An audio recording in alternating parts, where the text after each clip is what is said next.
The beautiful, majestic Grand Canyon in the state of Arizona, and that's where we are today for Season 3 All-Stars. That's right, TCL All-Star action from Glendale, Arizona. The Team World, Team USA concept is going to be really, really good. Thank you for joining us this weekend. I'm Beth Duran alongside my good friend Dave Bontempo. Dave, it is Mega Brawl weekend. We're going to find out who will be the champion of Season 3 of Mega Brawl. But before that, though, we have to really explain how we got here. Because when this season started, we didn't know who was going to be the champion, and we're going to find that out tonight. And we found out a lot in the playoffs, too, that we didn't expect. I would say for New York, it was a Cinderella run through the playoffs. First administratively, then they were able to beat Boston and then beat the best team in the league, which was Las Vegas. And for Philadelphia, they just kept winning as they were supposed to. So here we are, Season 1 champion and Season 2 champion going at it in Season 3. What more could you want? Oh, can Philly be the back-to-back champions? Let's see how they got here.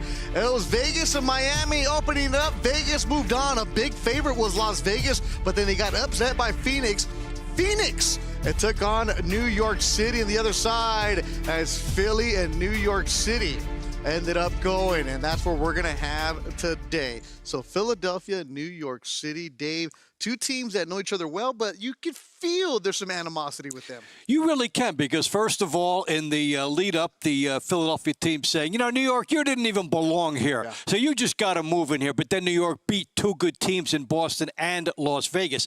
The other thing that's going to be very interesting to me in that matchup is now, you know, New York's always had to go to Philly to fight.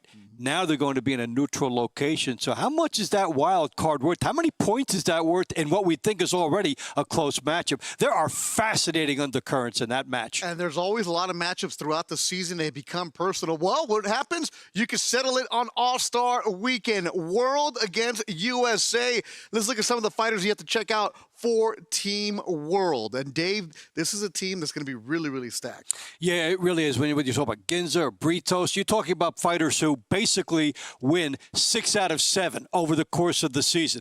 This is a stacked team. We saw Castro, the great work that Castro did during the year. Patrick Mailata from Dallas. It's nice for him to appear because Dallas is not in the playoffs. Mailata was one of the big names early in the year. Not so much now, but he gets a chance to show it in the All-Stars. All right, so that was Team World. One of the good things about Team Combat League is they have fighters from all over the world. Cuba, the Dominican Republic, a lot of Eastern European countries represented, fighters out of Africa, but they're all going to go against Team USA, and it's a stacked squad.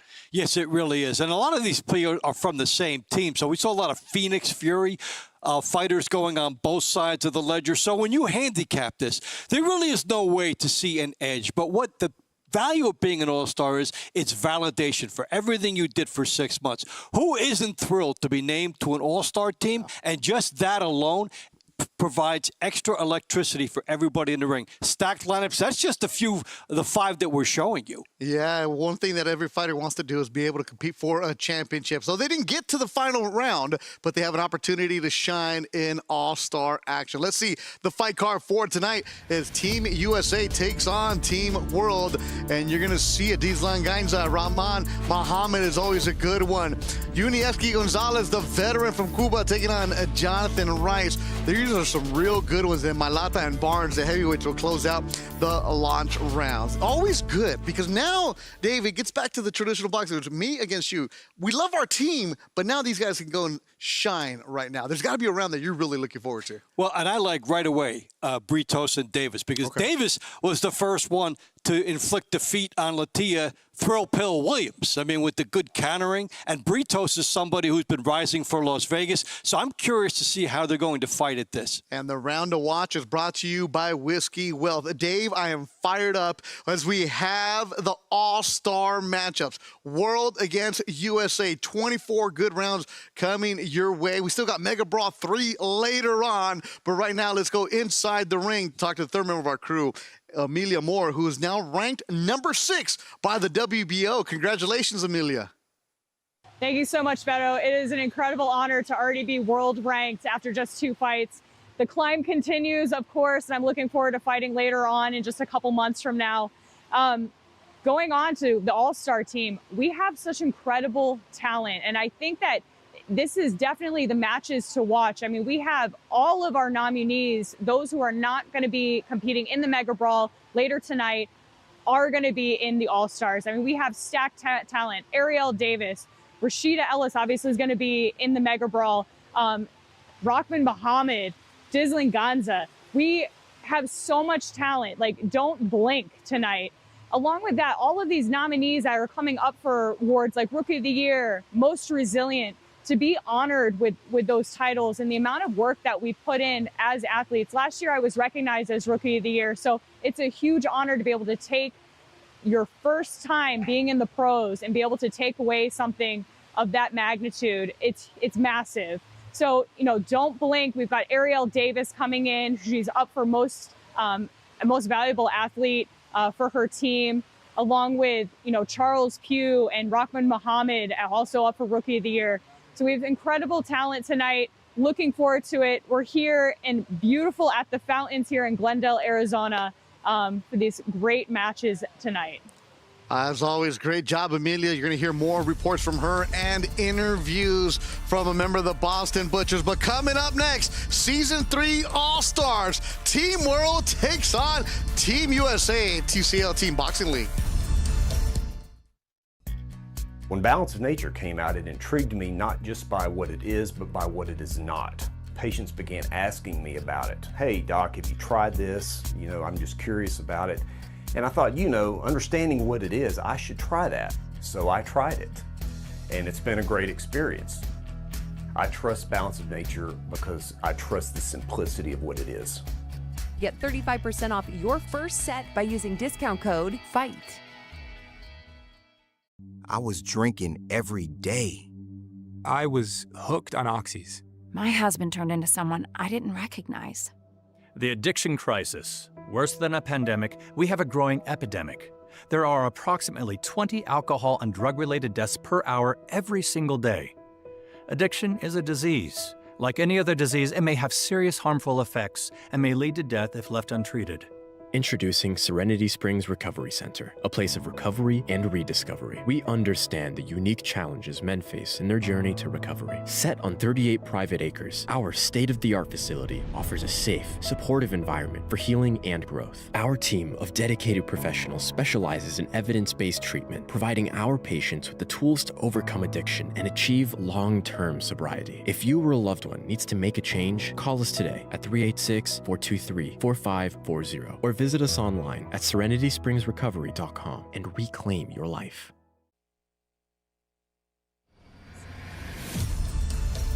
Balance of Nature is a proud partner of TCL Team Boxing. As a preferred customer, you'll get 35% off your first set when you use the code FIGHT. Go to balanceofnature.com or call today. A great setup in Arizona, getting ready for All-Star Weekend. Team USA takes on Team World. Let's go to our ring announcer for tonight, the birthday boy, Ray Flores. Ladies and gentlemen, good afternoon and welcome to the Renaissance Glendale and Phoenix Hotel and Conference Center for TCL Season 3 All-Star Matchup.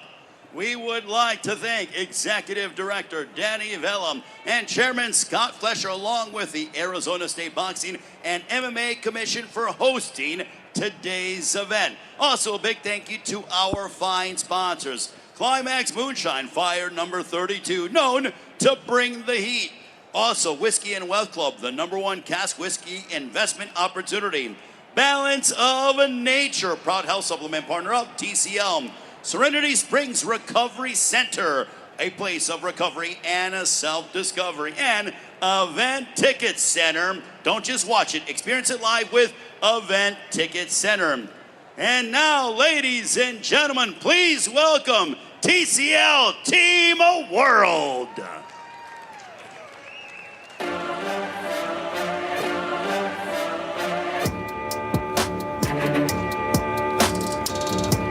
Las Vegas Hustle Coach leading the way for Team World. One of the beautiful things about Team Combat League is the representation from so many different countries, different parts of the world. Opportunity for fighters to keep their career going, get exposure. You see Patrick Mailata, Samoan and New Zealand roots. Cuba, the Dominican Republic. Venezuela, Colombia, Uzbekistan, Kazakhstan, Canadian fighters all involved with TCL this season. As you took a look at David Hayes leading the team in, we've seen this concept working nicely in other sports, whether it is baseball with the tournaments at the beginning of the season. Hockey has a tournament in the middle at the All-Star break, and even teammates go and represent their countries. So it's a unique twist. Nigeria, Ivory Coast represented this season. Mexico, of course.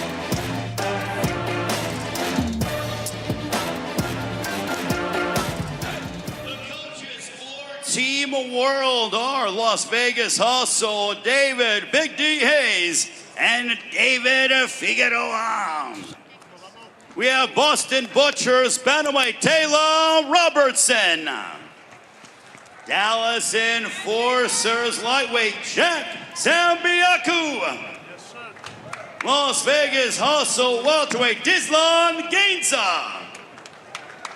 Las Vegas Hustle, Super Lightweight, Florencia La Matona Britos. LA Elite Middleweight, Gerardo Vergara. LA Elite Super Middleweight, Raul Solomon. Miami Assassins, two-time light heavyweight title challenger, Cruiserweight, Uneski, the Monster Gonzalez. Dallas Enforcers heavyweight, Patrick Magic Meliara. San Antonio Snipers featherweight, Lian Calderon. San Antonio Snipers lightweight, Israel Rodriguez. Las Vegas Hustle welterweight, Dariana Castro. Phoenix Fury light heavyweight, Raiko Santana. LA Elite Cruiserweight, Juan Higuera. And Phoenix Fury heavyweight, Cesar Navarro. This is TCL Team World. And now, fight fans, we welcome TCL Team USA. Yeah. The city is up in the madness. The people is giving the damage. They turn into animals. There you see, so rhinos and hippos and mammoths. Team USA. You know that I'm winning, I'm top 10. You know that I came from the dog pen. Again, everybody wants to fight in the Megabrawl, but if your team doesn't make it, an opportunity to shine with Deadpool. Because that's exactly what we expected this weekend with Deadpool walking out with Team USA. You gotta love it. Out of the gym, I was locked out. I failed, the kid was a dropout. I changed the game and it's up now. The city, they need me, is clear now. It's a different kind of a vibe from the regular season. It's a reward vibe. It's an intensity vibe. It's a showcase vibe. There are people watching that might be able to elevate your career to another level. There are people watching in the league. They may want to sign you up for next year. All-Star games are showcases and rewards.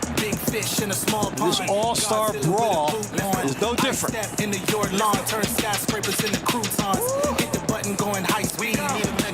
And what is interesting to the point you made, you might be thinking you're going to be in a team championship, but now you have to adjust your mindset to fighting as an individual, as an all-star.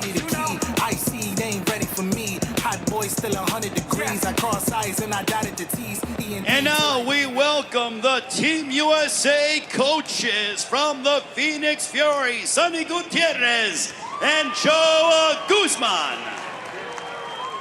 San Antonio Snipers, 11-time national champion, 3-time former Team USA member, Olympic trialist, and 2-time international bronze medalist, Bantamweight Julia Rodriguez.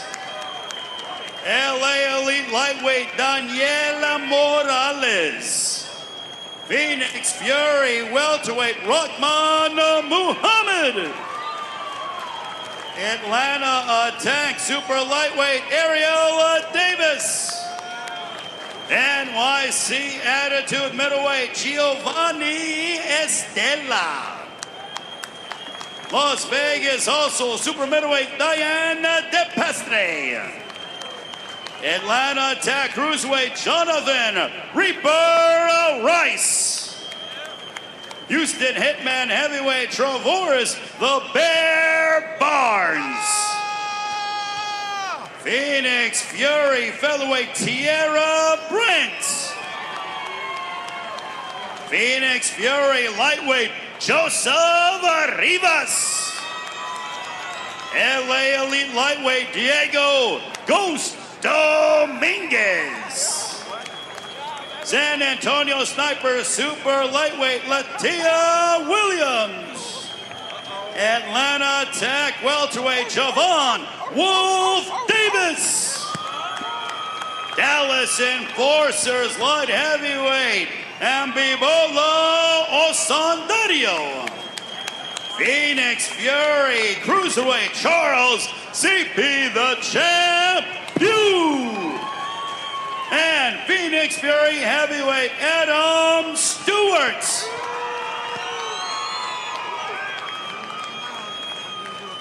And now TCL fans, we ask that you please rise if you are able to for the singing of our national anthem being performed by outstanding vocal artist Ava Comer.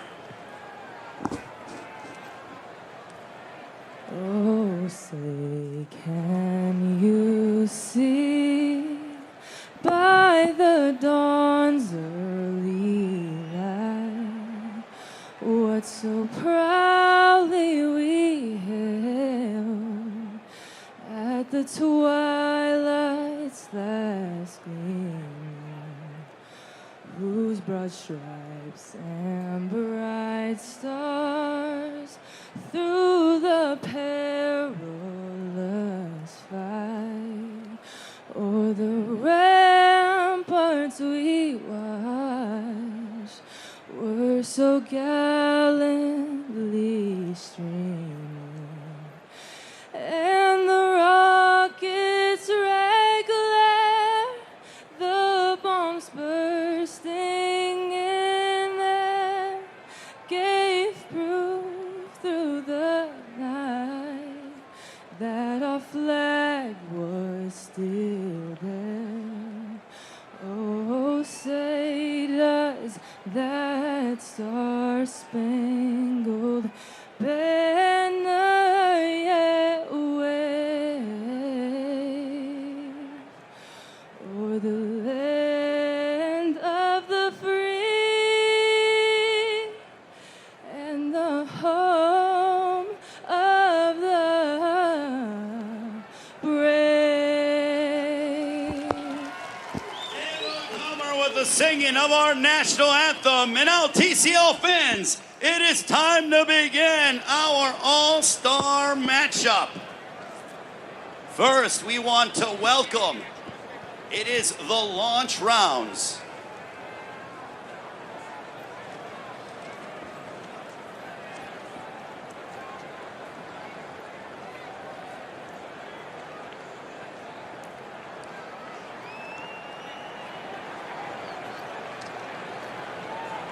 We begin with the launch rounds from Team World at 118 pounds. It is Taylor Robertson. She'll match up with Team USA's Jury Rodriguez.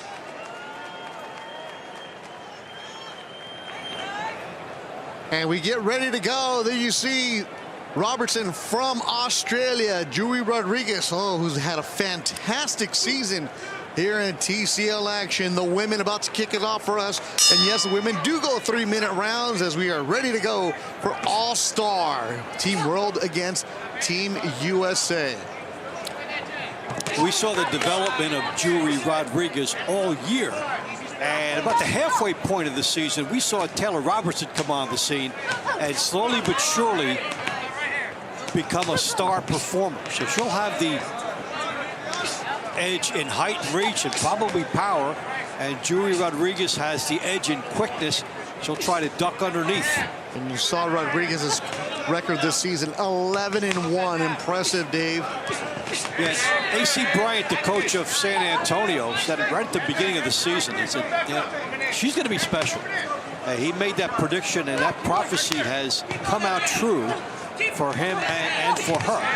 And San Antonio didn't have the best season, but Rodriguez was shining for the Snipers.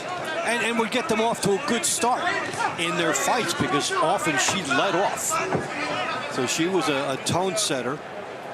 And they've got some very good talent on that team. Calderon and Latia Williams. And they were one of the stronger women's teams on the circuit. And they lost a couple of heartbreakers, or they would have made the playoffs. You know, the development of the women's side in TCL has been fantastic this season. It's always been good, season 1, season 2, but this year you saw a lot of matches won or lost because of the women. And we saw a lot of coaches recruiting toward the women, actually saying, like, this is where the edge is. You have to get good women on your team up on top. They saw a talent gap, and they figured if they got the best fighters on the women's side, they would get an edge. And we saw all coaches pursuing that. And if you want to be a part of TCL for season 4, go and check out the TCL website and stay up to date, because we're going to have those tryouts next year. You never know what might be placed. Good 1-2 from Robertson. Rodriguez counters. It seems like yesterday we were here at the start of the season in April.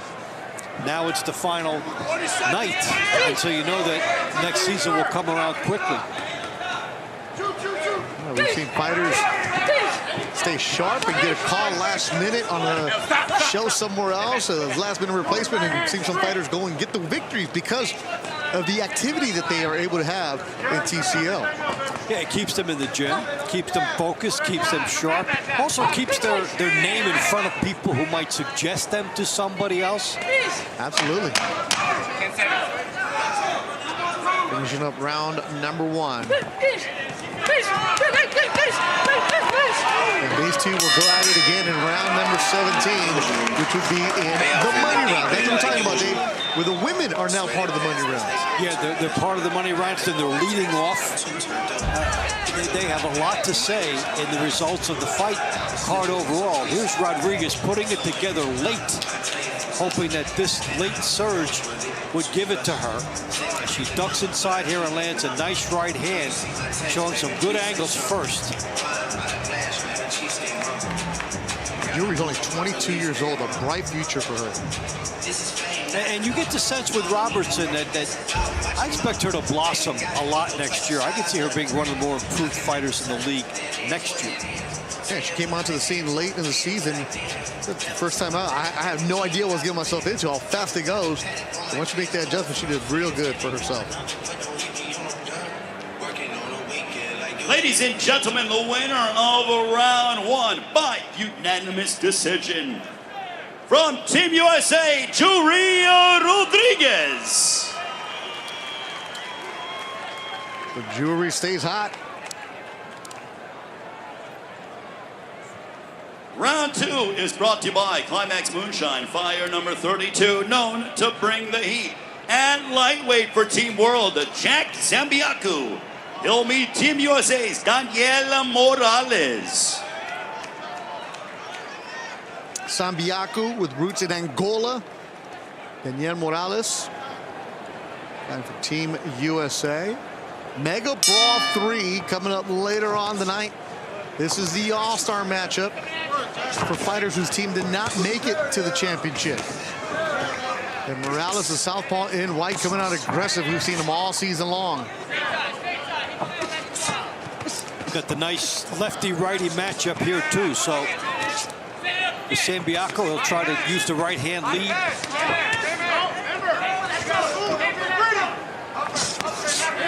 And for Morales, pressure and smother. Zambiaku's been good for all season long. Oh, there he gets dropped. Morales standing over him. And just as I said, Zambiaku was ready. Did not pay attention, got caught right down the middle. All-star competition. It's personal now. You're getting hit with better shots. Morales from San Diego, California. He's been very active all season. You see good combination from the southpaw. Pushing back Sambiaco against the ropes. So whereas Sambiaco trying to be technical, Morales is swarming and buzzing. There's nothing technical from Morales. He's bringing power.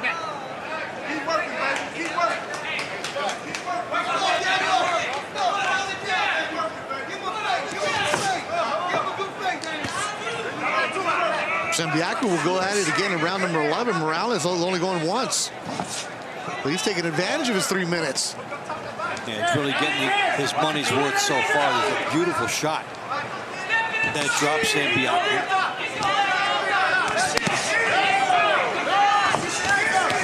Combination from Morales a minute to go in round number 2.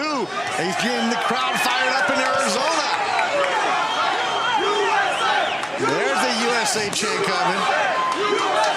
Well, that's the look of a guy who just thinks his rhythm is perfect right now, and he's taking that emotion up to another level.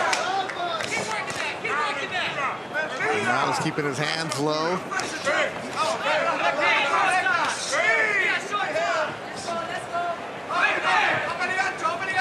30 seconds.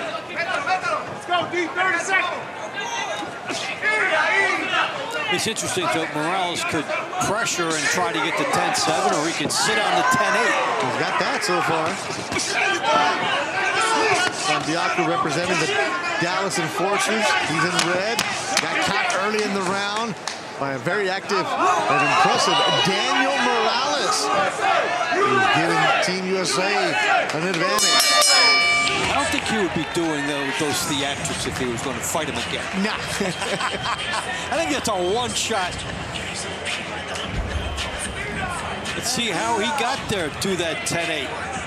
Good counter shot as the pressure from Sambiaco, but look at the positioning of Morales, and as he got perfect leverage driving through his hips.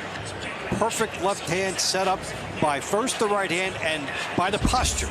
He got his weight set first, and then he was able to sit down on his punches there and surprise Sambiaco. TCL fans, the winner of round 2 by unanimous decision, 10-8 round from Team USA, Daniel Morales. Our next round is brought to you by Whiskey and Wealth Club, the #1 cask whiskey investment opportunity. Round 3 at welterweight 14 world. It is Dislan Gainzam meeting Team USA's Rahman Muhammad.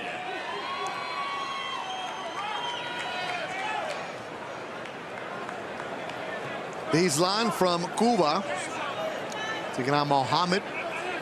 Team USA. Team USA up with a 20-17 lead. Sonny Gutierrez and Joe Guzman, the coaches of Team USA, got to be feeling good about themselves. But Rahman Muhammad, there you see it. 15-1-1 this season. Been fantastic all year long. But these line guys are also impressive season. Guys are fighting for Las Vegas. Yeah, the aptly named Rahman Muhammad. Solid, consistent. What a year for him. And Gainza with big victories along the way for Las Vegas. Muhammad from Berkeley, California. Overhand right from Muhammad, who's in the white, fighting for the Phoenix Fury. So a little bit of a backyard for him tonight. Plus a Phoenix Vegas rivalry, which was that started brewing this season, huh? Always really was entertaining all year long. Season 3 saw the expansion as we had new teams in Phoenix and Nashville. It was a Phoenix team that you didn't know what to expect. It's always been a great fight city. Arizona's always had some good fights. You and I have worked lots of fights in that area. Great club scene. You got to fight your way out of there. And just a lot of guys will tell you in Arizona, you don't get the exposure, but you get some hard-nosed fighters out of there. And we saw that with Phoenix this year as they made a deep run into the playoffs. They made a deep run, and we're right there with Philadelphia at the end of the semifinal match. So every bit they were in it. This is a very solid team. Guys like Michael Carbajal from Arizona. Oh, yes. Yeah, he had a great fight with Chiquita Gonzalez back in the day. David Benavidez grew up there, spent some time there as a kid, along with his brother Jose Benavidez. Also had their share of some great fights. You think back of Shannon Briggs winning his heavyweight championship. They're becoming the first American in 10 years to do it. Did it right in Arizona.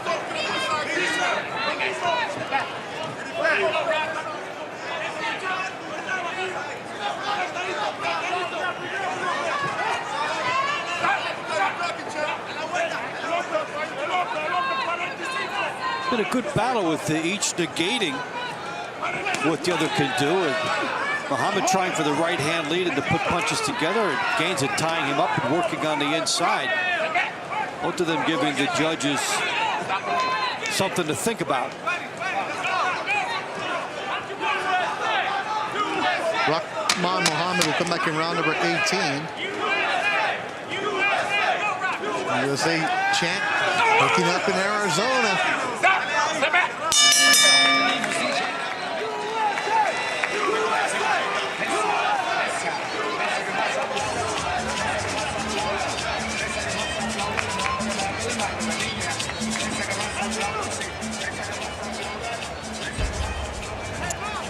So here was Muhammad switching up here after being a righty most of the time. This is where he was trying to do his work, but by studying, he got drilled by a Gaines right hand. So the judges are going to go back and forth about which pot shots were most effective, because both of them had some good shots that got in, and there was a lot of work on the inside that was not productive.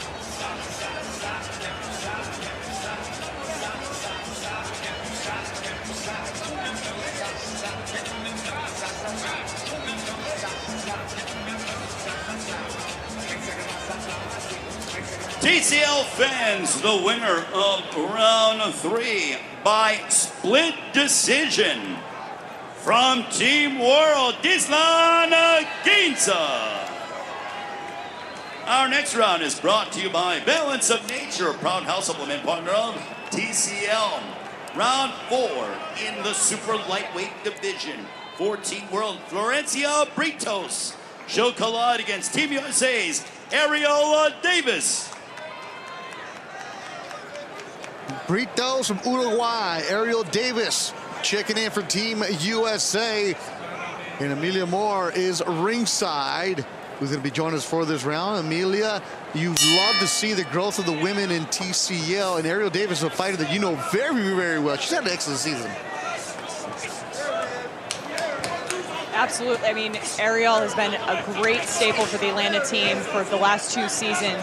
This is such an exciting fight for the two of them. Florencia Britos is such a talented athlete. Ariel is fast. She's snappy. You know, ooh, big right hand from Ariel Davis. But my gosh, this is the round to watch, in my opinion. Well, we did pick that out, and Ariel Davis, one thing she really impressed me during the year, Amelia, was besides what we're seeing here, she was able to counterpunch against other opponents and do an exceptionally good job waiting for openings, letting the other fighter go first, and then making them pay for it.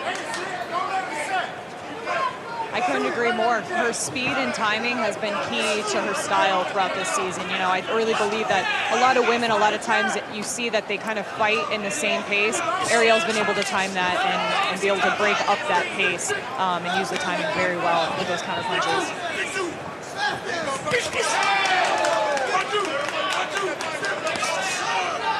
Britos from Uruguay fighting for the Las Vegas Hustle. Ariel Davis representing the Atlanta Attack. And Mila, we've gotten to know Ariel pretty well the last couple of seasons. You know, former college basketball player, but the attitude that she brings is really contagious with her Atlanta team, right?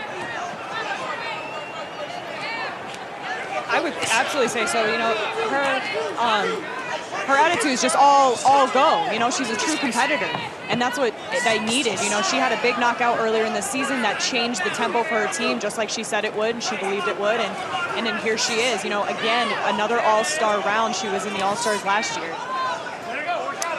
What does it mean to the fighters, Amelia, even if their team isn't fighting for the championship, just to be elevated to the status of being an all-star and being in front of these people? I mean, this is a huge honor, right? To be nominated for big awards, to be in the All-Stars, showcasing your talent. These are like world championship rounds that we're watching. These two women are putting on a fabulous show right now. Ariel was able to bring off a big combination, catch Brios, and then close, coming right back at her, closing the distance. You know, this is where you showcase the brilliant talent of, hey, put us on the big stage. Take advantage of that. Again, these are, you know, every one of these rounds, the All-Star rounds are like championship rounds.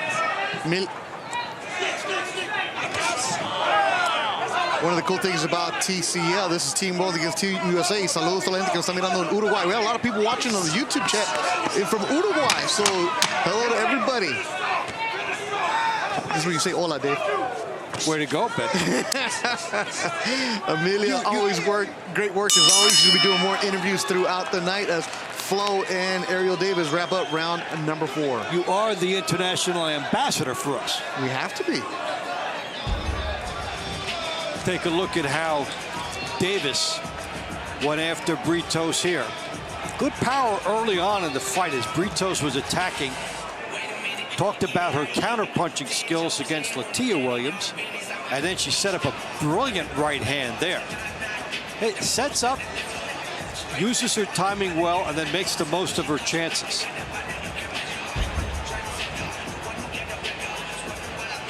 Ariel's lost 1 round this year. Flo lost 2.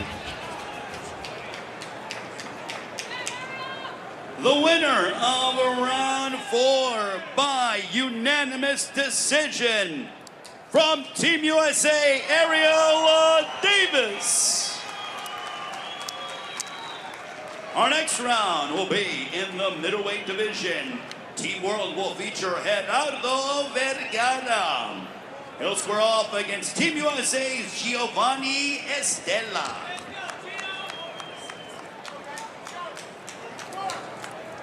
Gerardo Vergara from Argentina was fighting for the LA Elite, and Giovanni Estella representing Team USA. He's in the white trunks.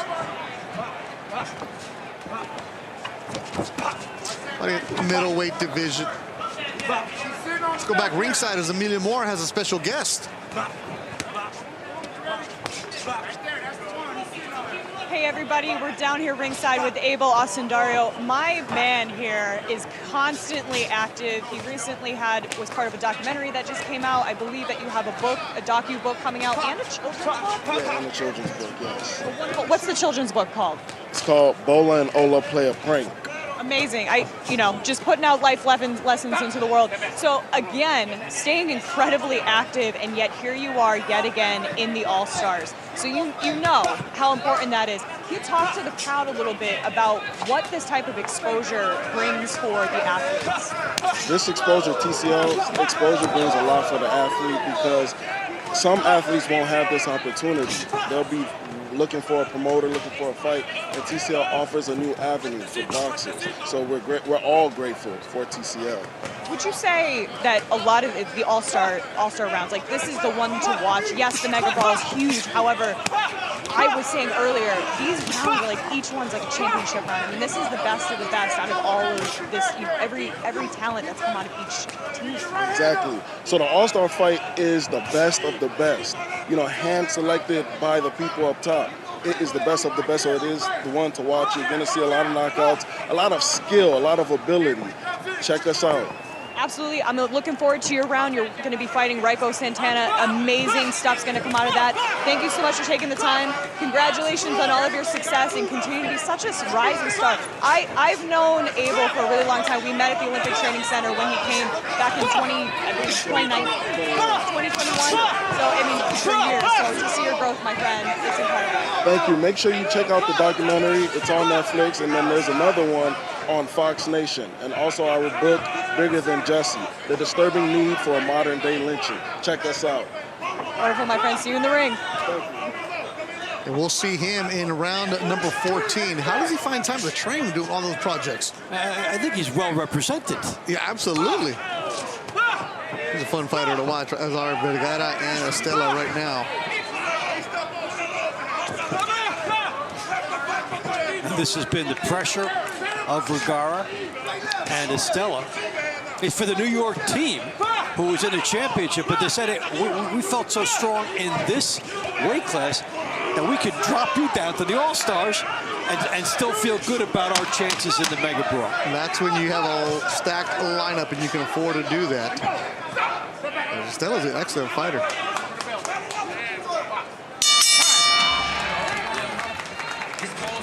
Again, if you want to fight for TCL, Team Combat League in Season 4, go to the website, Team Combat League, for details. And here's how they went at it in the last round. Estella getting chopped up here and then looking for an opening. Good aggression coming at him from Vergara.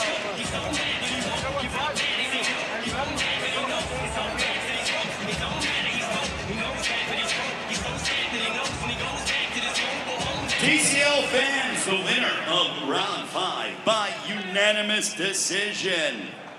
From Team USA, Giovanni Estella. Gio's fired up. Brought to you by Serenity Springs Recovery Center, a place of recovery and self-discovery. Round 6 at super middleweight. Team World will feature Raul Solomon. He'll take on Team USA's Diana De Pestre.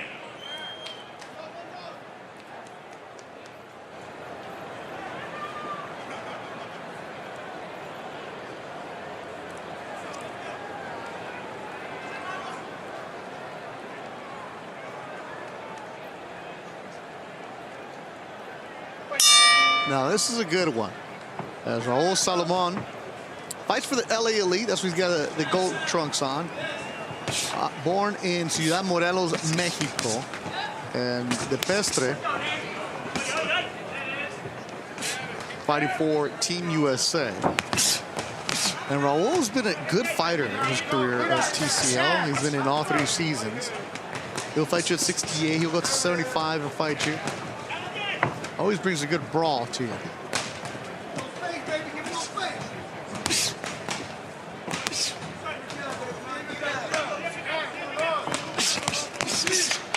We've got a couple of headhunters early on here. Oh, yeah.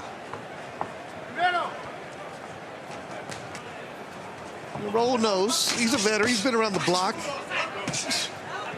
He knows how TCL works. Where give him those 3 minutes, he goes all about it. And these two will be in round number 23 of the money rounds.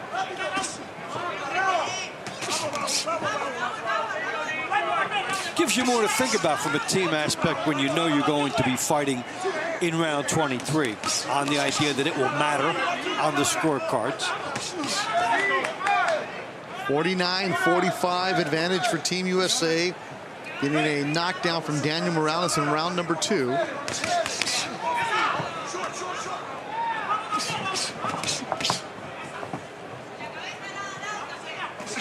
Up next will be Jonathan Rice and the veteran Unieski Gonzalez. So we'll cruiserweight next round and then close it out with the heavyweights on round number 8. Mega Brawl 3 coming up later on the night. New York City taking on the defending champion Philadelphia Smoke.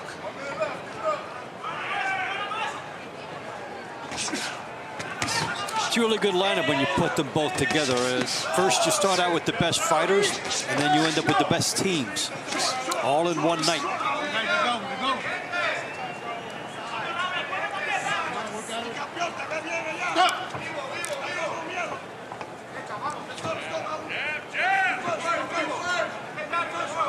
Maybe they know they're going to see each other around 23, so they're not emptying the tank. It started out with some pretty good ferocity. Yeah.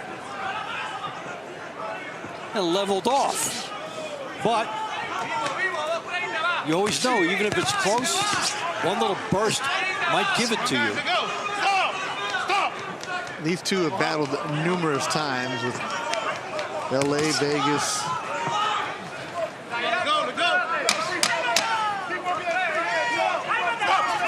A rugged round number 6.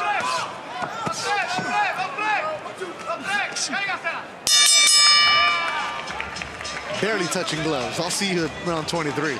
We have unfinished business. Yes, sir.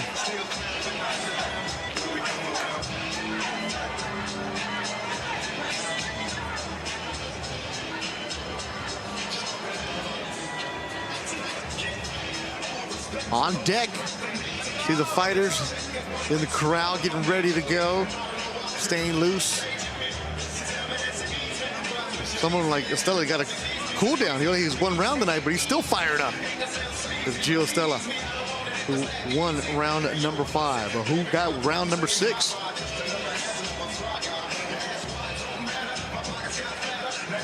TCL fans, the winner of round 6 by split decision from Team USA, Diana De Pestre.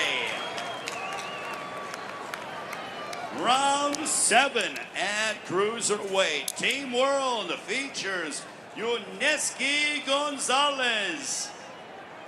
He'll be battling Team USA's Jonathan Rice.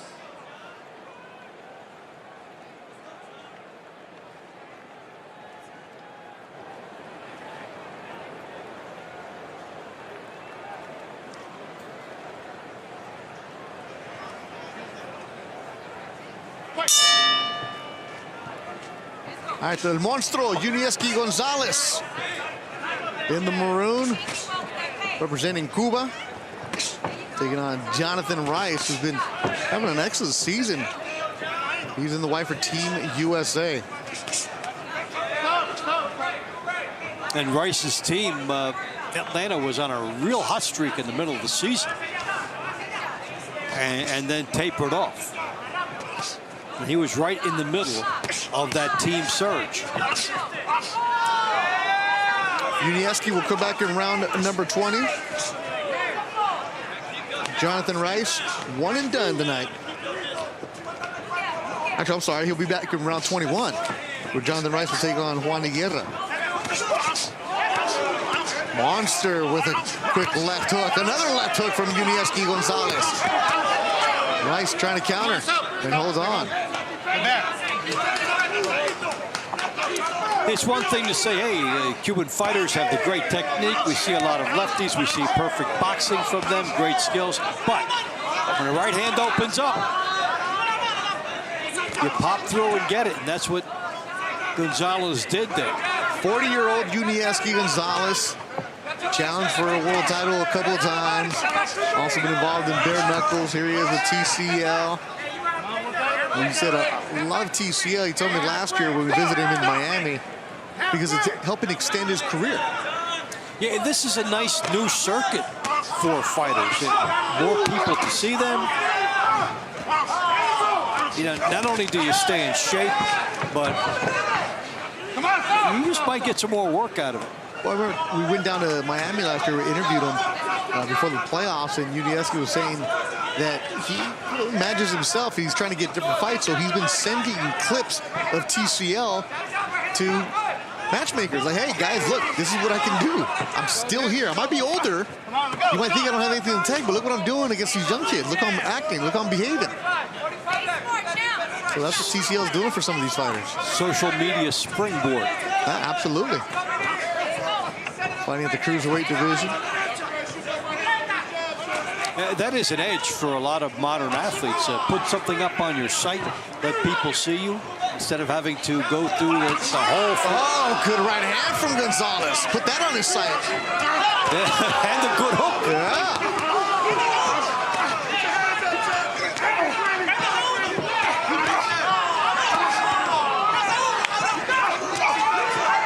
Good flurry, good back and forth. Gonzalez and Jonathan Rice in round number 7.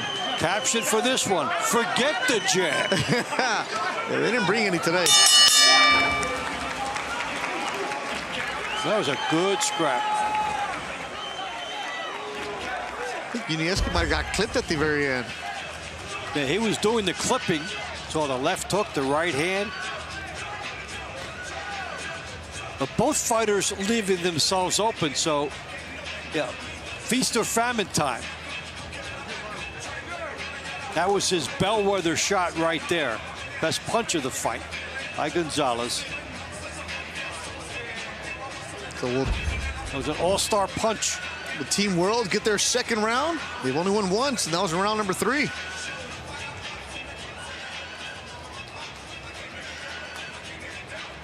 TCL fans, the winner of round number 7 by split decision. From Team USA, Jonathan Rice. Ooh, tough call. Our final launch round is brought to you by Event Ticket Center. Don't just watch it, experience it live with Event Ticket Center. At heavyweight for Team World, Patrick Meliata. He'll battle Team USA's Trevores Barnes.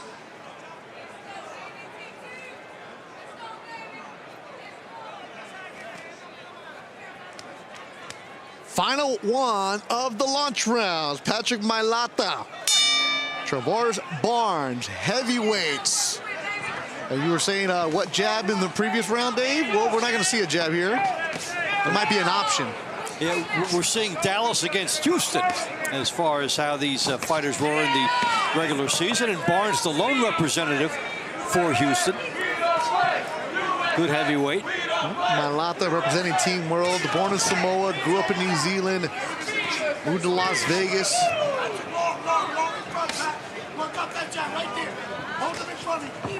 30-year-old who was had a good year for Las Vegas in season 2. Got picked up by Dallas season 3. Apia Samoa. Barnes, and excellent as well. It was an 11-3 season for Meliata. Very consistent for Dallas, and that was a team that was very strong all year till the end with the fade. But for fighters whose teams did not make the playoffs, this is their encore presentation. Yeah. Not only the reward, but just one last chance to shine. That's to close out the season. And they'll be at it again in round number 22. But as with the big boys, one punch can change anything, especially when Meliata's in there. And TCL with a one-round format, maybe 2, works well into Meliata's style, where he'll just go all out for 1 round. Because away from TCL, he's got 6 or 8 rounds. He's gassed out at times. Yeah, this is more suited for a lot of fighters. The speed angle of 3 minutes, and we see others who cannot adjust. True. Cannot get into there. They're basically, to use a horse racing analogy, they're mile-and-a-quarter horses trying to go 6 furlongs. It's tough for them. The sprint is a whole different animal. You're watching Team World against Team USA, the all-star matchup. Megabrawl 3 between New York and Philly to come later on tonight. Make sure you follow the TCL social media account for all the behind-the-scenes action in Arizona. Side of Megabrawl 3.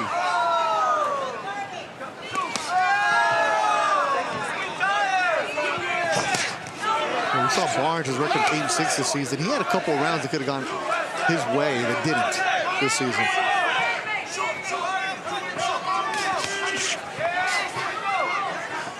Yeah, he was pretty consistent. He was a good representative for Houston. Excellent.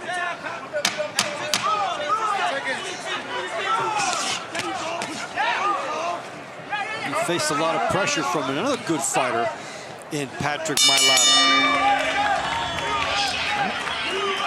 And we'll see them again in round number 22 when we hit to the money rounds.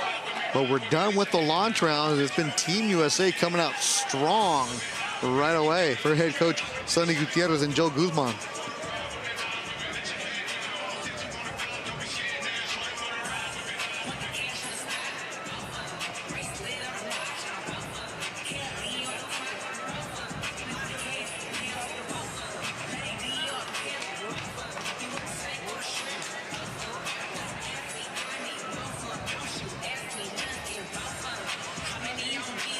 Ladies and gentlemen, the winner of our final launch round by unanimous decision from Team USA, Trevorez Barnes. Another Team The USA score at the end of round. the launch rounds, it is Team USA 79, Team World 72.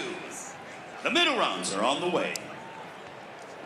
Launch rounds are done. As you heard Ray Flores say it, 79-72, Team USA on top, thanks to Daniel Morales with a knockdown in round number 2. Ariel Davis getting our victory. Julie Rodriguez victory. All good stuff for Team USA as the launch rounds are done. Team Boxing League is brought to you by Event Ticket Center. Don't just watch it, experience it live with Event Ticket Center. Tickets to the best seats in the house to all your favorite events. Tariffs, inflation, fear of recession. How do you make sense of all this economic uncertainty? To start, every one of you needs this free precious metals guide from Preserve Gold. This isn't some generic sales pamphlet. It's a clear, easy-to-read roadmap that explains exactly how to protect your savings with gold and other time-tested metals. Now, I'm not saying you need to buy gold. Gold isn't for everyone. But you do need to educate yourself so you can make the best decision for you and your family. You won't find this guide in stores. It's not online, and it's only available by calling right now. Call 844-407-6375 or text PHIL to 50505 to get your free, no-obligation guide from Preserve Gold. Call now. You'll be glad you did. The lords must all be in agreement. Aye.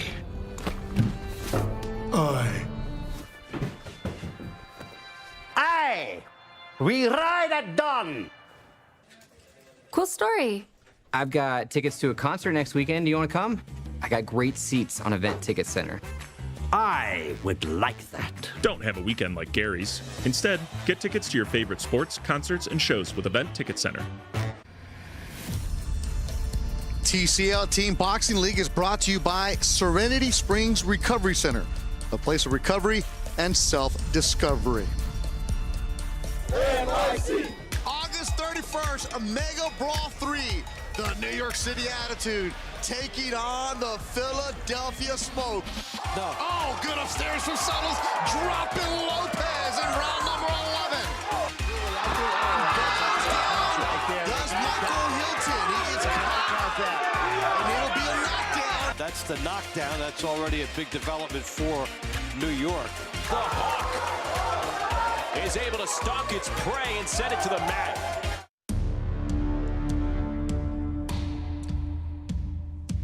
New York City Attitude against the Philadelphia Smoke Megabrawl 3 coming up next. New York City, the winners of Season 1. Philadelphia, the winner of Season 2. The Smoke trying to defend their title, Dave Bontempo. When you hear that, defending back-to-back, that's good for Philly, but New York has a crazy attitude. The pun is intended there. Well, exactly right. And the thing about this New York team is that they were able to surprise Las Vegas and beat them, because this has now been a rivalry between the two cities all year, New York and Philadelphia, all the trash talking. But the expectation was that it would be Philadelphia and Vegas. New York upended that, and that's why we've had quite a lot of social media stir in the last couple of weeks. Megabrawl 3 championship coming up next, but right now we're watching the All-Stars, Team USA against the world. The launch rounds are done, and Team USA has a lead of 79-72. I expected USA to come out strong, but not this strong, Dave. Well, yeah, a couple of close decisions. Maybe it would have been a 5-point match, but still, they came out very strong. And Julie Rodriguez set the tone for them from San Antonio. This was a real good matchup against Robertson, as she basically bowled her way inside a taller opponent. And the San Antonio sniper worked for it against a taller opponent. And then this was a a tone setter for USA. The Morales bomb against Sembiaku, that put USA up by 3 points. And All-Star versus All-Star, that's an All-Star reaction to an opening. The only knockdown we've seen so far is from Daniel Morales, who had an excellent round number 2. Middle rounds coming your way. Leanne Calderon, Tiara Brandt will get it going. Cesar Navarro, Adam Stewart will finish it up in round number 16. Reiko Santana against Osundario should be a good one. Is that the one, Dave, that should be the round to watch? You're exactly right, Beto. It's the round to watch. And why? The personalities and the execution for both of these fighters. So Osundario has sort of been a symbol for Dallas and trying to get this team elevated and a spokesman, and Santana has been rock solid all year long. So that's down in the middle rounds, and we can't wait for that one. That'll be a real good one. It'll be round number 14. Let's go back ringside. Ray Flores, bring him out for the middle rounds. Ladies and gentlemen, it's now time to begin our all-star matchup middle rounds for Team World. Round 9 will feature Leanne Calderon. She'll meet Team USA's Tiara Brandt.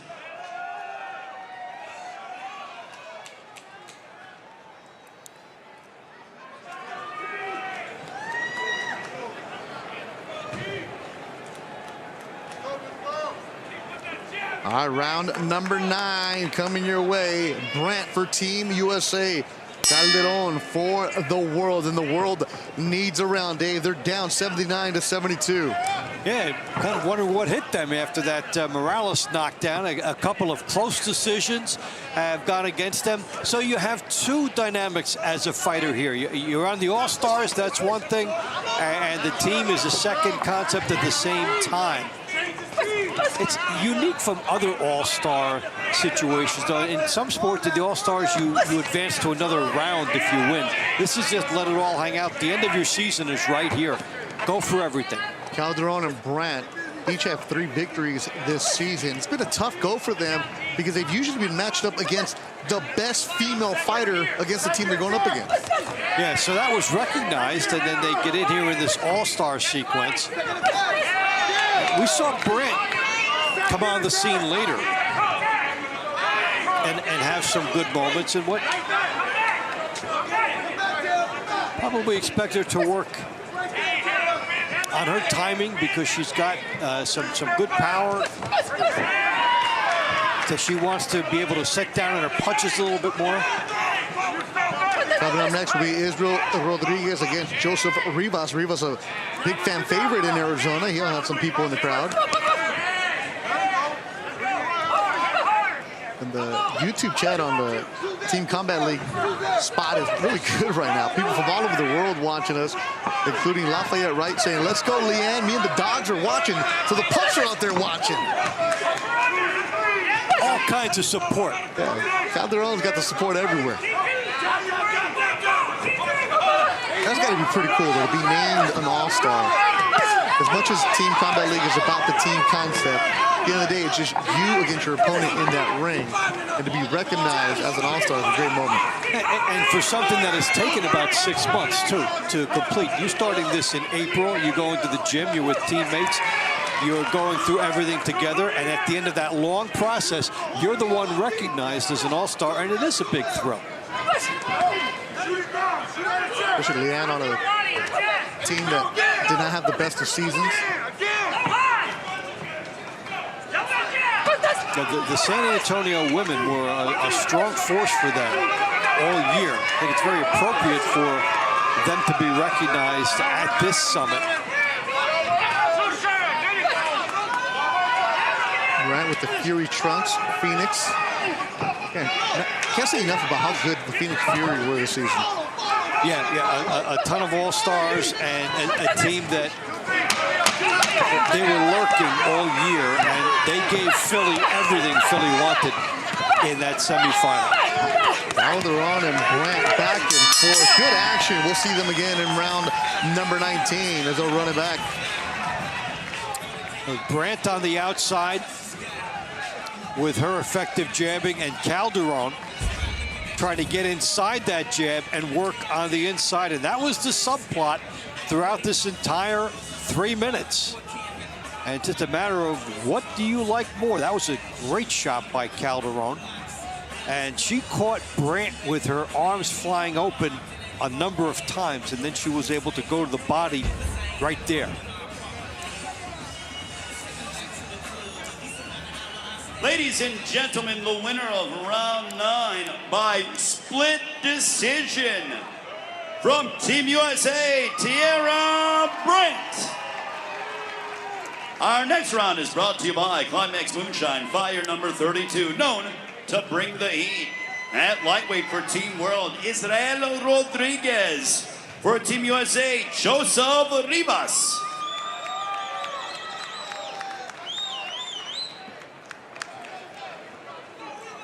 Dave, earlier in the broadcast, our partner Amelia Moore said how every single round is intense, the back and forth. And our producer Moon right now just let us know Amelia called it from the get-go how intense this all-star matchup was going to be. Yeah, well, you know what? These are fighters at the top of their game, and it's their season being channeled here right now. It's the exposure, it's the audience. It's also the last time you'll be seen and the last time you'll be talked about for a few months. So this has a carryover effect.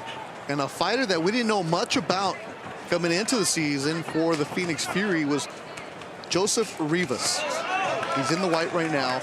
And boy, oh boy, Dave, when he got cooking, he made a name for himself. And here he is, an all-star in his first season of Team Combat League. Yeah, and made himself one of the most outstanding fighters in the league. And that is the unique element of this league, is that we have seen a lot of fighters seemingly come out of nowhere because they come in and catch fire.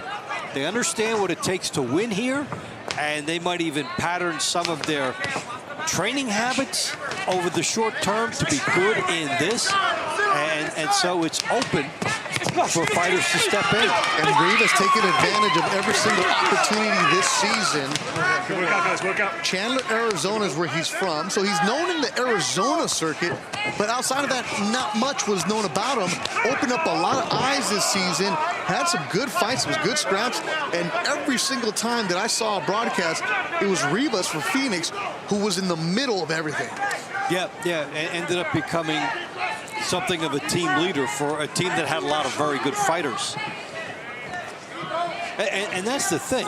You start out here, you come in, and we've seen a lot of growth from fighters over the course of the season. Uppercut from Rivas. That's what we're talking about, how much of a fun fighter he is, because he lets his hands go. Now he's slipping punches against the ropes as Rodriguez answering back. A heck of a round between Rodriguez and Rivas. They're letting it all hang out there in a candidate for a round of the night. And of course, these two will close out the show tonight in round 24.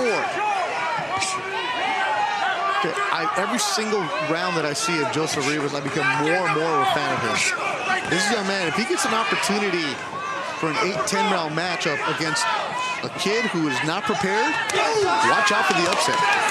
Yeah, and this is the springboard to set up those dreams. We apologize for throwing down Rodriguez. Yeah, but a fighter like Rivas, you give him 8 rounds to work with, to develop in the game plan. Because he understands how TCL works. You get those 3 minutes, he just lets his hands go.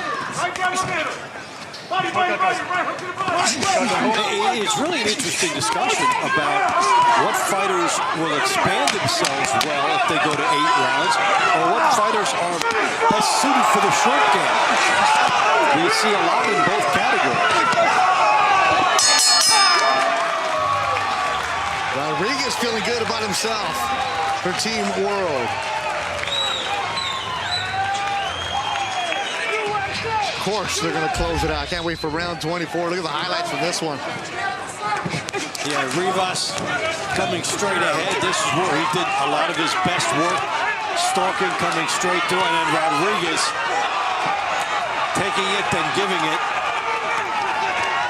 This would be at least the sequence of the night, if not the round. I think it's the most exciting round of the fight so far. Both of these guys landing everything and throwing, leaving nothing on the table. And they'll go back at it later. TCL fans, the winner of round 10 by unanimous decision. From Team USA, Joseph Rivas. Our next round is brought to you by Whiskey and Well Club, the #1 cask whiskey investment opportunity.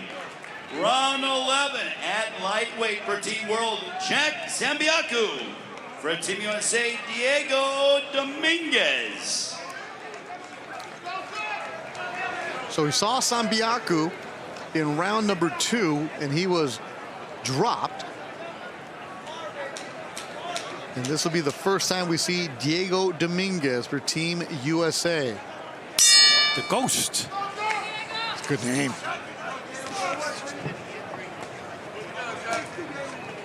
Well, for Zambiaku, the good news is it's a chance for redemption on the same night that you got dropped. You get a chance to do something else. As he was just caught off guard with the timing against the lefty in the first matchup. At least he gets a different style to work against here. And Zambiaku, Angola roots in Africa. Diego Dominguez fighting for the LA Elite, the 21-year-old.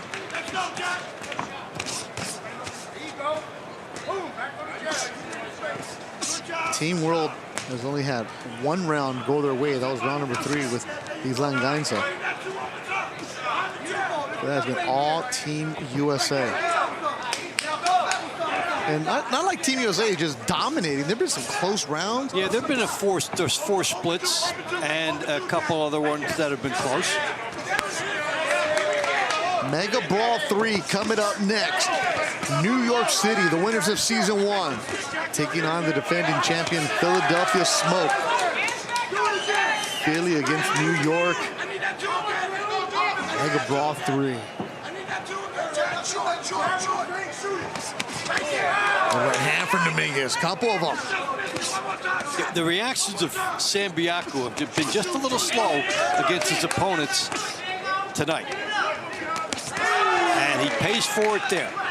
Left hand down low and 2 quick shots from Dominguez. 8 launch rounds, 8 middle rounds, 8 money rounds. So 24 rounds total for Team Combat League. Fighters can go up to twice in one night. Most of them have 1 round in them. Coaches decide who they want to have in the money rounds. Team Combat League in its 3rd season of action. Continue to grow.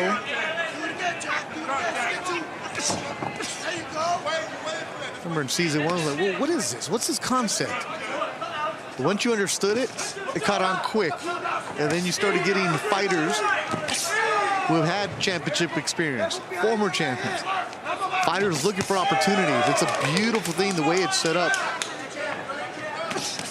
Yeah, something for everybody, and the growth. You like to see the growth year after year. And also, you like it to be kind of a measured growth. You know that there might be this blossoming out full explosion sometime soon. But this gradual buildup has been a good foundation. It's just quality boxing. You bring people in from so many different areas, not only other countries, but other matchmakers, boxers, promoters. This is an outlet, and it's its own league. Great shots here by Dominguez, and Zambiaku did fight better than his first outing, regardless of whether he gets the call in it. It was a stronger attempt by Zambiaku, but he had a lot on his plate against the Ghost.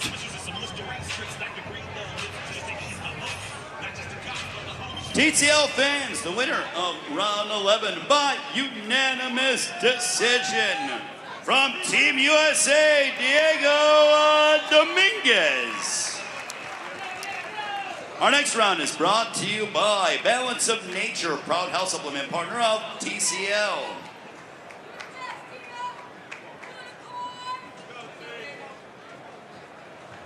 Round 12 and super lightweight for Team World. Florencio Britos meeting Team USA's Latia Williams. So Flo dropped round number 4 to Ariel Davis. This time she's taking on Latia Williams, who's in there for the first time. Flo in the black, representing the Las Vegas Hustle. Born in Uruguay in South America.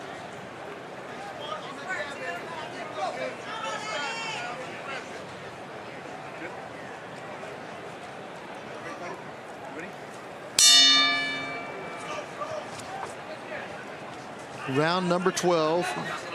Tia Williams in the white. Get the southpaw against southpaw matchup. And Williams has been used to buzzsawing through people. Hence the thrill pill nickname for her. That's a great name. Megabrawl 3 coming up next. Right now you're watching the All-Stars. Team USA is shining with a 10-point lead. Williams now will be looking for some opportunities to work the body, which has been one of her major strengths. Against the southpaw style. Might take a little longer to develop.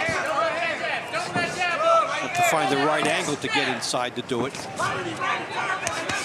Up next, Team USA will have Javon Davis, Osundario, Charles Pugh, and Adam Stewart. The world will counter with Cuba's Darian Castro and Raico Santana, and then Mexico's Juan Higuera and Cesar Navarro.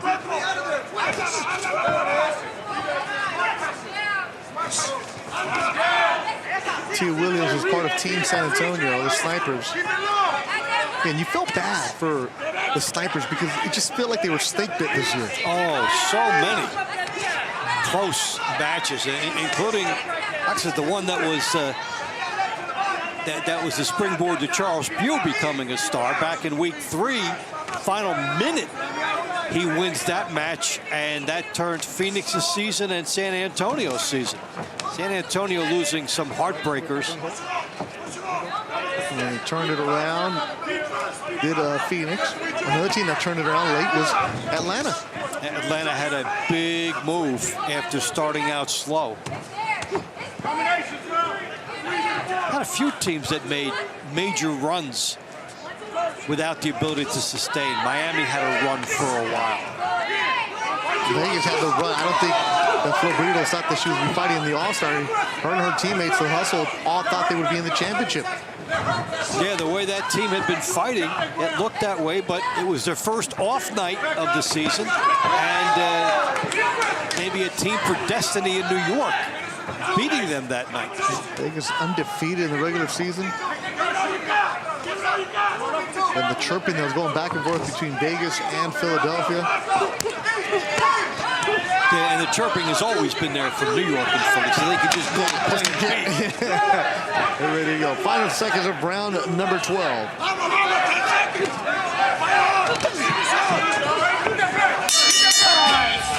Well, you know, the styles make the fights, and because of this style, lefty against lefty and two seasoned boxers, we did not get the explosiveness we may have expected here, as it became a different type of a fight, a chess match in many ways, and then Williams trying to score out there. See,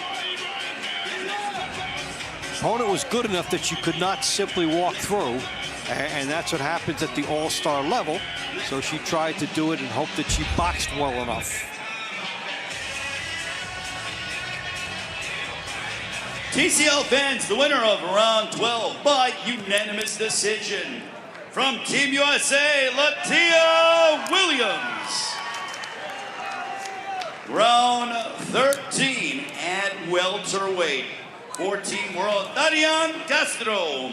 For Team USA, Javon Davis.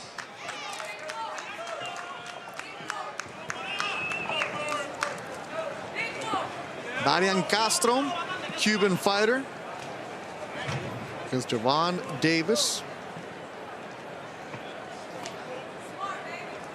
First time we see Darian. He'll be involved in the money rounds as well. Javon Davis. First and only time for him tonight. Davis in the white trunks. Castro representing the Las Vegas Hustle. He was an important member of the LA Elite last season. You see Castro, the southpaw, 14-2 record this season. Davis with 10 victories for himself. What an addition to the Vegas team to get him. And he was one of a star studded stable for that Vegas team. And so the big wolf, Davis, is looking for that right hand lead to get in. Going against the southpaw. The double left hook is also there. Try to keep your lead foot outside the lead foot of your opponent. You get the wider shot, you get a chance to see who's able to execute that. As Castro has shown the last couple of years, Dave, the last 2 seasons, he is so quick. He's very slick, but when he needs to, he can sit down on his punches as well. Yeah, he's got the ability to adjust. You know, when we talk about the speed, that's somebody with that nice little shuffle. That attribute is born for this league. The speed, pop it in, get 3 minutes, rack up points. But that other style would be there for him as he steps up. Go for longer fights. Yeah, really good at switching stances with Darian Castro. One of the big keys when you see somebody switch, don't switch when you're in the line of your opponent's fire. A lot of successful fighters, you see them switch when they're far enough away from being hit. Don't give their opponent a sudden opening. You see how elusive Castro is, and he moves around so much during the round. Lands his shots, gets away. As Davis trying to rough out Castro. And we've talked about the number of split decisions that we've had here. When you're doing the running, your Castro, the moving, you want to make it look like ring generalship. That you're running and gunning, not just running.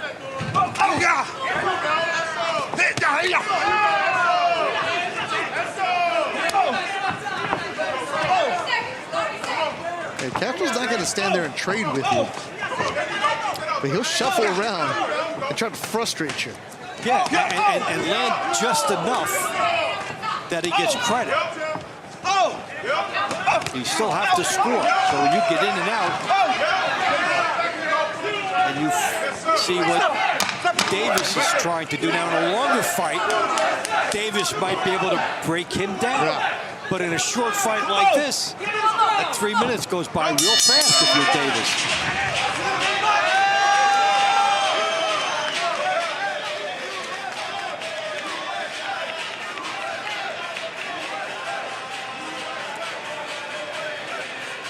The world's losing, but they're feeling good. On deck, brought to you by Event Tickets. You see the coach of the Las Vegas Hustle, Hayes. You've got the Team World Fighters still feeling good, locked in. There's Team USA. They got the big lead, but still locked in the zone. You won't see too many long faces at an all-star competition. Nah. On either side. TCL fans, the winner of round 13 by split decision.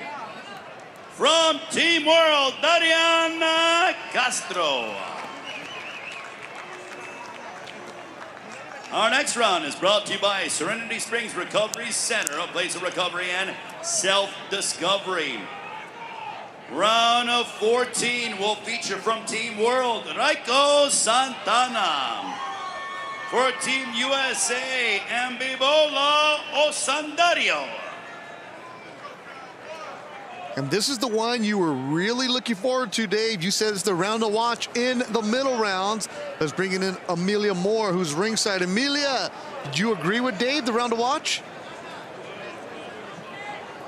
I think this is going to be an explosive round.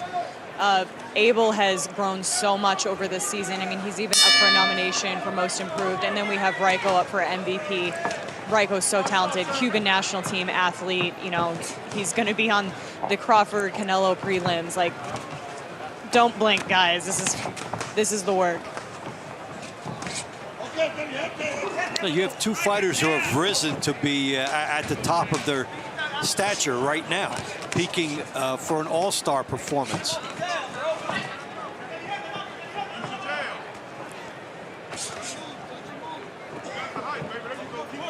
Couldn't agree more, Dave. You know, Raiko has such an interesting style where he doesn't really fear the pressure, right? Like, you see him trying to walk his opponents down in all of his fights, just inching. So, you know, Abel's got to be able to handle that pressure. And it's a great style, right? It breaks the mind down, makes people anxious if they're not used to having to box and control it with the boxing. Yeah, this is one of the great styles to watch. The right-hander against the lefty, and also the stalker versus the fighter who likes the angles. Yeah, Santana will be taking on... Right. You know, if styles make fights, here we are. Yeah, Santana will be taking on Steven Nelson on September 13th in Las Vegas on the Canelo-Terence Crawford card. And Amelia, this is a perfect example to ask you this. When you know that you have a fight of that magnitude later on, why would Santana want to fight in the All-Stars? I wish I had that answer. I'm hoping to be able to get an interview with him later on in the money round, so maybe we'll get that answer then. But you know, that's got to be a sense of pride, right? All season. Okay, sorry about that. But it's got to be like a sense of pride for these fighters. Just to get in there. Okay. It's maybe a sense of loyalty to the league in which you've been part of all year. You know, you'll take this right here. Maybe in a sense, you might feel that the league helped vault you. There you hear the MVP chants for Santana.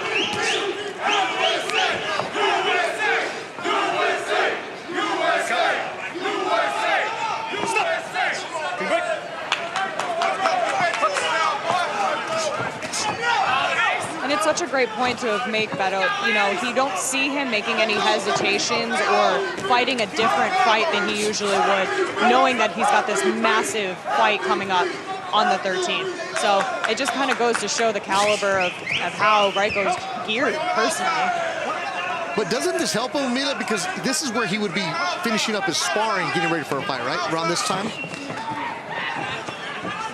Yeah, you know, usually the last couple weeks, or probably maybe next week, would be his last couple rounds, maybe 2 more days of sparring before they head out. So, yeah, I mean, as long as he doesn't get cut, got to be cautious of any headbutts, injuries. Other than that, no step on the gas. No headgear here. Yeah, well, we appreciate Santana showing up as an all-star that he's been all season long.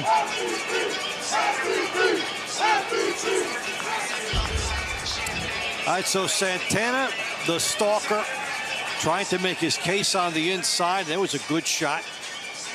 It's Osundario who tries to get his moments on the outside and then to turn him.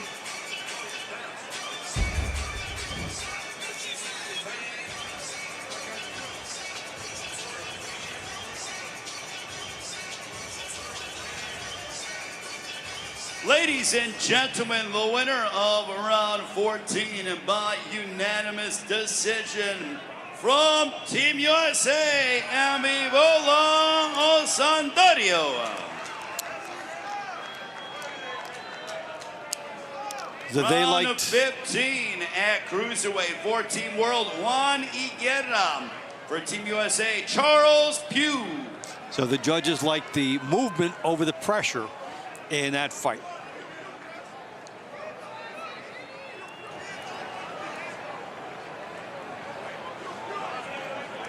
Juan Higuera, Mexican, taking on Charles Pugh, who's had an excellent season. Let's go back ringside with Emilio as a special guest. Hey everybody, we're down here ringside with my girl Flo. So Flo is an international athlete fighting out of, I pronounce this, we just went over this, Uruguay. Thank you so much. I'm taking Spanish, by the way, so I'm hoping to be able to step this up over time. So fighting internationally, coming to the United States, what has that given you, or other athletes might you say, to be able this opportunity to TCL? It's another level. another level, like physically, spiritually, technically, it's another level 100%. And just being part of such a small country, we are just 3.5 million, you know, and being here, like showing what I can do and what other Uruguayans can do. Because somehow I pursue my dream and I just left my country because I just love boxing. But no everybody have the courage to just give up everything and just go pursue your dream, you know. And it's great to be here. It's a great opportunity. And if I have talent in my country, there is many other talents here. And would you encourage other athletes from other countries to make the to take this opportunity with Team Boxing League to kick off their, you know, even if they were a national team and they're not getting picked up by big promotions, would you encourage them to do this? It's a personal experience, but if you love boxing and if you are sure of what you do and what you want, do it. I did my pro debut with TCL, so I have so much to be grateful about it. I did 43 amateur fights in my country, and I came with no professional experience. So today I did 29 fights with TCL. 29 fights. Any aspirations to on the traditional pro ranks? I'm ready to take over the world. That's it. You heard it here. Flo's ready. She's been an amazing talent for the Las Vegas team. Congratulations on finishing out the season, ma'am. Thank you so much. Thank you for TCL giving me this opportunity, and thank you for Dr. Phil supporting TCL too. This is amazing. Let's go. Vamos arriba, Uruguay. Take us back in the ring, please. Florencia, great job. And that's what we were talking about earlier, Dave, how no professional fights, is limited amateur experience, comes to TCL, and it has an opportunity to expand her career. You know, and there's a lot to be said for giving everything up where you are and making the pilgrimage. I mean, we've never had to do that to go to another country, but a lot of people will do it to come here, and we see a lot of fighters do it. There's so much involved for them. Not just another country, another continent do it. All the way from Uruguay.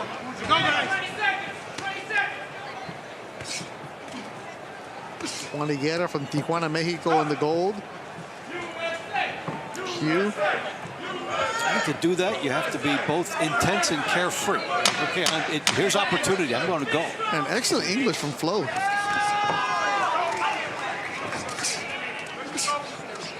Yeah, man, just packing up. No clue how your life is going to go. Believing in yourself. Again. That works out pretty well a lot. Yeah. So, what about these all-stars? Boom. Pew brought that right hand all the way from the Phoenix area, where he is, but that's his team. Keeps coming through. Good body shots, and if he gets it, that's one reason why, what you just saw.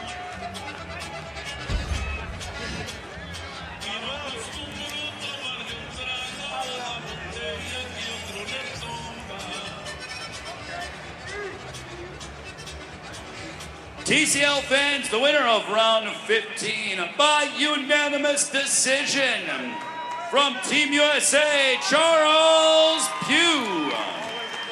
Our final middle round is brought to you by Event Ticket Center. Don't just watch it, experience it live with Event Ticket Center. At heavyweight for Team World, Cesar Navarro. For Team USA, Adam Stewart.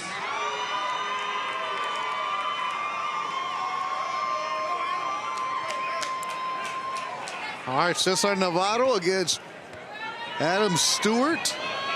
And this is going to be Mexico against USA, but it's also going to be teammate against teammate. That's very unique and strange, yeah. But here it is in the All-Stars.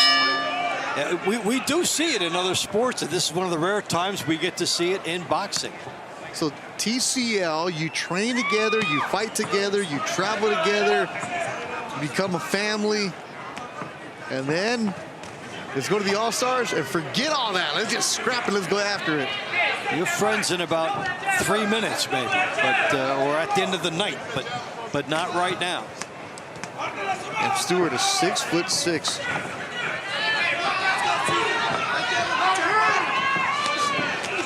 Well, they've sparred. It's one thing to spar and work with each other. Another thing where, all right, this is for pride here, Dave.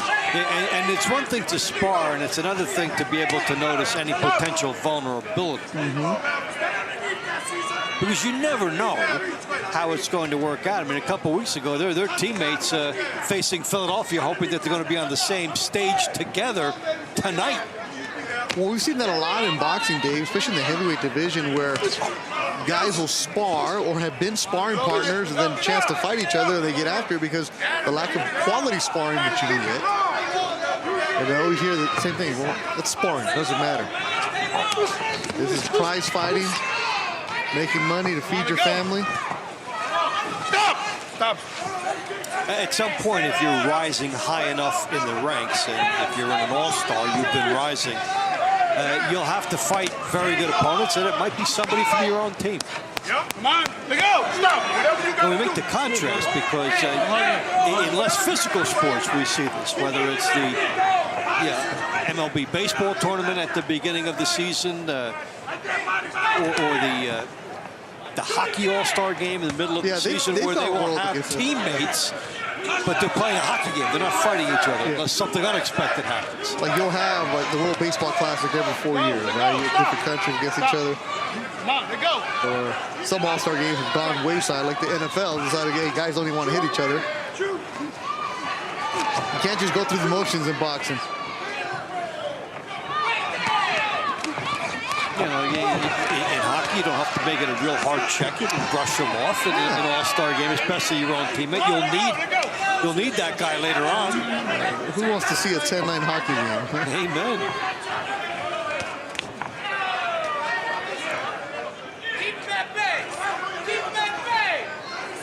Especially the heavyweights, got to be careful that one punch can change anything.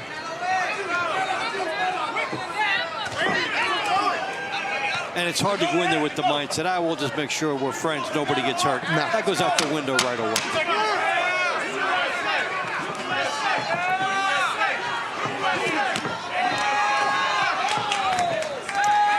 The other thing, the aspect of pride, you cannot look bad in a situation like this because you'll be talking to absolutely, next week. absolutely. This is real bragging rights. Middle rounds are done. Look at the highlights from round number 16. It's Stewart trying to assert himself, hoping that he's accurate.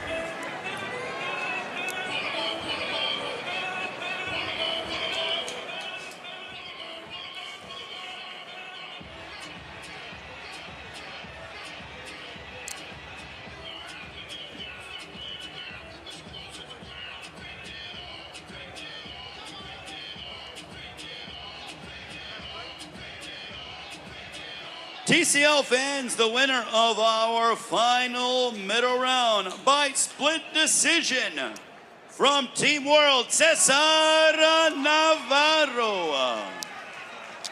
At the end of the middle rounds in our all-star matchup, it is Team USA 157, Team World 146.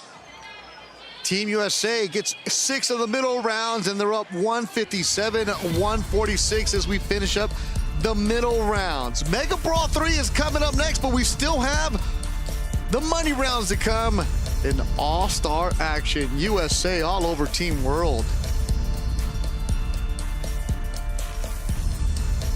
Team Boxing League is brought to you by Event Ticket Center. Don't just watch it, experience it live with Events Ticket Center.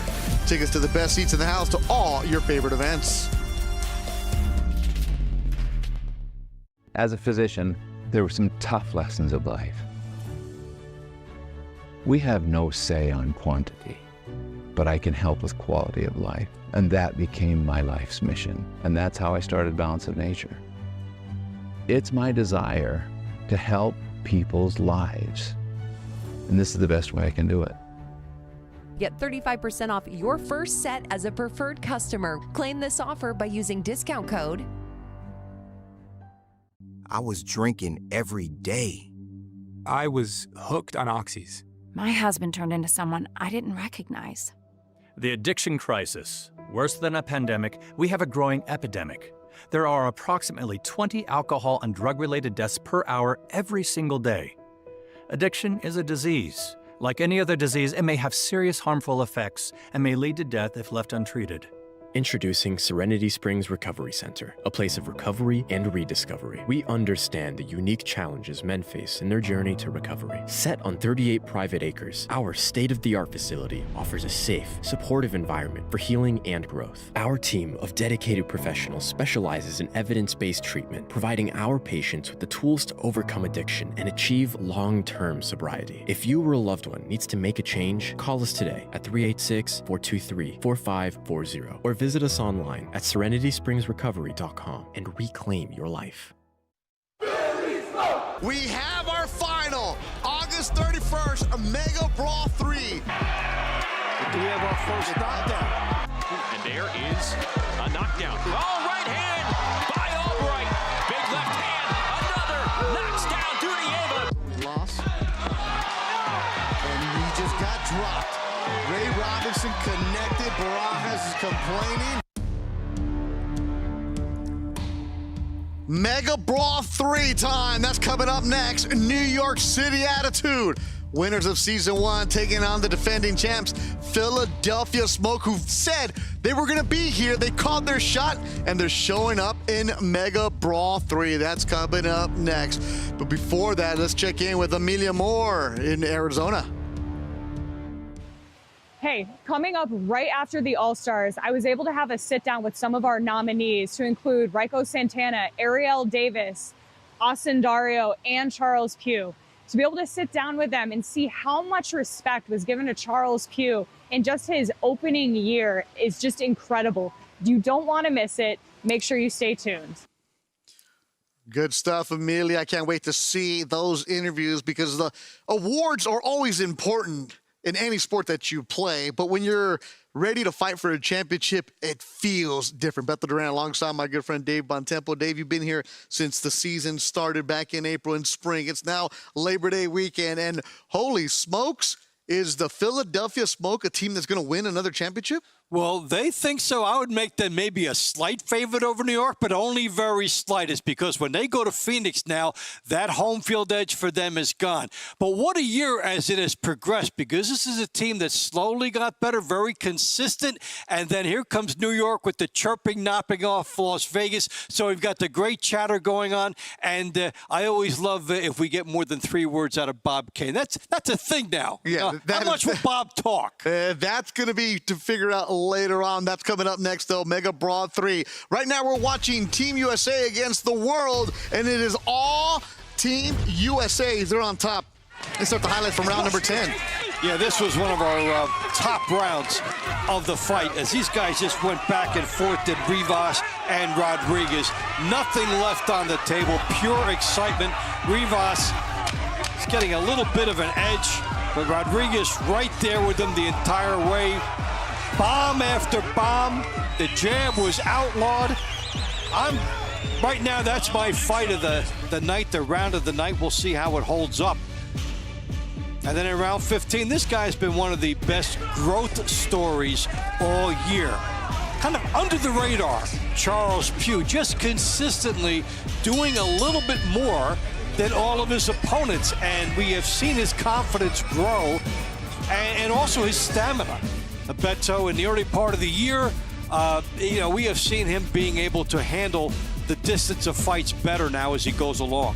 You'll be in the money rounds. Darian Castro Mohammed should be a good one in round number 18. Closing it out would be Rodriguez and Rivas going back at it. But Dave, which one is the round to watch in the money rounds? Well, we got a preview of what we just saw with Charles Pugh, and we're going to go watch him again. Okay, so Pugh and Yunieski Gonzalez in round number 20 should always be a good one because the monster always brings it. But right now, Team World has a lot of work to do as Team USA is on top. Let's go back ringside as Ray Flores is on the mic.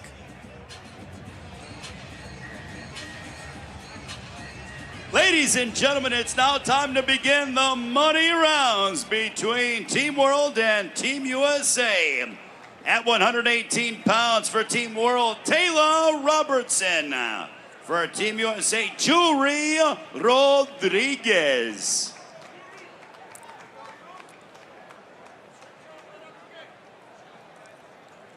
All right, round number 17. Rodriguez opened up the show with a win for Team USA. What will she do here in the money rounds? And that was a good scrap early on with Robertson on the outside, and Rodriguez trying to penetrate that jab and doing her best work inside.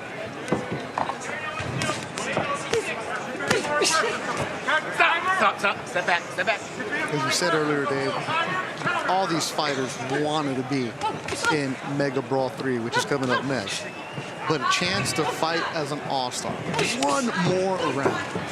And it tells you that you have completed a higher standard. You are fighting to a higher standard. You come in here with that expectation, regardless of what is happening with the team. You've been honored by the selection and this designation of higher standards. So they're fighting with that satisfaction.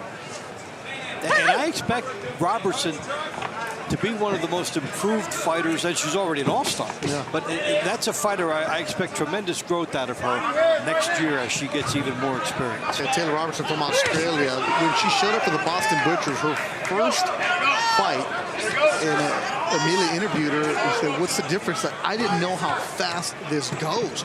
You can't wait like you would in an 8 or 10 round fight to let the fight come to you. No, you have to bring it right away. It's the mindset that changes, and she's adapted really, really well as she did that night when she made her debut. Yeah, she's picked up on the speed, and you know, you also have to know when a particular style isn't working for you this night and throw it away.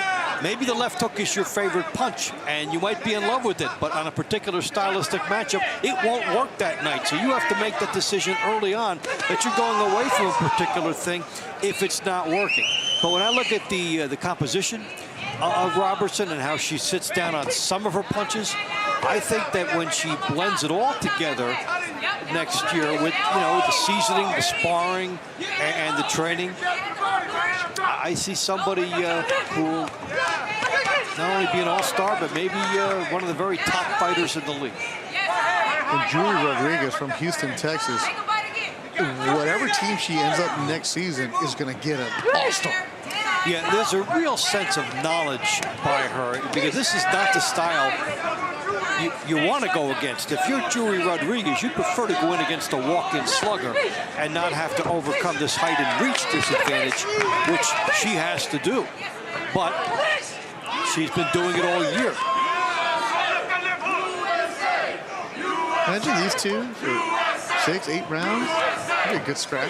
It really would be, and I'm curious with Robertson how much power she'll develop in that left hand as she sits down on punches. So that's something to ponder in this offseason. These are two very good scraps with these women tonight. Excellent work between Robertson and Rodriguez.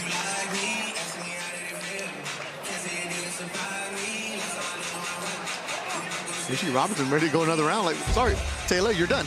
Now, one thing that we might look for her when she does this again, the uppercut would have been effective for Robertson if she'd been able to lure Rodriguez in, because that would be a natural advantage of her height and reach.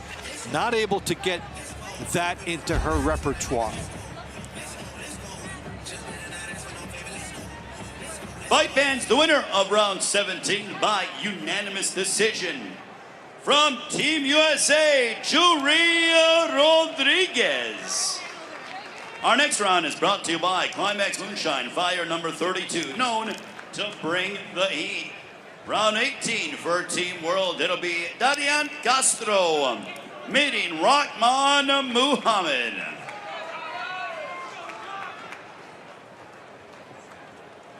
All right, Darian got round number 13 over Javon Davis. And Muhammad lost round 3 to Dizlan Gainza. So he's 0 for 1 against the Cuban. He'll have another Cuban right now in Darian Castro. Now, this is a scrap that I was looking forward to. When I saw the names on there, in the money round, Castro, Muhammad, both of them with excellent seasons. You see both of them with 15 wins in the season. Yeah, this was a fight that we were watching and can't wait to see, because they also have different methods of excellence. For Muhammad, for that long, ranging, powerful right hand, tries to get it in there. Try to use his height and reach. And Castro could be on the bicycle. Lateral movement. And then try to lure you into a mistake. The thing about Castro this year, Dave, and also last year at times, because he's so talented, so slick, that he can coast and get an easy victory. But whenever he's been matched up with somebody who is equal with him record-wise or talent-wise, he looks like he locks in another level. He steps up and realizes that what got him here will not get him through the next fight. So that's a championship mentality. And the better the opponent is, the more I'm going to pull out of the bag. He has that look right now against Muhammad. Good right hand from Muhammad lands. Yeah, he's got to look like, yeah, I'm going to get my way with this. But Muhammad, we talked about it earlier in this round, when he's effective, that lead right hand gets in. Got a catch weight of 153. Muhammad trying some head fakes to set up that right hand, trying to get Castro to buy into that and then move into the path of the right hand, but Castro said no dice. Yeah, you see the record right there, identical, except Muhammad had one draw this season. You could definitely see these two mixing it up down the road in their careers. Yeah, and you could also see that they would both be seasoned enough to pace themselves over a long fight. Yeah, there are some fighters we look at and say, okay, this is a one-round fighter, this is a two-round fighter, tailor-made for TCL. But these guys can also go out into the traditional boxing world and be effective waging longer fights, I think. Castro, 22 years old from Cuba. Step back. Don't hold it. Stop holding. Stop. Stop. Step back. Hey, 27. 27. Always dangerous to do that. Final seconds of the round.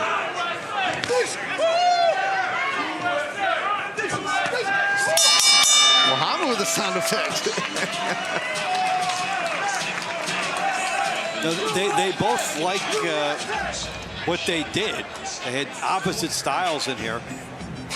So what do the judges want to reward? Do they want to reward the lateral movement of Castro or the opportunism of Muhammad?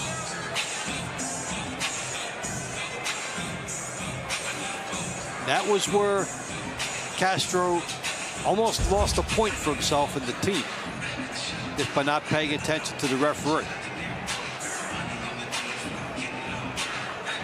TCL fans, the winner of round 18 via split decision.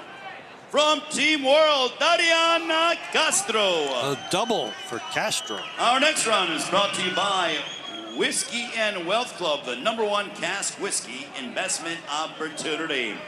Round 19 in the featherweight division. For Team World, Leon Calderon. For Team USA, Tierra Brent.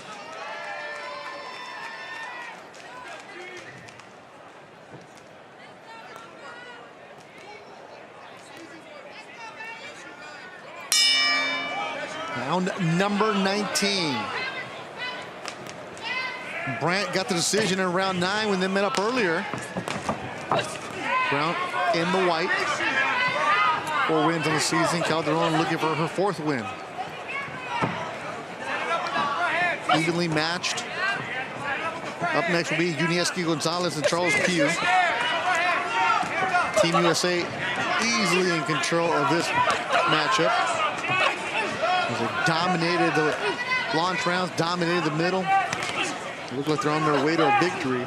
Coming up next, though, will be Megabrawl 3, New York against Philadelphia. Always make sure to check out the TCL social media accounts for behind-the-scenes coverage of what's going on this week. And if you think you can fight in TCL, make sure you check out the TCL website, Team Combat League, for information on tryouts for next season. It's right around the corner.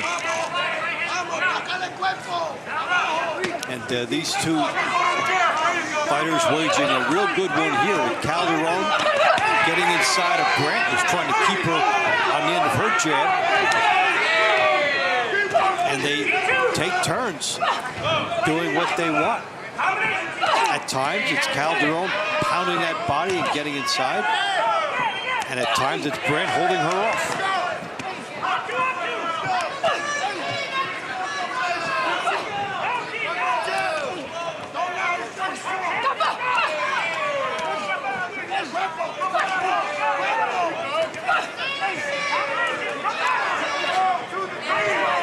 Good action, good back and forth.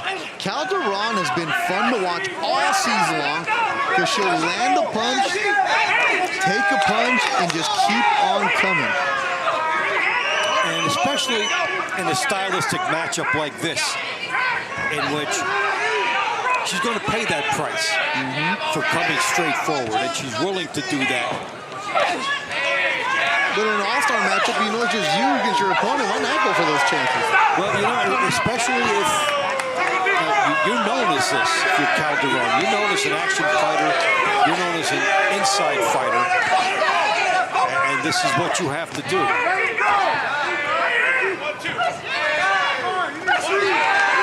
mean, for Leanne Calderon, half the battle is always fighting away to bob and weave and move that head into position to then get into an offensive situation. She's done that pretty well. Very, very active as Leanne Calderon out of the Team World. Good scrap. Good scrap between the women.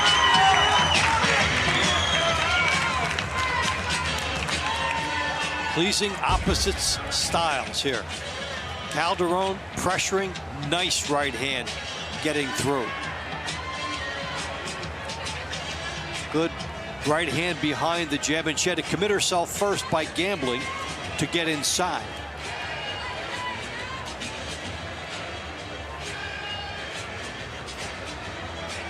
Brent thinks she did enough. Her effectiveness was from outside. Ladies and gentlemen, the winner of round 19 from Team USA, it is Tierra Brent. Our next round is brought to you by Balance of Nature, proud health supplement partner of TCL. Round 20 in the Cruiserweight division. For Team World, it is Uneski, the Monster Gonzalez. He'll match up against Charles CP, the champion. So Tierra Brent goes 2-0 against Calderon. And now it's the round to watch, according to my good friend Dave Bontempo. Unieski Gonzalez, El Monstro in the maroon trunks. Pugh in the white trunks. Ringside is our partner, Amelia Moore. Amelia, this is Dave's round to watch. I can see why.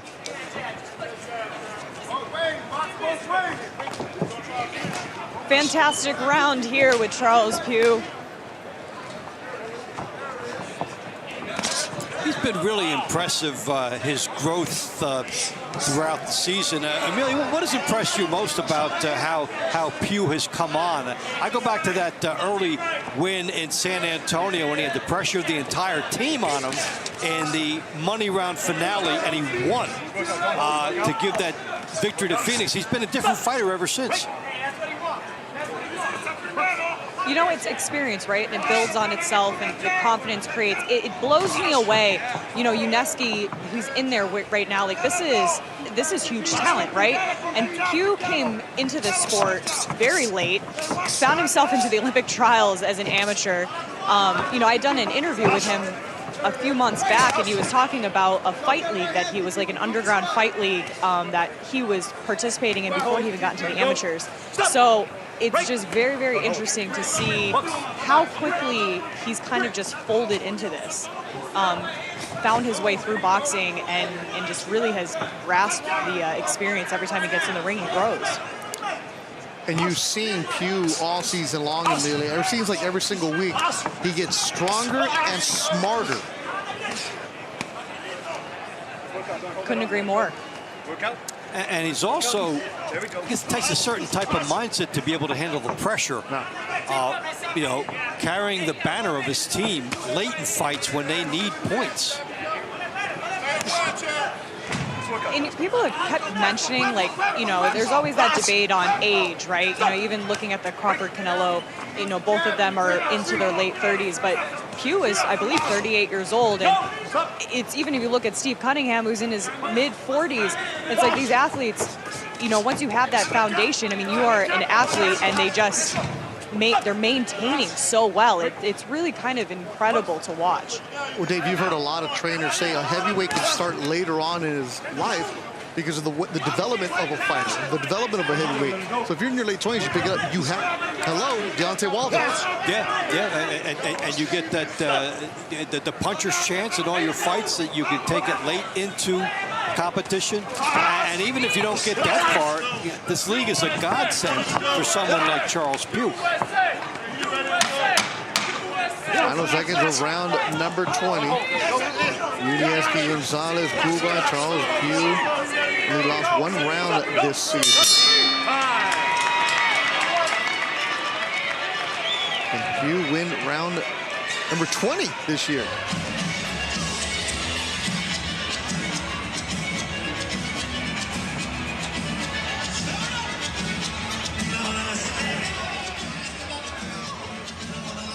We're done with 20 rounds. On deck, brought to you by Event Center.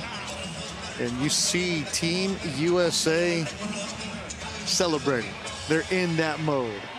They should be, the way they've dominated tonight. Then the success of one athlete often spills over to another. Absolutely. TCL fans, the winner of round 20 by unanimous decision from Team USA, Charles Pugh. Round 21 in the Cruiserweight division for Team World. It'll be Juan Higuera. Team USA counters with Jonathan Rice.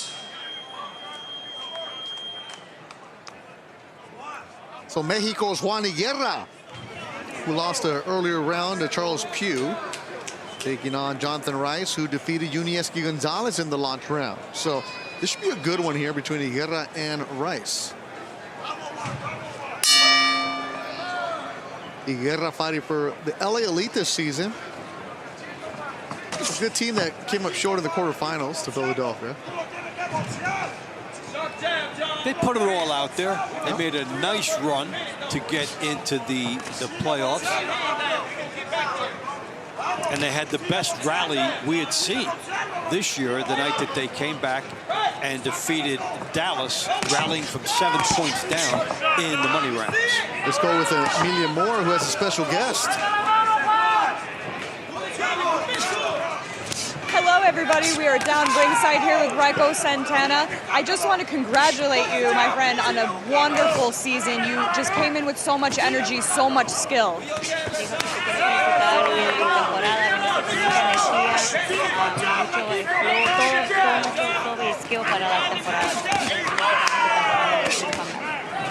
Muchas gracias a Team Combat League por tenerme siempre presente y súper agradecido.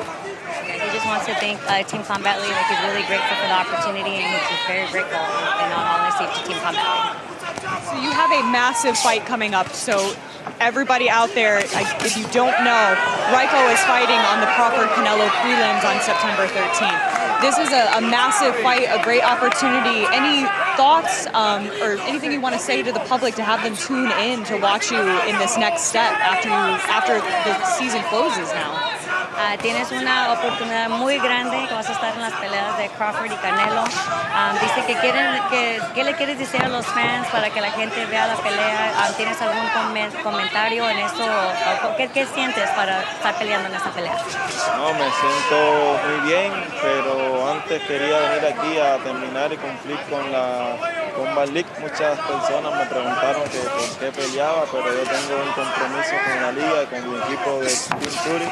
Entonces quise venir aquí para cumplir y ya, pero sí no es menos cierto que ahora mismo mi mente está más en el 13 de septiembre, pero quise cumplir con la liga y con el Team Fury. Dice que su, so he's saying that his mind is definitely on September 13th with the Crawford-Canelo fight, but he has a commitment to Team Combat League, and he is a man of his word. That's why he's here. He wanted to finish the season. He owes it to Phoenix Fury, his coaches, and Team Combat League. So he's very grateful for the opportunity that Team Combat League brought him. That is why he's here finishing the commitment. Wonderful. Thank you so much, Raiko. Good luck and do your thing on September 13th. And congratulations on an absolutely wonderful season. Muchas gracias y gracias a la agradecido y aquí me tienen para el año que viene si quieren. He said he's very grateful and he'll be here next year if you guys will take him. Amazing. Thank you. Take us back in the ring. Definitely going to take Raiko Santana. Good job by Emilia getting that answer of why Santana would still be here. And he talked about the commitment to TCL. Something that I had brought up earlier, and he did bring it up to the TCL, giving them their props. And this is the knockdown shot, the highlight that we had here. So a pathway to victory. And the smile that came with that. Second knockdown of the night. Daniel Morales had one in round number 2 for Team USA. This time it was Juan Higuera in round 21. Fight fans, the winner of round 21 by unanimous decision, 10-8 from Team World, Juan Higuera. Our next round is brought to you by Serenity Springs Recovery Center, a place of recovery and self-discovery. Round 22 at heavyweight for Team World, Patrick Meliata. Meeting Team USA's Trevores Barnes.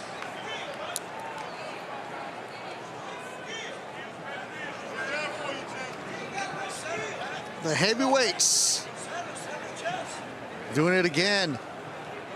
Barnes took round number 8. The southpaw in white. Well, can he do it again against Mailata in round 22?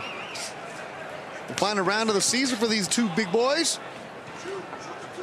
Coming up next, Megabrawl 3, New York against Philadelphia. Can the smoke repeat?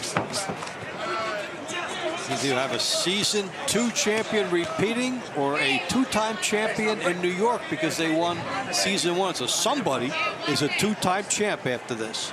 And it's been getting chippy, the social medias from, not the team accounts, from the personal fighter accounts. Love it. It's a natural for that geographic area, about 125 miles apart. Plus they fight in the same arena often. New York coming down to Philadelphia, not only on the road, but even to set up other fights. So they've been in that Philadelphia arena. They've probably seen the Philadelphia team more than half the season.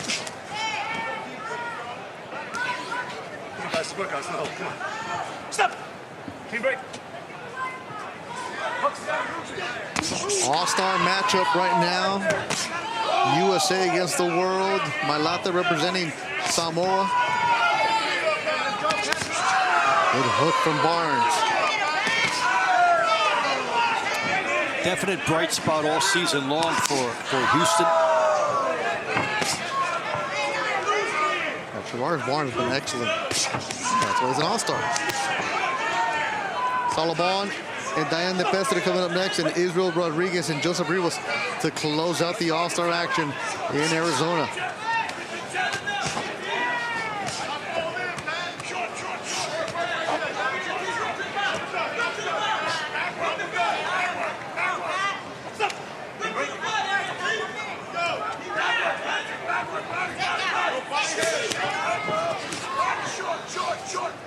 Always the heavyweights. You just have to keep your eyes on it because one punch can change everything. You're waiting to see what is going to change, who's going to land the big shot. And it's Mailata trying to do his best work on the inside, and Barnes has been finding a home for that big left hand on the outside. Winding up is Barnes, too. Well, big swing of this from Barnes. But fortunately, he was far enough from danger. But, you know, we talk about Barnes winding it up and lining it up. He's winding up one place and then shooting a punch from a different direction. So when he launches that left hand, it's not from straight behind its ear. It's often off of another look.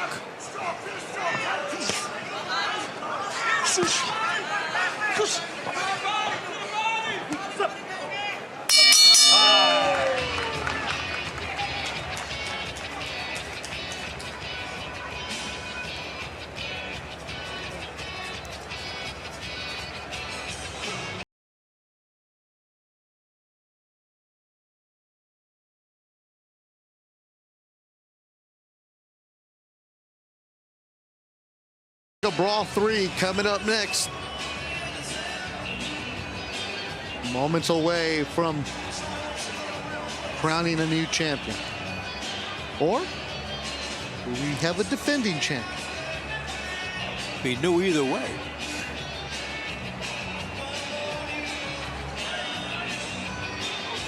TCL fans, your winner of round 22 by split decision. From Team USA, Travis Barnes. Our penultimate money round here in this all-star matchup for Team USA, Raul Solomon. For Team USA, Diana DePestre. A good friend Ray Flores with the penultimate drop on him. Yeah, that's one way to set up the fight before the end. You want to translate that for me, Dave? Penultimate, I think that means the fight before the last one. Oh, okay. There we go. Having a good time here. Beth Duran alongside Dave Von Temple. Ray Flores, our ring announcer. We're round 23. Raul Solomon and Diane DePestre. They went at it in round 6, and DePestre got the better of Solomon. What will happen in round 23? Because Solomon, having known him for many, many years, just a very prideful fighter from the Long Beach area of California. Does a lot of excellent sparring with Manny Robles and Edgar Hassel's fighters. Manny had coached the LA Elite. Was able to go to the gym a couple times, see the quality of work that they have in there, just quality sparring. And, you know, when you're just around all that excellence and all that talent, A, you're just going to get better from being there. And B, you might be overlooked because people say, oh, he's part of a gym. We don't really know much about it. But in the meantime, you've gotten so much out of it. And Solomon will fight at 68 normally. That's good opportunities. We'll take on fight. He's a tough dude.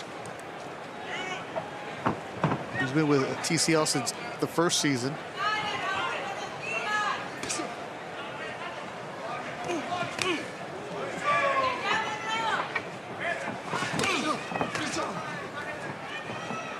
Yeah, Solomon, he's been in different gyms in the Southern California area, sparring with a lot of different top-notch fighters, former champions, or fighters that have fought for world titles.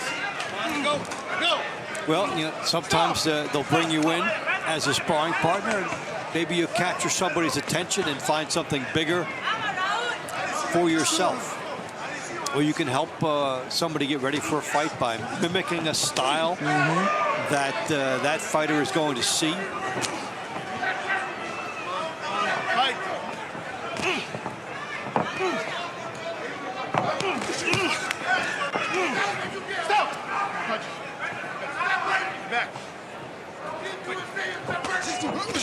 And the best are a good Cuban fighter. Now living in Tennessee.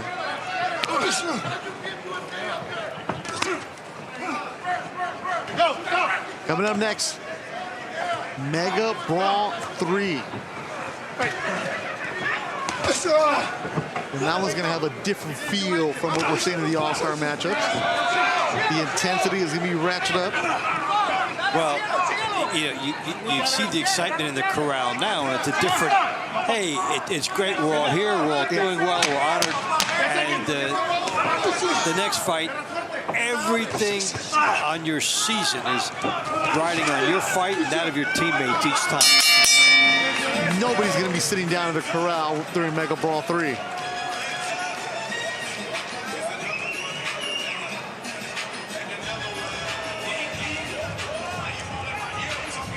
One more round to go in all-star action.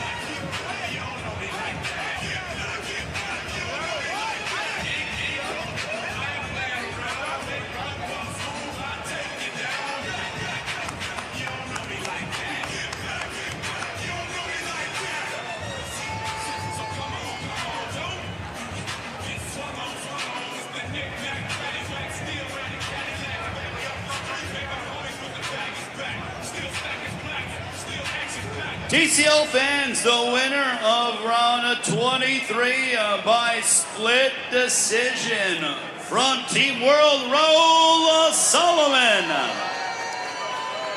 Our final money round is brought to you by Event Ticket Center. Don't just watch it, experience it live with Event Ticket Center.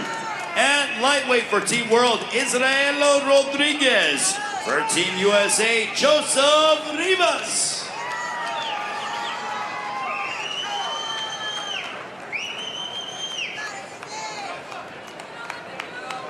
All right, here we go. The final round of all-star matchup.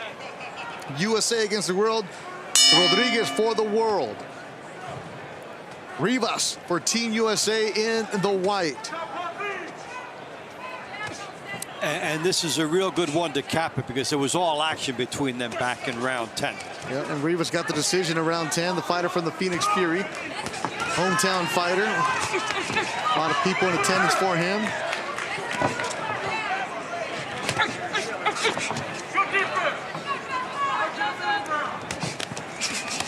Yeah, in round 10, they just went at it the final 30 seconds.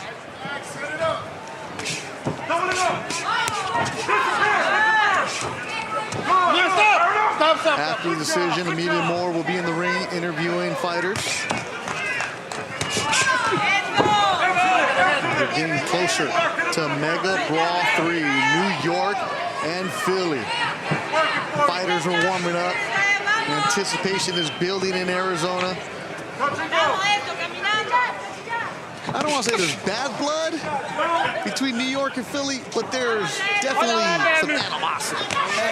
And there's some, one-upsmanship attempts going on all between these two teams because, they've had the history going back 3 years. Philly and Vegas, that was good back and forth, but Vegas had just gone into the spotlight this year. New York and Philly going back 3 years, and as we'll talk in the next broadcast, some bad blood with some of the rivalries that have occurred. Fighters on different teams, but all that factors in. Yeah, there's a couple of storylines between fighters that's personal.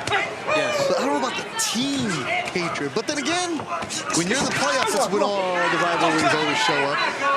We'll have a lot to examine along those lines in the show because the matchup on several levels is fascinating. So many different storylines. You have the Cunninghams, father-son fighting, which will be historic.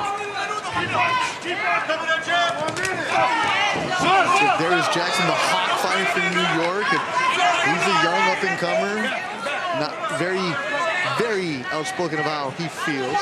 You've got the MVP from one season who was passed over by that team the next. Now he's fighting his replacement. There's a lot to go on there, which has really made this matchup nice to anticipate over the last couple of weeks.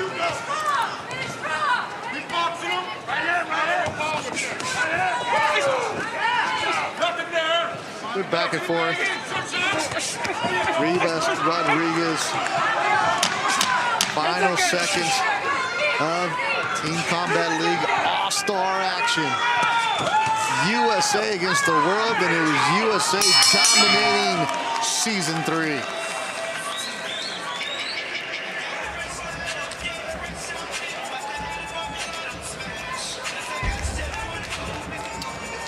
And a look back at our final round. They couldn't quite duplicate what they did in round 10, but it was intense, and they put on a pretty good show.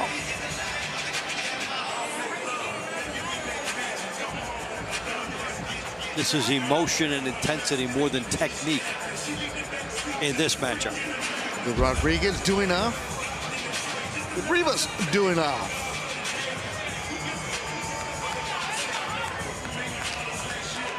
TCL fans, the winner of our final money round by split decision from Team World, Israel Rodriguez. Your final score of TCL Season 3 All-Star Matchup. Team USA 232, Team World 222.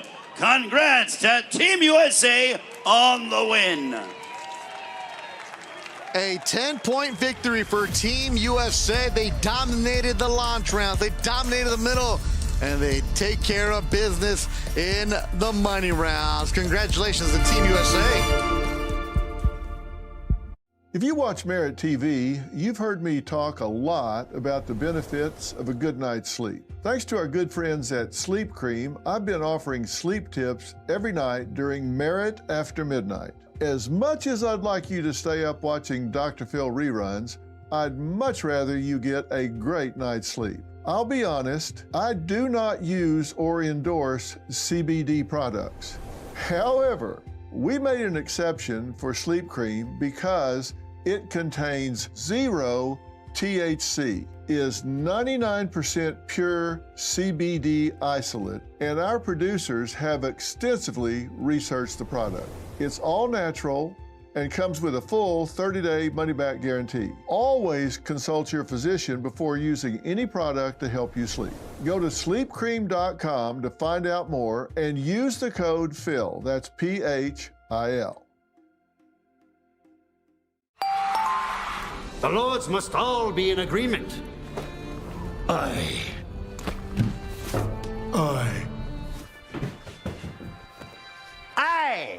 We ride at dawn. Cool story. I've got tickets to a concert next weekend. Do you want to come? I got great seats on Event Ticket Center. I would like that. Don't have a weekend like Gary's. Instead, get tickets to your favorite sports, concerts, and shows with Event Ticket Center.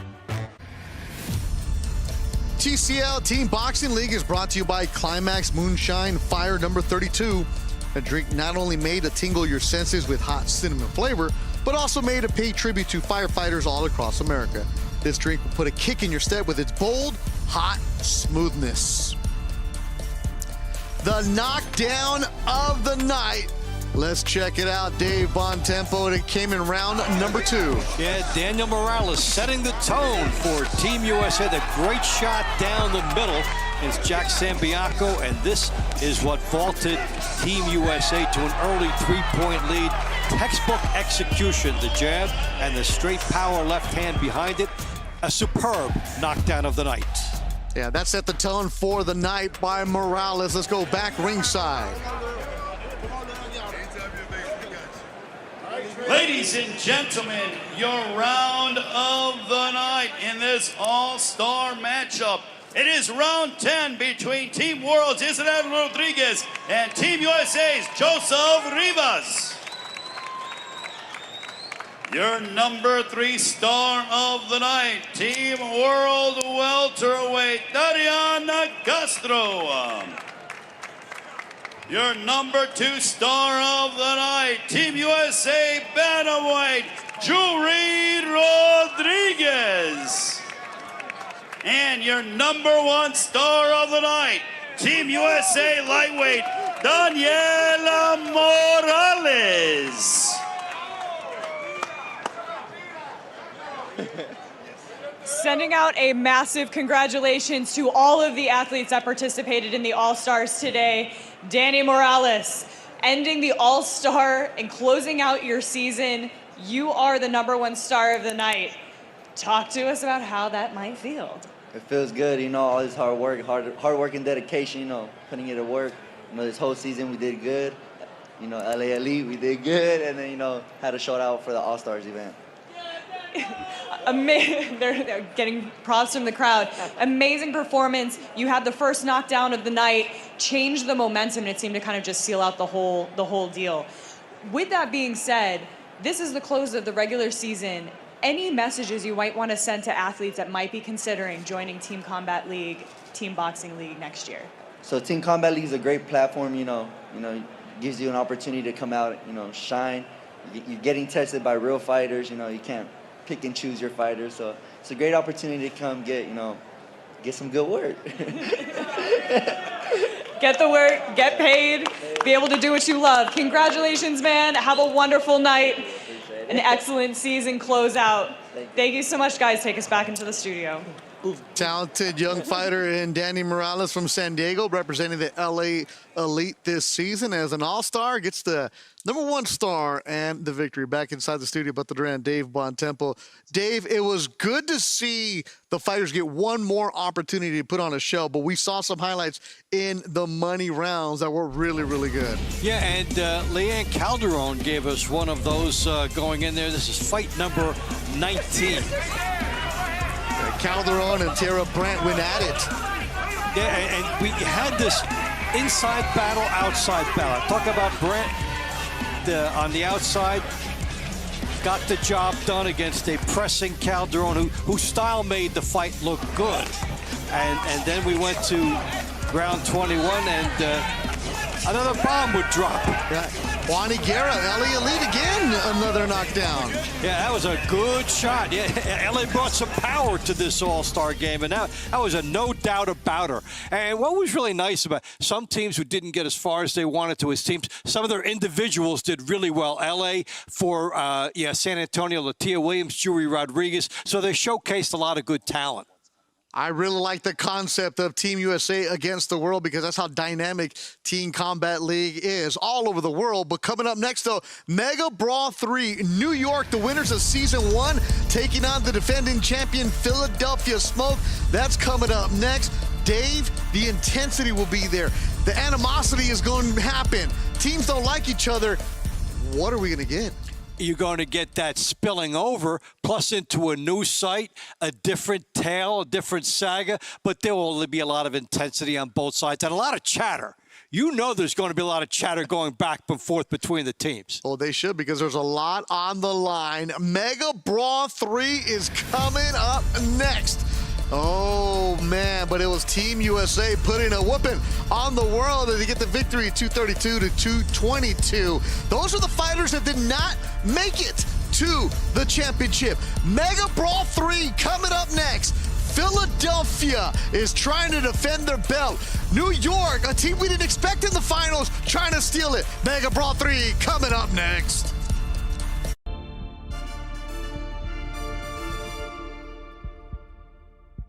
Amazing. We have quite the stacked lineup here. We have athletes that are nominated for most valuable player, the MVPs on the team, and then also a nominee for most improved. Thought it was a really great contrast between the two because for all of you that are on this interview right now have really, really stood out, performed, and put on for your team, your city, yourselves. It's been awesome. So before we dive in, could you give me just one word, short phrase that kind of sums up your season? Our season was underdogs. I'll say that word. Underdogs. I'm gonna give resilience for the Atlanta Attack. The Atlanta Attack had a lot of resilience this year. I would say my season or our season for the Dallas Enforcers was what the F. I'm gonna leave it at that. That's fair. That's fair. Reiko, what about you? Pues, pues mi equipo es de necesidad. Sí, pues deseo de ganar, o sea, tenacidad, sí. They're tenacious. The team is tenacious. I would definitely say that. Underdogs, tenacious, that would definitely puts kind of paints the fury for sure. So with you guys, when you first heard about your nomination, what went through your heads? Just kind of going down the line. Obviously, you know how you've performed, you know how you've done for your team and how the season went, but when the nomination popped up, what kind of went through your mind with that?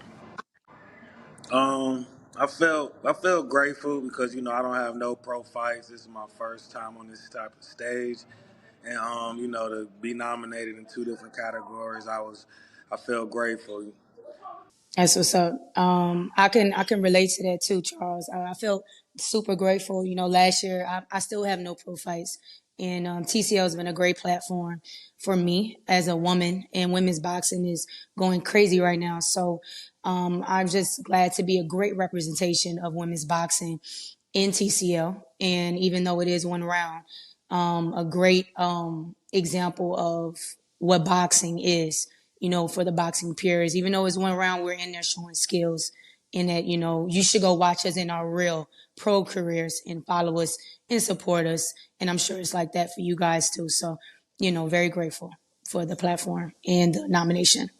Lola, pues yo quiero pues darle gracias primeramente a la liga por tenerme ahí, por pensar en mí, por tenerme presente y eso me ayuda a seguir preparándome fuerte pues para tratar de ganar.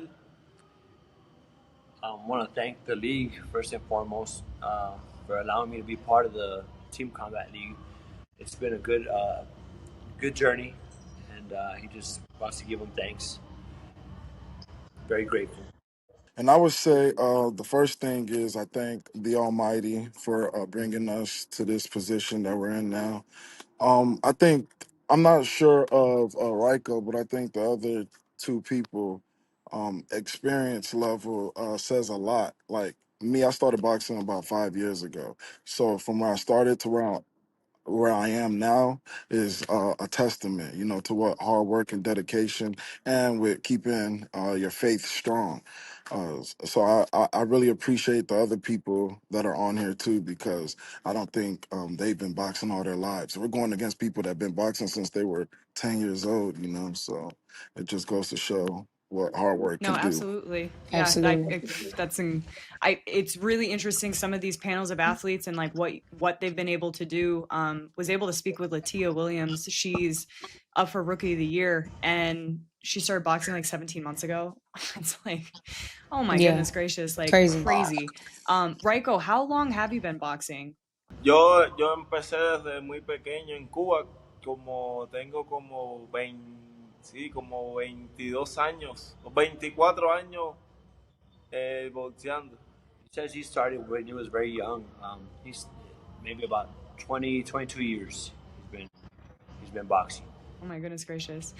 So, I mean, a skill level, it's just like it shows, but also the platform, it like gives you the opportunity to be able to compete with athletes that have huge backgrounds and those that, some of you are just coming up and starting the journey. So for those of you, for the MVP nominees, what would you say are the biggest changes that you've made this season? Well, obviously, Charles, this is your inaugural season. Ariel, this is your second season. What would you say would be the biggest thing any changes that you've had to help you really level up for this season to be able to really perform the way you have, and obviously each fight is going to give you something more tools in your toolbox to keep pressing that gas pedal. But what would you say has been?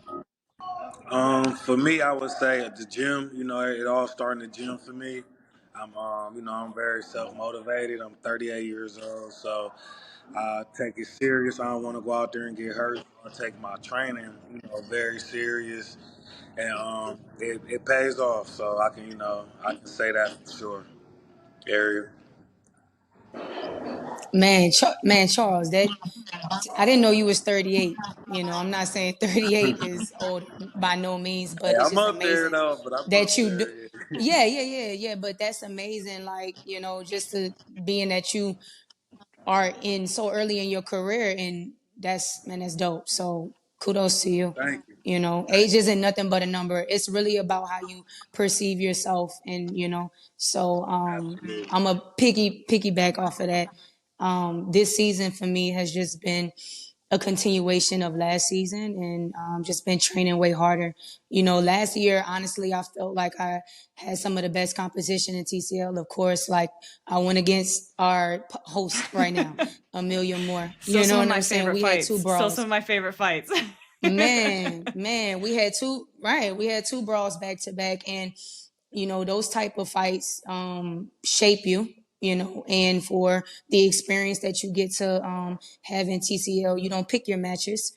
You understand? So this is just going to make us better fighters. So this year has just been another grinding year. Just up the training because we got pro careers. I'm Dr. Evan Zhao, founder of Pagogen. Our breakthrough cat allergen neutralizing spray reduces active cat allergens by up to 98% so that cat owners with allergies can finally be at peace with their pets. Experience comfort with your cats like never before at Pagogen.com. Jump into 88 Fortune Slots, the free-to-play mobile slots game of the year. Million coin jackpot and high roller gameplay. Download 88 Fortune Slots for free and get a 7 billion coin bonus. 88 Fortune Slots. Fortune favors the bold. So for those of you, for the MVP nominees, what would you say are the biggest changes that you've made this season? Well, obviously, Charles, this is your inaugural season. Ariel, this is your second season. What would you say would be the biggest thing that any changes that you've had to help you really level up for this season to be able to really perform the way you have? And obviously each fight is going to give you something more tools in your toolbox to keep pressing that gas pedal. But what would you say has been? No, a mí me ha ayudado mucho la liga porque me ha hecho, yo soy un boxeador que soy muy agresivo, entonces he tratado de esa agresividad también acompañarla con la inteligencia, porque como que es un round, tengo que ser muy inteligente y entonces me ha ayudado eso, a ser agresivo pero a la vez ser muy inteligente. He says being part of the league has helped them tremendously. A little bit of everything. Be aggressive, number one. Number two, also be intelligent when he's up there. And kind of just put both of them together. He says might be one round, but it's still there's a game plan behind it. You have to be smart. You can't just go up there and be aggressive, one-way fighter. You got to show your skills in the boxing aspect as well. Yeah, I like what he said because in boxing, you can't just fight everybody the same way. So you can't just go out there and slug it out. I mean, you could, and you'll see how that works for you. But the way I attack the game and anything in life is I treat each situation differently. And I'll use certain skills for certain people. Well, I try to use all my skills all the time, but I'm just saying I use different techniques or game plans for different people. But it's awesome hearing these people talk, people that are voted for MVP. 38, crazy. And you just started boxing. That's that blows my mind, And then you say you're 17-1. Oh yeah, that's tough. Because you're going against tough people that have been boxing, So that's what's up. Yeah, Charles has a crazy story. Like, would love to do. We know we've done interview before, but like to run that back to actually get it on like Riverside where we're actually talking to each other. I mean, he was like in one of the original fight leagues, then went into the amateurs, which thank God they didn't find out about that. Goes to the Olympic trials, like, and now he's here. Like, this man has done some of I love your story. It's just incredible. And then, your background in fitness it's amazing. So I know some of you don't know each other, or you do, or you're meeting each other for the first time right here. Just kind of piggybacking off of that, just from this very short, is there any qualities, if you have seen each other fight, or just from this conversation, that you guys are like, that's the quality to embody, to be able to be a great fighter, to be in TCL? Absolutely. I actually got to see all of them fight. We just Ariel just seen her fight recently, and like I was like very impressed. Ryko as my teammate in space. I done seen him all over TCL. He like one of the cover guys at TCL. Man, great personality and back it up in the ring. But I think we all are very talented right here. I didn't know all of us were going to be on here at the same time, so it's kind of like it was kind of easy to see some of them. But I was very impressed with all of them now to know they're a little bit more about their story and background, and like how she hasn't been boxing that long and stuff, and him, and and Ryko's story. it's it's kind of motivating and it kind of just help me want to keep going and pushing, keep going harder, man. It's motivating though. But very impressed. Everybody on this panel right now is talented. Talented. Very talented. Very, very. I would say about Charles when I seen you, I seen the mentality, like the mentality that you have to have in order to pick up boxing at your age, like to go for it. You know what I'm saying? So I can see the dedication that you've put in whenever you fought. Bueno, yo creo que de aquí todos son muy talentosos, pero por ejemplo, el Zipi es de mi team, o sea, es ahí como es uno de los del motor ahí, impulsor del equipo. Creo que el equipo tiene mucha fe en él. Pues a la muchacha me tocó verla pelear, es muy fuerte, también es muy talentosa, es de arriba.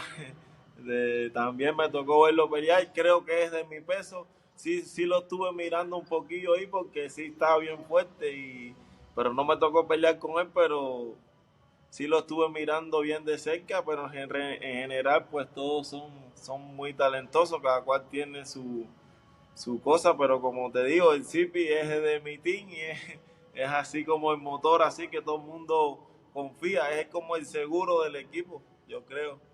You're saying all of you guys are very talented, and he's seen every one of you fight. Ariel, he says you're very strong. I saw you fight.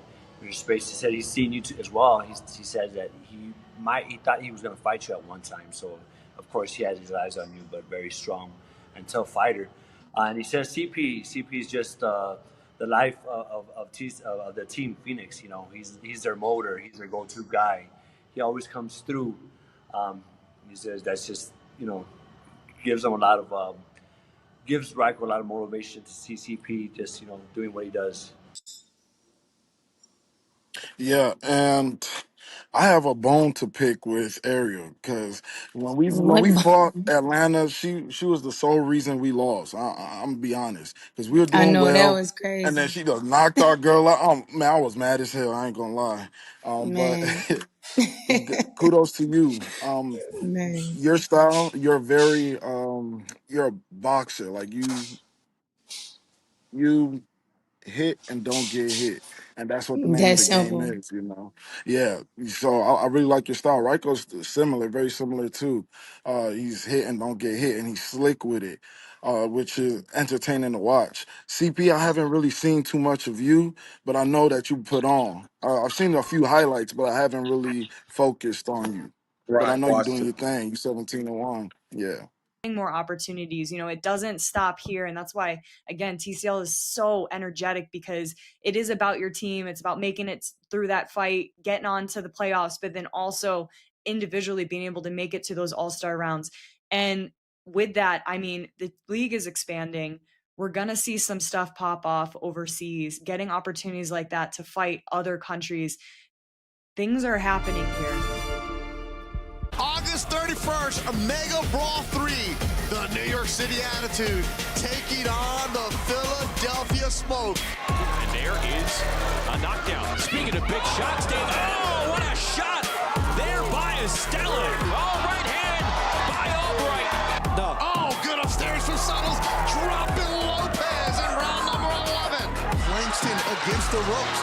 Hart teeing off against Langston and drops him.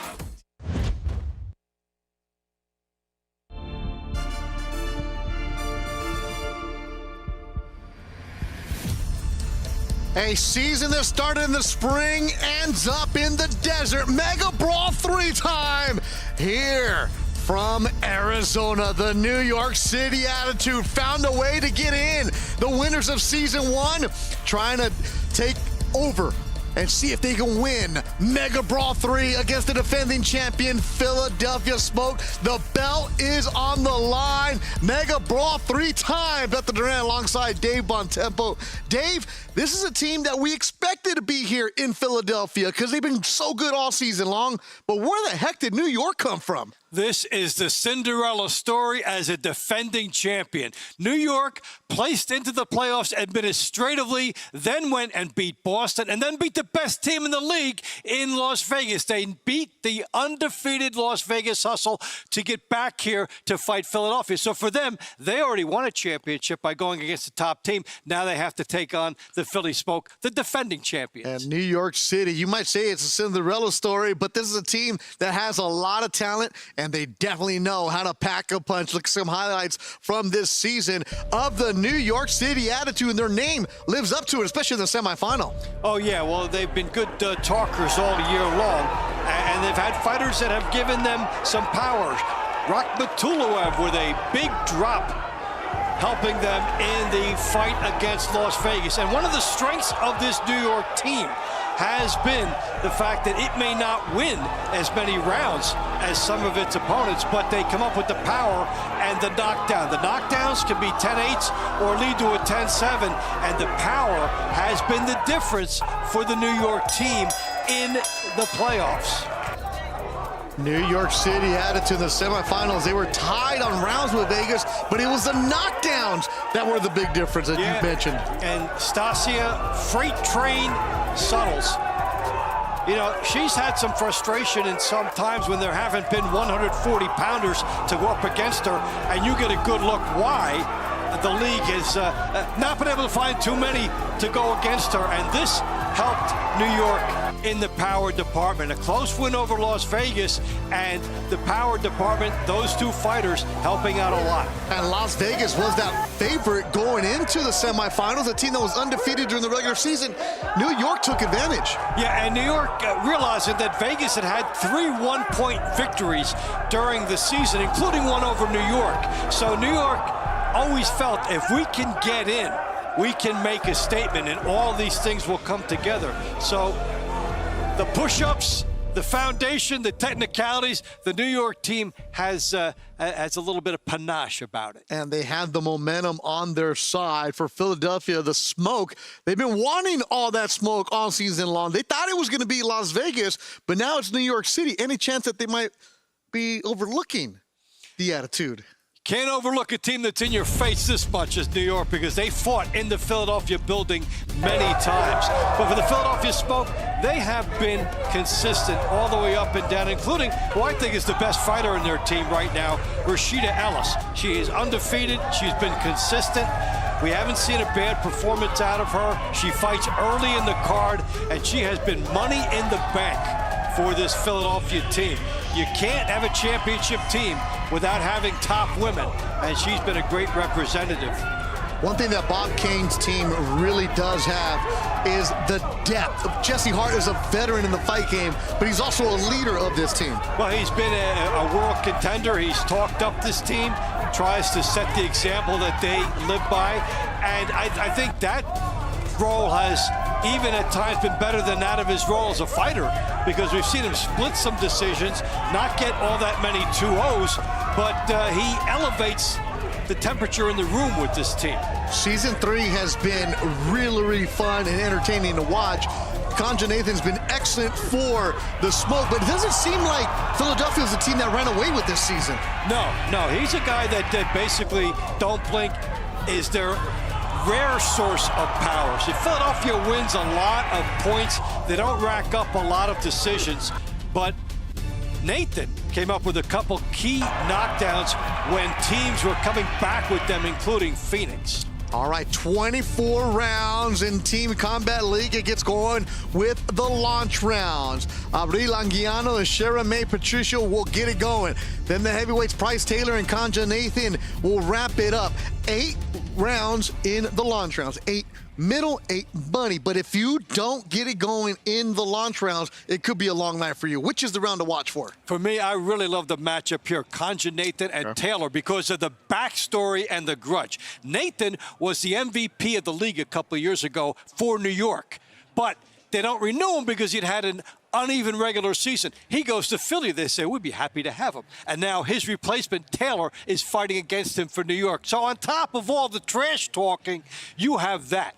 And in boxing, nobody ever holds a grudge. Never, ever, ever, ever. A member of the Boston Butchers done a great job on the broadcast with us this season is Amelia Moore, who is in Arizona. Hello, gentlemen. Here in the ring, the crowd is packed. This is the best crowd that we've had. I'm so excited to be closing out the season with such a great venue. This is going to be it, ladies and gentlemen, so do not tune out. Tune in right now. So many great fights about to happen. Such an interesting lineup for this to happen the way it did. You know, you really thought Vegas was going to be here. New York's here. I have a funny feeling that New York is going to give Philly a heck of a go. And so every round is going to be really impactful. There's been so much that's happened in order to bring athletes in to create a full roster. Samantha Ginnethan came in literally 24-hour notice to meet Stacia Suttles for these next two rounds that she's going to be covering. I really think that you need to make sure you watch those rounds. Samantha has given what I would say the most pushback to Stacia that she's had. You know, Stevie Jane Coleman, myself, I'm the only rounds that Stacia's had that she's lost. So if Samantha makes the adjustments, it could be either a really surprising round, or if Stacia does what Stacia does, it could be a swing, you know, to really pump up those points for New York. So I think definitely let's see what happens. And we'll see that in the middle rounds. Amelia Moore, our ringside reporter, doing interviews. And congratulations to Amelia, who recently got ranked number 6 in the WBO. But coming up next, we have Megabrawl 3. The Philadelphia Smoke trying to defend their title against the New York City Attitude. Megabrawl 3, Team Combat League.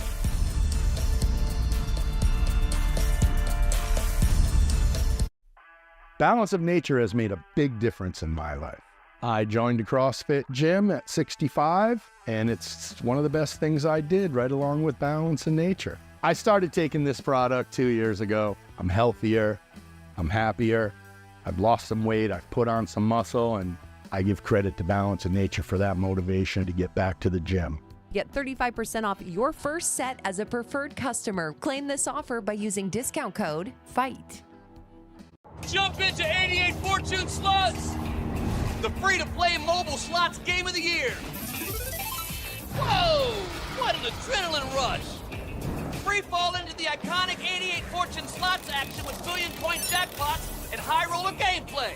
Land mega wins and play the latest game straight from the casino floor. The more you spin, the more you can win. Download 88 Fortune Slots for free and get a 7 billion coin bonus. 88 Fortune Slots. Fortune favors the bold. The lords must all be in agreement. Aye.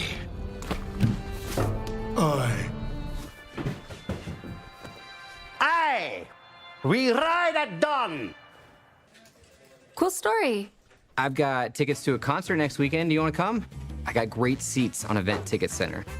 I would like that. Don't have a weekend like Gary's. Instead, get tickets to your favorite sports, concerts, and shows with Event Ticket Center.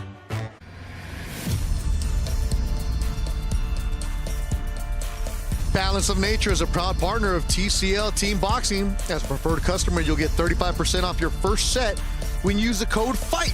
Go to balanceofnature.com or call today. What a beautiful setting in Arizona, site of Megabrawl 3. Let's go ringside. Ladies and gentlemen, welcome to the Renaissance Phoenix Glendale Hotel and Conference Center for TCL Megabrawl 3 Championship. We want to thank the Executive Director of the Arizona Boxing and MMA Commission, Danny Vella, along with the Chairman, for hosting tonight's event. Also, big thank you to our fine sponsors, Climax Moonshine Fire number 32, known to bring the heat. Also, Whiskey and Wealth Club, the #1 cask whiskey investment opportunity. Balance of Nature, proud health supplement partner of TCL. Serenity Springs Recovery Center, a place of recovery and self-discovery. And Event Ticket Center, don't just watch it, experience it live with Event Ticket Center. And now, ladies and gentlemen, please welcome Coach Ryan O'Leary and Benny Roman's Season 1 champion, the NYC Attitude. NYC. August 31st, Megabrawl 3, the New York City Attitude taking on the Philadelphia Smoke.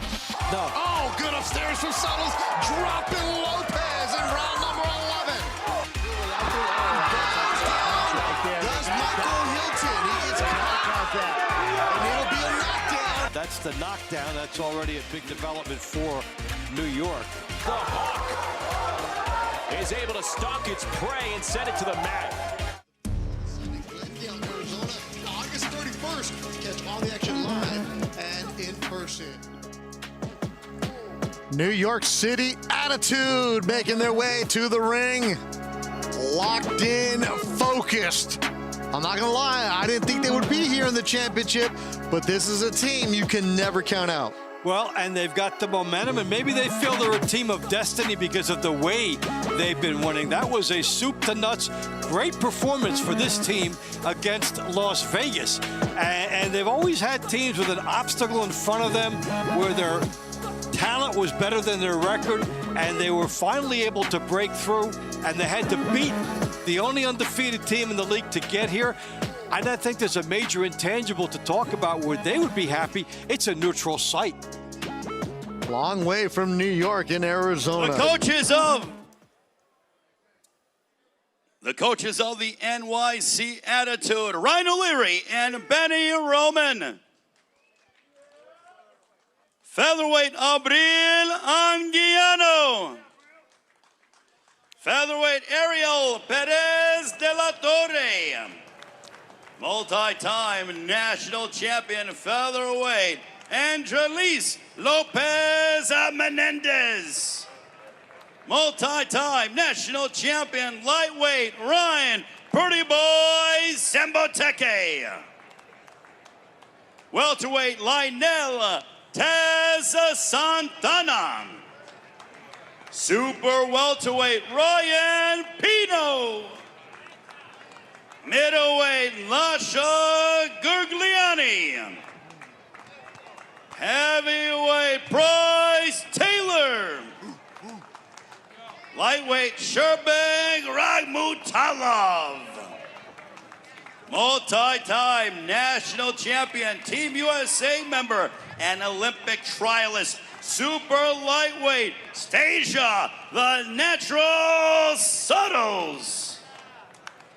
Welterweight, Darius the Hawk Jackson. Super middleweight, William Langston. Light heavyweight, Isaac Sanctus Spiritus Carbonell. Cruiserweight, Tessia Talia.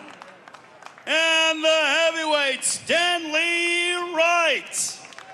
That is your Season 1 TCL champions, the NYC Attitude. And now, ladies and gentlemen, please welcome the Season 2 defending TCL champion, Bob Kane's Philadelphia Smoke. We have our final, August 31st, Megabrawl 3. We have our first knockdown. And there is a knockdown. Oh, right hand by Albright. Big left hand. Another knocks down Duty Ava. Loss. And he just got dropped. Ray Robinson connected. Barajas is complaining. The Philadelphia Smoke, the defending champions. Now, this is a team I expected to be in the finals, and this is where they feel like they belong. Yeah, they've had it eyed all year. They were consistent. They stumbled one time with Las Vegas beating them, and they came out with a vengeance in the fights after that, which is what you expect championship teams to do.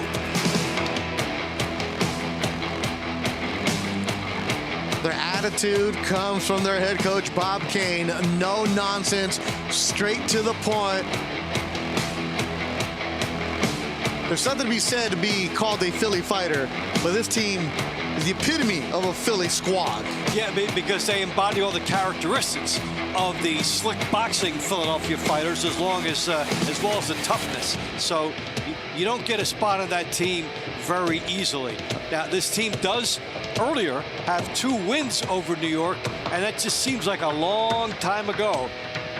All right, Ray Flores, our ring announcer for tonight.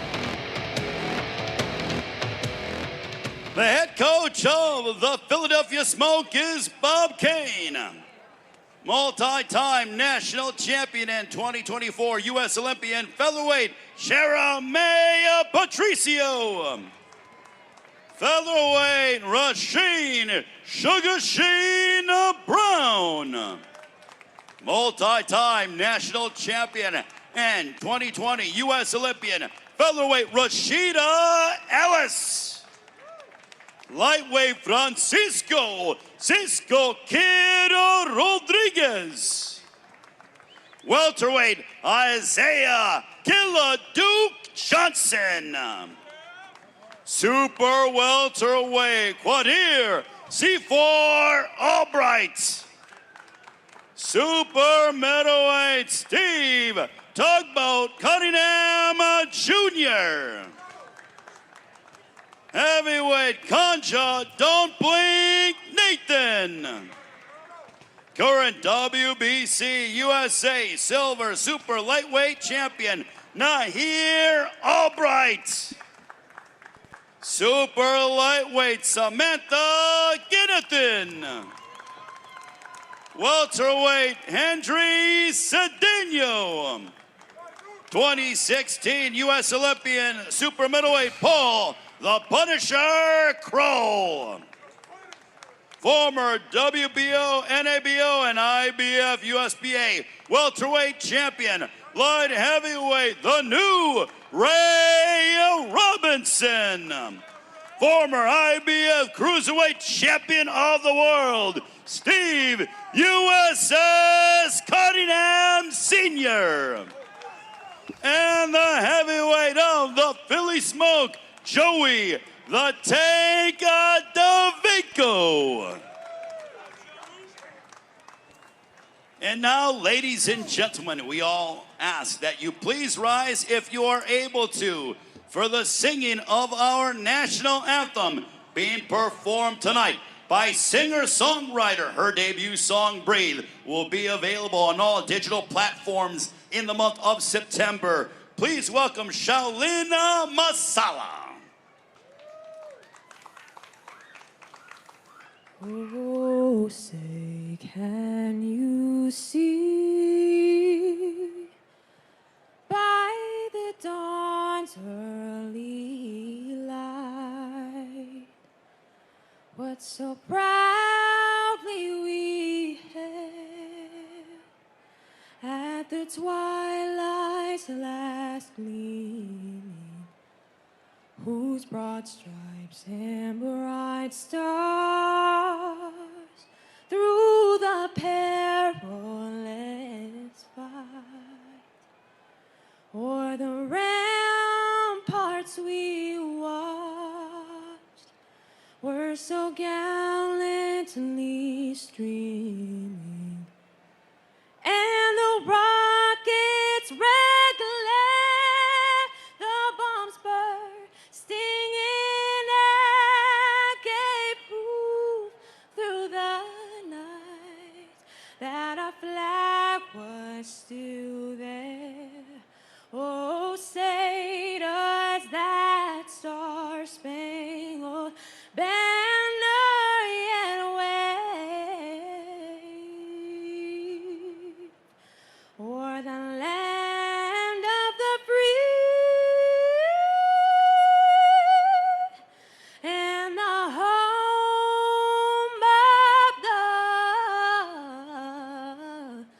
brave. Shaolin Masala with the singing of our national anthem. And now, ladies and gentlemen, here from the Renaissance Phoenix Glendale Hotel and Conference Center. It is time to begin the Megabrawl 3 Championship. Our launch rounds begin.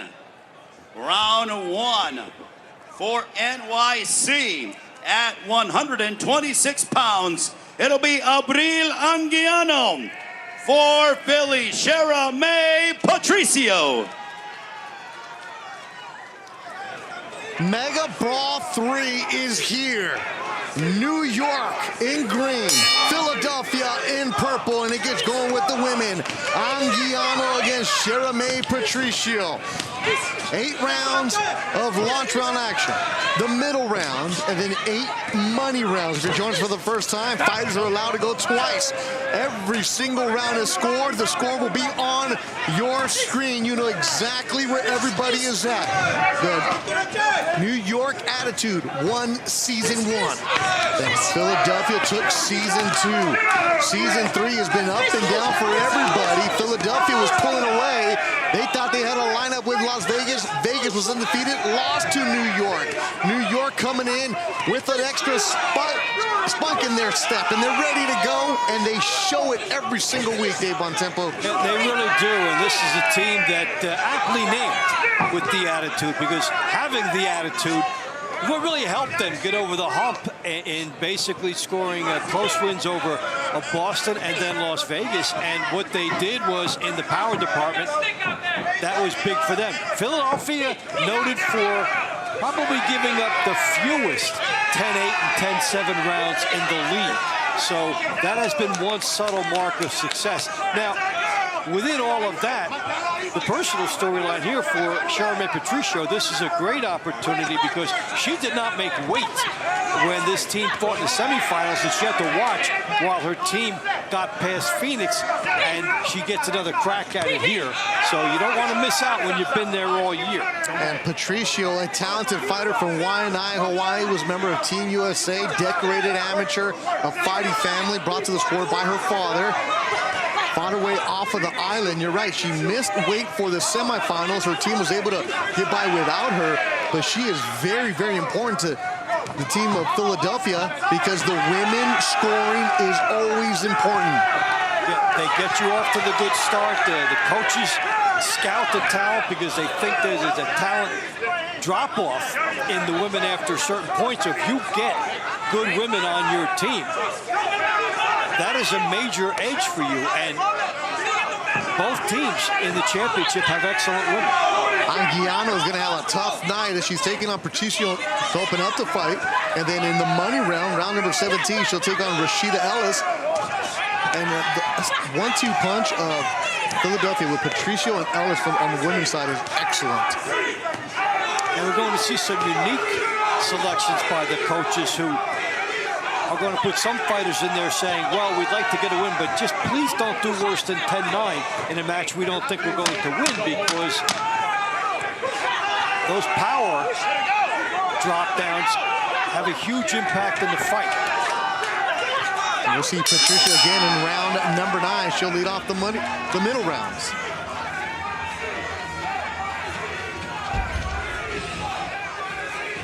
So Anguiano takes a good shot there from Patricio, who leans in, and she was putting pressure on throughout much of the fight. And even though her opponent fought fairly effectively off the ropes, Shara May thinks it's her night.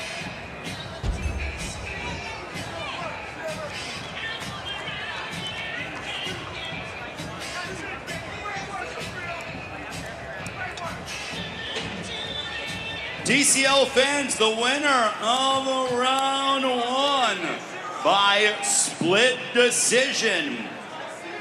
From NYC, Abril Anguiano. Round 2 is brought to you by Climax Moonshine, fire number 32, known to bring the heat.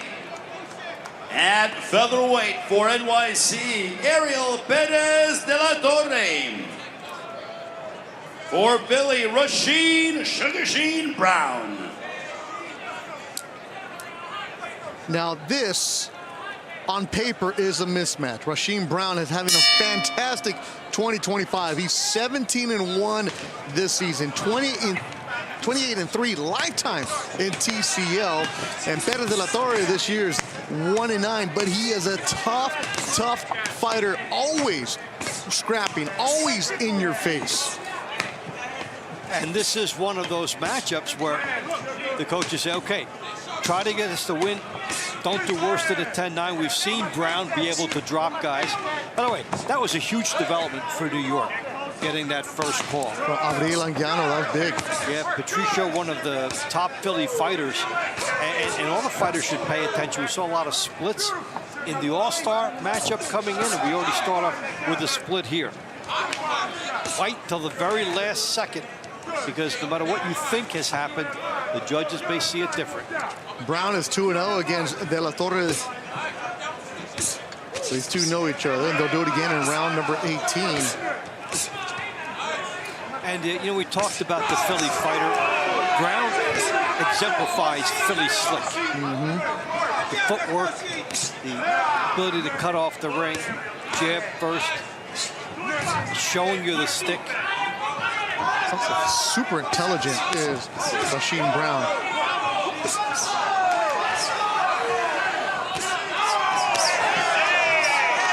Elusive. 27-year-old who's 13-1 outside of TCL action. Now we cited examples of fighters who use TCL as a chance to get a little bit more out of their career.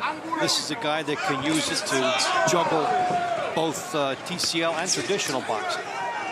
He's been locked in with TCL all season as Rasheem Brown, and for good reason. Been dominating. Yeah, he's become a dependable money guy for Philly. It's almost when Rasheem Brown is on there. Bob King knows, all right, let's chalk that up. That's 10 points right there. That's 10. Maybe we get a little bit better at 10-8. You put him in, you get 20. If you put him in twice, he's just so good. And it's really good to have him at the top of the lineup as a trendsetter. And now in this fight, okay, now you need him as a stopper because New York won that first fight. Third season of Team Combat League. We're in Arizona for Megabrawl 3.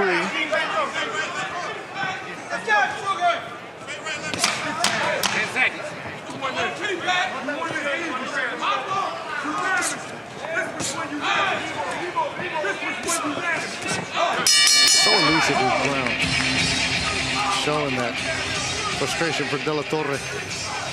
Well, the footwork, the natural boxing skills, and De La Torre tried to bring it to him. There's Brown catching him with a body shot. De La Torre trying to get inside, but there's the jab to keep him away. He was all heart, and Brown was all slick.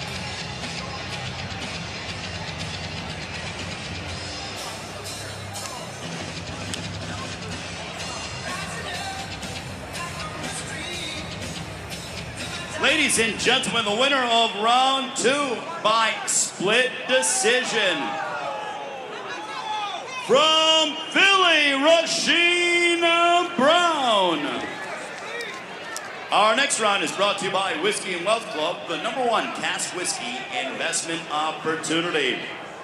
Round 3 at featherweight, NYC, Angelis Lopez Mendez. For Philly, Rashida Ellis. Dave, you said it immediately. If you're a fighter, pay attention to the judges at split decisions. Some judges are favoring different things. You got to come out there and fight the entire 3 minutes. Yeah, and you don't know if one particular judge likes a particular style. I mean, we've had 2 splits. I didn't think that last one was a split. No. So, you know, they got the right outcome, but you know, you're fighting and you're saying, okay, lay it all out there. Not only is it the championship, I think one subtle thing when you're fighting in front of judges is try not to shut yourself off by having too much of your offense in the corner or with your back to the ropes. Now, if you're in the corner, you've got to be loading up. But you don't want to be in a place where you are shielding the judges from what you're doing. In a tough spot right now is Lopez Mendez in green for New York City. She's been fighting better lately, but she's up against one of the best fighters in TCL in Season 3, in Rashida Ellis, who is 14-0 in 2025. And to me, the best fighter on this Philadelphia team right now. She's just locked in. She's in a different world right now. You don't see inconsistency. You don't see a great effort and then a mediocre effort from her. So she has been effective for them. And if you're the New York team drawing this up, you're saying no worse than 10-9 loss. And if you're Philly, you're saying, boy, it would be nice to get some bonus points here. Now, her style, more of a boxer, you don't know how many chances Rashida Ellis will take. Halfway through round number 3, Ellis controlling as expected. Mendez will take on Shirame Patricia to open up the middle rounds, and Ellis will open up the money rounds with Abril Anguiano, who won round number 1. Ellis from the Fighting Ellis family out of Lynn, Massachusetts. Her brother Rashid and Ronald Ellis also fighting for Team Combat League this year for Boston. And Rashida, just a decorated amateur, Team USA, around the world fighting. Well, Mendez is tough. Mendez is right there with her. She really is coming straight for her. She is bringing all heart and attitude against a very stylish boxer. So at some point, you want to beat that stylish boxer, you have to make that fighter do something where they're uncomfortable. And so this is a swarming attempt by Mendez to get inside that jab and do something that gets the attention of the judges. Mendez, Puerto Rican roots, born in Camden, New Jersey. Living in Sidra, Puerto Rico, the 28-year-old.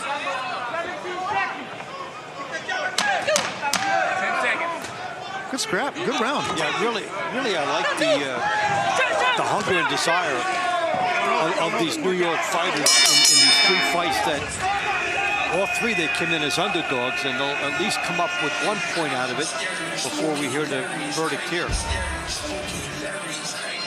But this team is not going to go quietly. They're making noise as Mendez tried to get inside that jab. She managed it there,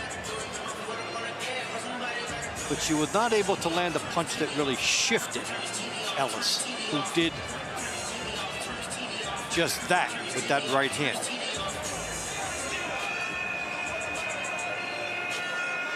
Mendez knew she was the underdog in that round. Didn't act like it. No. This team is showing a lot of desire. Kind of like the team saying, hey, this team does not impress us. Go after it that way. Fight fans, the winner of round 3 by unanimous decision from Philly, Rashida Ellis. Our next round is brought to you by Balance of Nature, a proud health supplement partner of TCL. At lightweight for NYC, Ryan Zemboteke. For Philly, Francisco Rodriguez.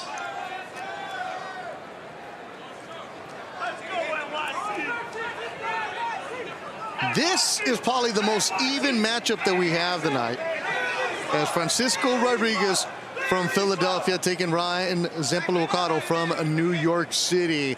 Philadelphia, we mentioned Jesse Hart earlier. He's got the heart of the team. He's also standing by with Amelia Moore. Hey guys, down here ringside with my guy, Jesse Hart, one of my favorite people to sit here on the mic with. So you're not fighting tonight. You're here to represent and support your team. You've been absolutely the team captain of this team. Talk to me about what we're looking at as we're moving through these rounds. Well, we're looking at greatness. As you see Philadelphia come out, we come out smoking. I don't see how they called that first round close with Shira May. I don't understand how they called the second round close with Sugar Sheen. That was ridiculous. But we're going to persevere tonight. You know what I'm saying? We're up against a lot of adversity, and you guys all see with your own eyes, but we're going to persevere. I guarantee we're going to come out on top. I love that. Always an advocate for your team. You guys do have an amazingly strong team. You have a big fight coming up, which is why you're not fighting tonight. October 11th on DAZN through Matchroom, Khalil Cole versus you. This is the Philadelphia fight of the year. Okay? Talking it up. This is amazing. Give us a little insight onto this fight. Well, yeah, you just said it. Khalil Cole versus Jesse Hart. They think the kid ready. They think that DAZN want to step him up. And that's all fine. But I want to say this. If it wasn't for the TCL, I would never got that shot. They saw me. They saw how active I was in the TCL. They liked my clips. I was told by Kevin Rooney and Eddie Hearn. They liked what I was doing in this, and that came to port to me into something big. As far as October 11th. Without the TCL, I wouldn't have got the shot. So I want to say thank you to the TCL, man. That was real big. Without this league, man, fighters like myself that's going through business problems with promoters and managers wouldn't have got this shot. But they had to let me in due to the TCL. I'm here. Doing your thing, making it happen. I'm so excited for you. You've had a great year. Let's close it out this year. Close it out. Philadelphia Smoke is taking this thing. We're going to be two-time champions. They only won it because we wasn't in here. And they're here by the skin through their teeth. They're not supposed to be here tonight. But we're going to show y'all why we're the champions tonight. Right from Jesse Hart. Get us back in the ring, gentlemen. Always shy, Jesse Hart. Always very, very scared when the cameras come around. I always loved the one when he picked up the dough when they were going to take on Las Vegas. But interesting that thanking the league for the springboard. Because we've talked about all night long, Dave.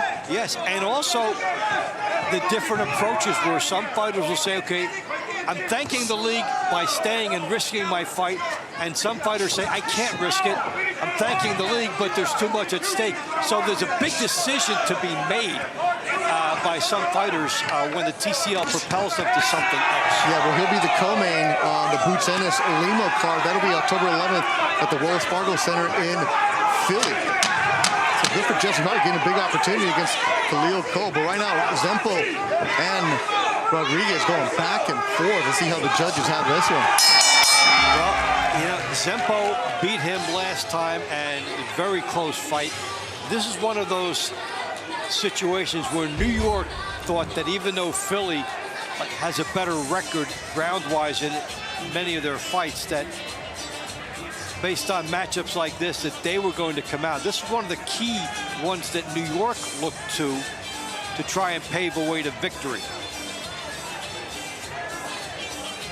So who won it between Zempo and the Cisco Kid?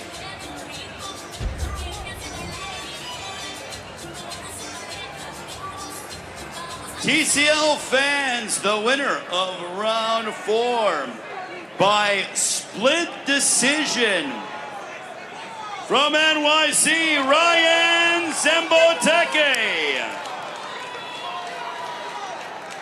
Round 5 at welterweight, NYC, Lino Colon Santana. Philly has Isaiah Johnson. Big win for Ryan Zepolocado and New York City. Now we move on to Johnson and Santana, round number 5. This on paper is a mismatch. All right, Philadelphia and Isaiah Johnson, he's been excellent all season long. Santana, he's been inconsistent this year for New York City. But every now and then, he'll show up and you're, okay, now I get what he's all about. Because he had a big KO of Boston's Kino Luna in the quarterfinal. So you have to be careful with Santana's power. Yeah, he's the feast or famine guy, and because of his style, either he can drop the bomb and score a big win for his team, or he can be dropped because he is setting up an explosive style. Now, Johnson is a boxer type, so normally it's the path to 10-9 is where you would see him going for a victory. But this fight is going to make him engage at a different pace. As you mentioned that feast or famine, Santana, dropped Luna in the quarterfinals, but in the semis, Darian Castro from Las Vegas dropped him. So if you're Isaiah Johnson, you see that, you could step on. Yeah, you could say, look, there's a knockdown opportunity here. This is somebody who is going to gamble. So now you have to figure out where to take your shot against the gambler. Tied up at 38. Back and forth launch rounds. If you're Johnson thinking about where you might try to drop something, it might be a big left hand behind a double jab to try and distract Colon for a little bit, or it could be a counter if Colon is wild.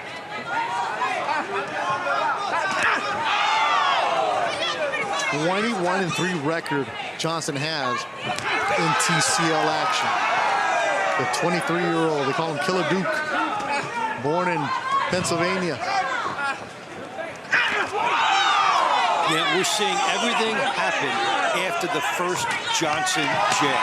Johnson jabs, and that is when Santana tries to spring into an attack, and they both decide to launch. So Colon is timing the Johnson jab and trying to drop the payload behind it. NYC making noise for the Puerto Rican fighter Colon Santana. He's only 20 years old. The nickname for him, Taz. You see it now.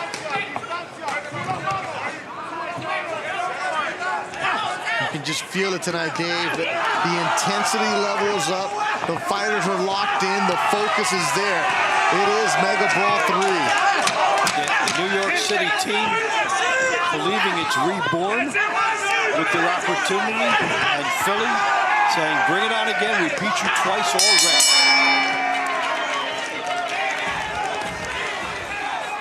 Tell you what, though, regardless of how these are turning out, I'm seeing more fire in all these New York fighters than we have seen in previous all season. Yeah, like they're fighting as like the momentum from Vegas is carrying over. So here we saw that Johnson did land that big shot behind the jab. I was thinking about like that being an opening for him, and Colon trying to time everything off the jab for Johnson. And that made this an exciting fight. A lot of chess and a lot of cannons. TCL fans, the winner of round 5 via split decision. From NYC, Lionel Colon Santana. Our next round is brought to you by Serenity Springs Recovery Center, a place of recovery and self-discovery. At Super Welterweight for NYC, Ryan Pino. Philly counters with Quadir, C4 Albright. Well, on paper, it was supposed to be a mismatch. Lionel Colon Santana didn't read that. Well, and we talked about that feast or famine style that he went in, and a split. And that's one I would have thought went the other way. So if you're Philly, you might be looking at this. We've had 4 split decisions in 5 attempts. I'm curious to see if at some point the style of some fighters might change. Say, we can't leave this to a decision. Some fighters might uncomfortably have to go for power. Ryan Pino in the green for New York City. Quadir Albright representing the Philly Smoke has an inch height advantage. We'll see Pino and Albright round 21 of the money rounds. And we're seeing good fighters in this Albright family. Here, Albright also on this team. Albright 7-7 this season. Pino 4-7. So you would think the advantage Philly? No. We're going to give it to Pino because this year Pino got a head-to-head victory over Albright. And Pino, the last couple of matches, has been locked in, Dave. moving in, landing his punches, just in a different kind of zone. And Pino beat out Giovanni Estella, who we saw in the All-Star. So he knocked an All-Star out of the team lineup. That's how hot he's been. And this is another one of those matchups, talked about it at the top, where even though Philly's fighters have better records, there are some key matchups where New York fighters have beaten the Philly fighters, and they're pinning their hopes on it. And this is one of them. And there you see Pino pumping his arm for the crowd. The NYC chant coming from his teammates in Arizona. A lot of people watching the Team Combat League YouTube are in just for Pino. He's got a fan base with him tonight. Well, you know, you build up your audience all season. Exciting fighter. And the fans say you throw those records right out the window. This is the championship, and Pino has a win already over Albright. Good back and forth, good action. Pino trying to slip punches, has his back against the ropes. Albright going to the body, Pino answering. Well, we always love it from here when the jab is outlawed. So, no need for that. Don't listen to the coaches. We like the back and forth. That's a New York style more than it would be the classic Philly style. So Pino is really getting Albright to fight his fight. Pino, a veteran of TCL. 10 seconds to go, round number 6. Another close round. What will the judges favor? Will we get another split decision? Well, we're looking that way. That's 4 out of 5. And these guys took turns negating each other. Some good work there by Pino on the outside. Figured his money would be on the inside. And Albright making his bid too. That was a sweet right hand by Albright.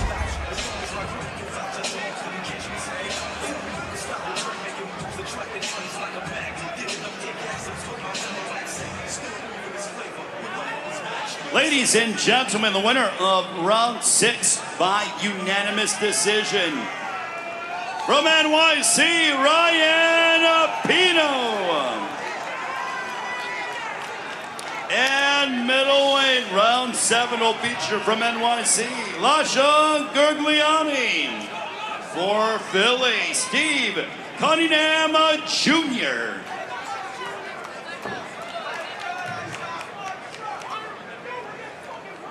There you see Lasha Gurgliani from Georgia, and there's Steve Cunningham Jr. making his 2025 TCL debut. He was excellent in season 2, helping them with the championship. He was 6-0 last year, but this is his first action. So, will Cunningham have any kind of TCL rust? Now, Gurgliani has been excellent all season long, 11-1. He has 4 stoppages in TCL this year. And when New York has had a big victory, Gurgliani often does something big like a knockdown. He's always in the mix.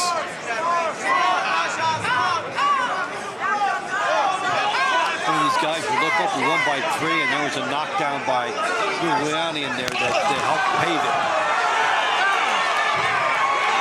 However, we've seen the opposite. We have ruled the knockdown. Ruled the knockdown. So now, and that's going to be a slip. Has to be a slip, yeah. A little sloppy here in round number 7. No, we've got a lot of time to go here, so now Cunningham has a couple options. Do you sit on 10-8 if you think it was a flash knockdown? And the way Gurgliani's coming at him, he wants to wipe that off.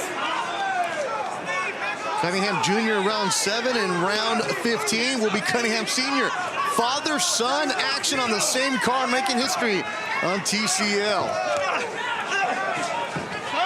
Trying to become the first father-son champions. Another push down.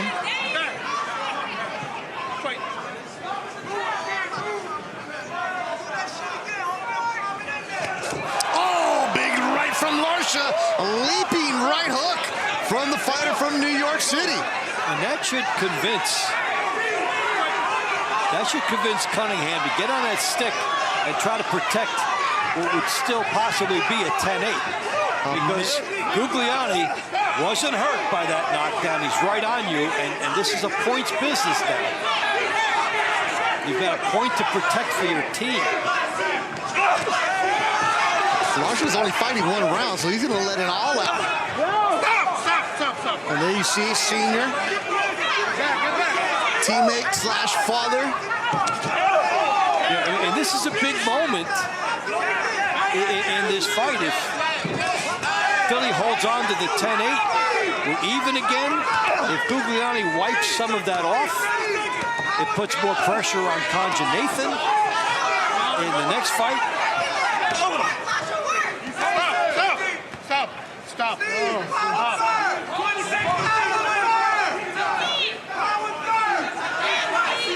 10 seconds to go in round number 7. Cunningham with a knockdown of Larsha Gugliani. You see Cunningham just holding on, securing the 10-8. In a fight that otherwise Gugliani controlled, at least in the second half of it after the knockdown. So this is a big moment in the fight. Big right hook here, countered, knockdown call. Yeah, keyword called, Dave. Yep. The gloves, referee makes a judgment call, but the gloves holding him up. Let's take a closer look. That's where Cunningham was pushed down. Yeah, the replay that we got, I don't know if that was a knockdown, Dave. The referee ruled it, though. TCL fans, the winner of round 7 by unanimous decision. 10-8 round goes to Philly Steve Cunningham Jr. Yeah, it Our shows the final value round is brought to you by Event Ticket Center. Don't just watch it, experience it live with of a Event Ticket knockdown. Center.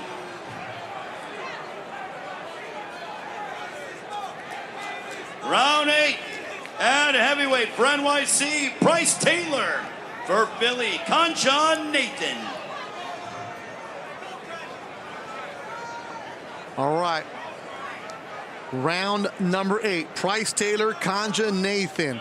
Heavyweights going at it to close out the launch rounds. A big development. Steve Cunningham Jr. getting the knockdown, giving him a 10-8 round. And here we are tied at 66, Dave Bontempo. Yeah, and a quick point about Cunningham before we move to this grudge match is even if you get outboxed after you score a knockdown, a 10-8 almost automatically comes your way if you can get that knockdown. So that was important that he held on to it. Gugliani almost wiped it off, but by having a knockdown always seems to end up in 10-8. And we'll see Steve Cunningham Sr. in the middle rounds.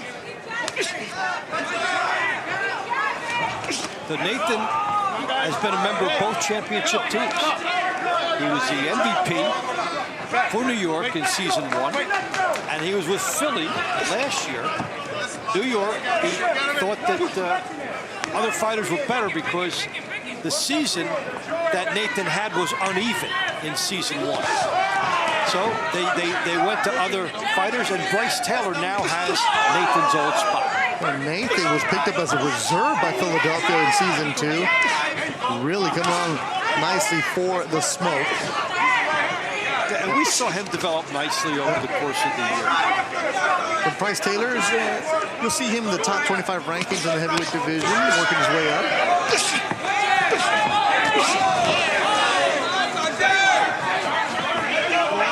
So what will motivate you more if you're Kanja Nathan to look across the ring and say, this is the guy they like more than me? Yeah. And there's a grudge there. There's always that resentment when, oh, you didn't choose me, let me show you what you're missing out on. Nathan only fighting once tonight. Or scheduled one.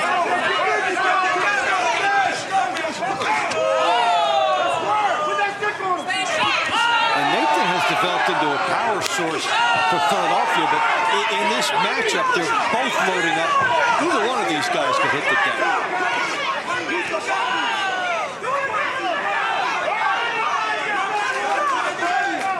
The Zempelocado sisters are checking in right now. Ryan sisters also fighting.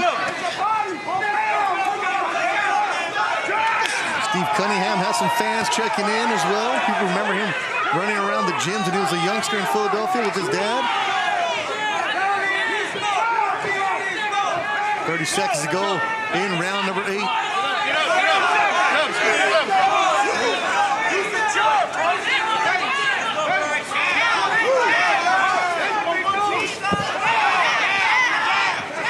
I'm breathing heavy here. The round winding down. Nathan has been one of Philadelphia's top fighters, but Taylor is taking it to him. New York coming out aggressive, coming out strong. And New York, their nickname is the Attitude. They have the attitude tonight in Megabrawl 3. Attitude and, you know, belief as well, that this was all meant for them. And Nathan pushing back Taylor. Taylor loading up. These are some of Nathan's better moments.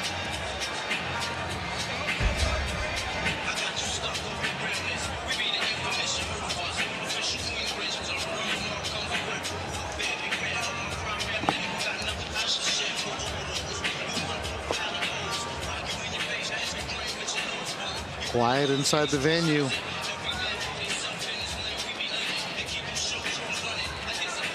TCL fans, the winner of our final launch round by split decision from Philly, Concha Nathan. At the end of the launch rounds, your score, 76 for Philly, 75 for NYC. The middle rounds are on the way.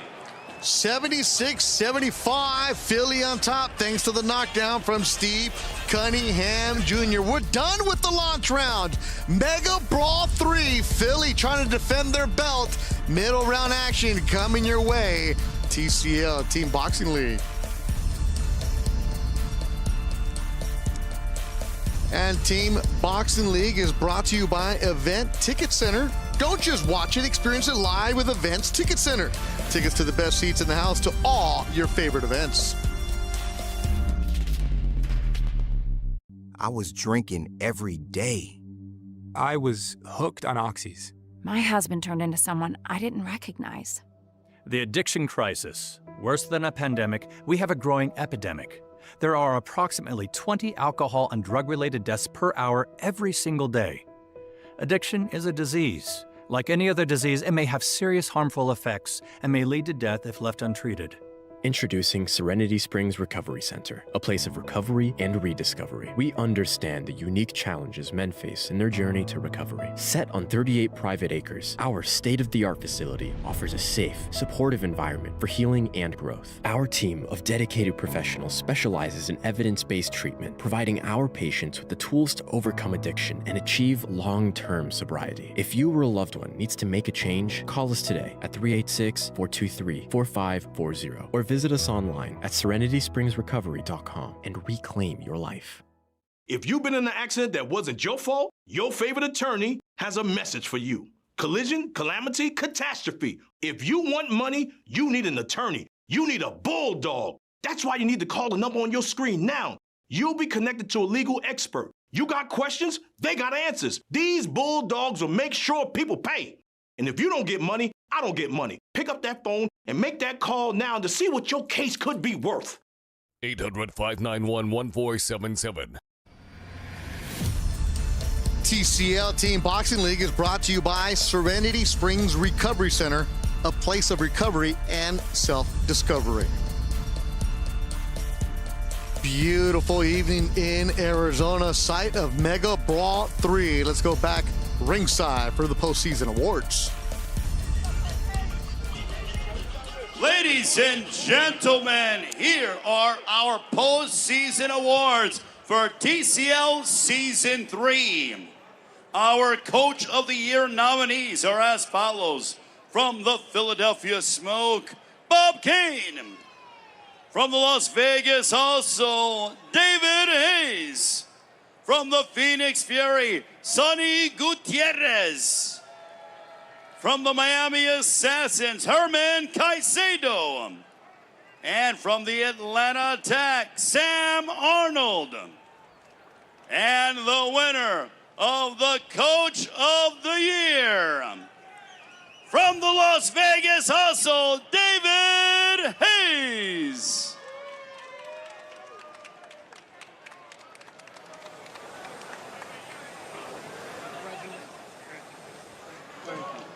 Wow.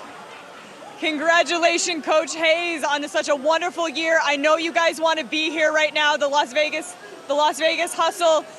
Tell us exactly, though, what made the difference to have such a powerful team this year? I know, again, you wish you were in the finals, but what made the whole deciding factor?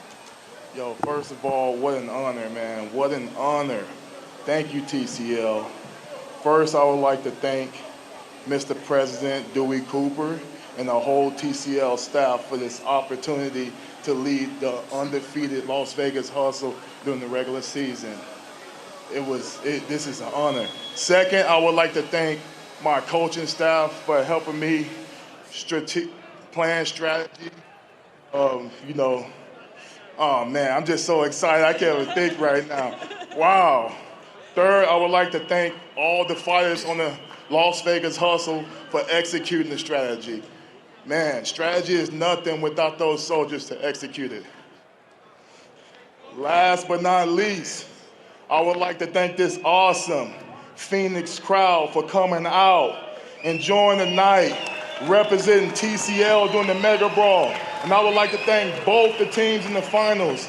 Guys, you all are awesome. Thank you. Congratulations, sir, on a fantastic season and on an absolutely well-deserved award this year. Thank you, thank you, thank you.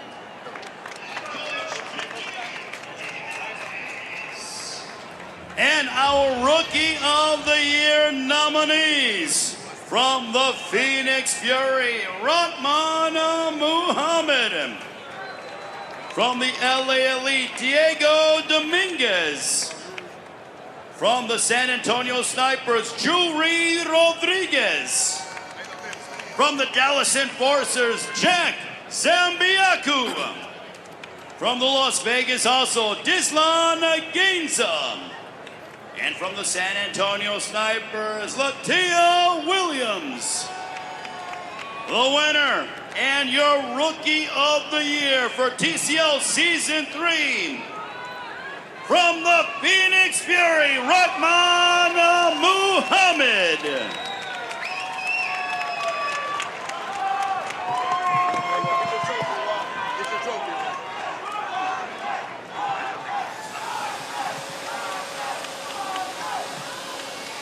Young man, Yes, ma'am. what a heck of a year for you. Welcome to the pros. I think you have made your statement. My biggest question, and I don't know if they want me to ask this, but what is next? Please tell me somebody's reached out to you, and what are your plans moving forward after this? See, that's the thing about life. I would love to say, I have big plans, upcoming, but the reality is whatever Allah has in store for me is what's next. So, I'm just sitting patiently and waiting, and we'll see what God has in store. I'm so excited for whatever door opens for you next. Amazing meeting you, amazing watching you fight. You're so talented. It's so clear that your potential is yet, you haven't even started to tap that growth and potential. Go get him, man. I can't wait to see what happens next. Appreciate you, Amelia. Thank you.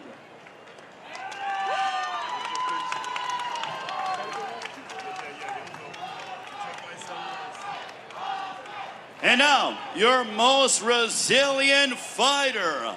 The nominees are, from the Miami Assassins, Yuneski Gonzalez. From the Philly Smoke, Steve Cunningham. From the NYC Attitude, Christina Cruz. From the Philly Smoke, Ray Robinson. From the Nashville Smash, Tony Johnson.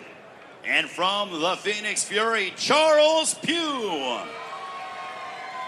And the winner goes to your most resilient fighter. From the Phoenix Fury, Charles Pugh.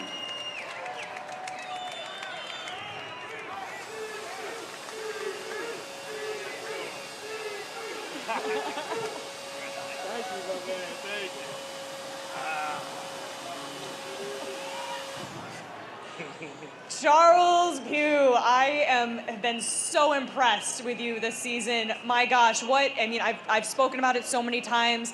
A quick rise, you've had, being 38, is that correct? Yes. I don't want to put you on blast.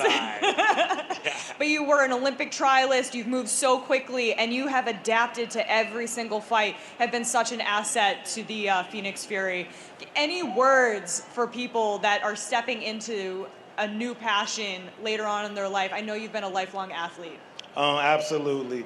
Basically, have faith in yourself, and if you put the work in, the results will come, and that's basically it right there, man. Shout out to Phoenix. Shout out to this fan base here. Shout out to Team Combat League. Man, it's been an amazing journey, the experience, the people I fought, the brotherhood is irreplaceable, man. I'm just grateful at this point. Thank you. Absolutely. Congratulations, Charles. You earned it. What a great season. Thank you.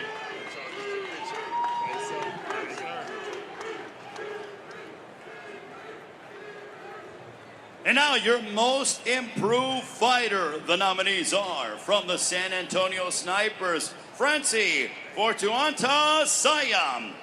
From the Boston Butchers, Jaye Brown. From the Dallas Enforcers, Ambibola Osandario. From the NYC Attitude, Isaac Carbonell. From the Philly Smoke, Francisco Rodriguez. From the Las Vegas Hustle, Diane DePestre. And from the NYC Attitude, Lasha Gurgliani. And the winner goes to your most improved fighter. From the NYC Attitude, Lasha Gurgliani.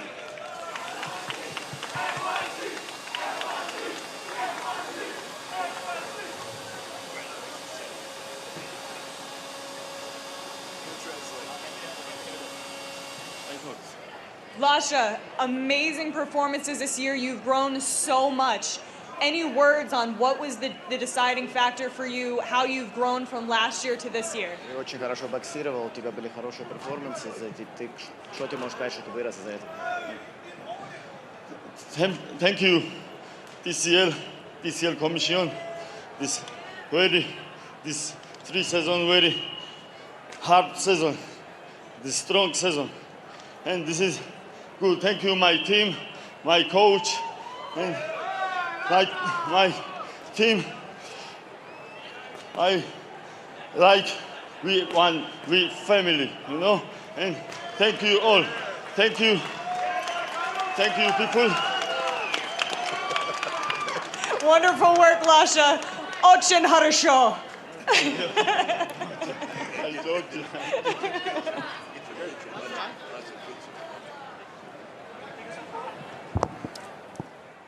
Emilia Moore using her Russian хорошо. Doing some linguistic bob and weave. It's work, and that's what work we got to do here in TCL Mega Brawl 3. Bethel Duran, Dave Bontempo working inside the studio. And Dave, what has got into New York City? They got all the momentum on their side.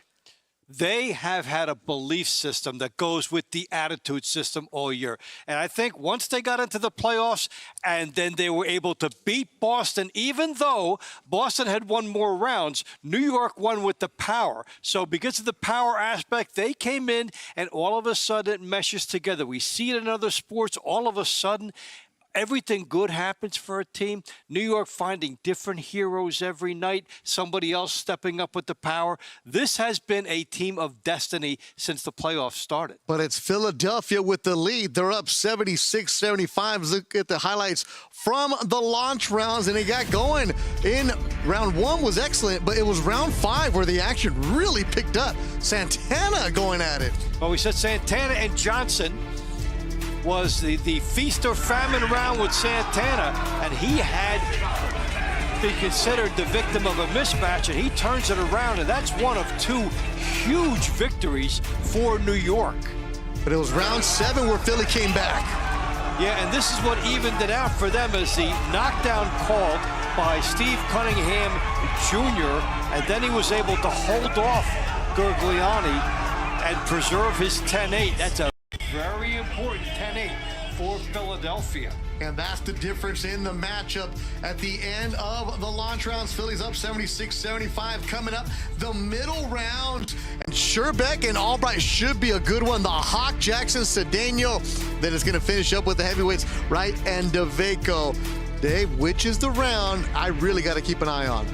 Yes, round 10 with Rakhmatulov and Albright should be really interesting, because Rakhmatulov got the knockdown for New York, which helped send them on their way to victory against Las Vegas. So we're watching him. Can he do it again in a tight match? Oh, we'll see what happens in the middle rounds. Mega Brawl 3, the defending champion Philadelphia Smoke on top, 76-75. Let's go back ringside.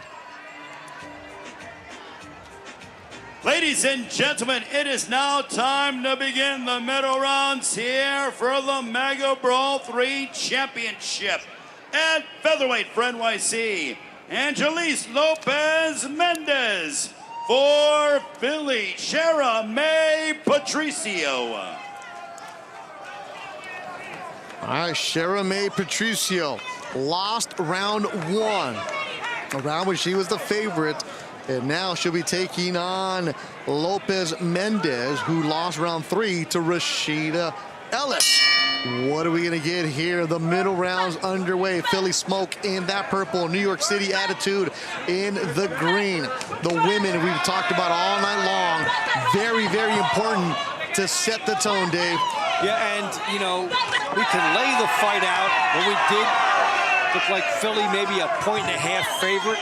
But you know when you come in that something is going to happen that you didn't lay out. And that was what happened in the first fight, with Patricio losing and New York winning.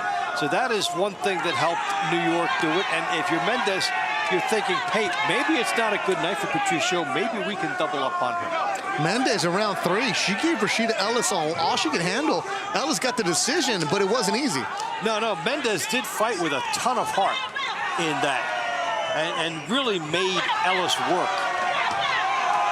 Mendez getting in and out nicely. Patricio throwing the combination. Mendez 3-4 punches at a time. Very active as a fighter in green. Now, you know, we like to talk about certain fights. We like to see them outlaw the jab, but the coaches would be looking at this saying, please establish that. Doesn't have to be this hard for you on the inside. 3-minute rounds for the women. Every single round is going to be important. And based on the way the judges are going tonight, so many split decisions. We've had 5 in the 8 already. Man, the Puerto Rican Mendez is tough. Every single punch with intention.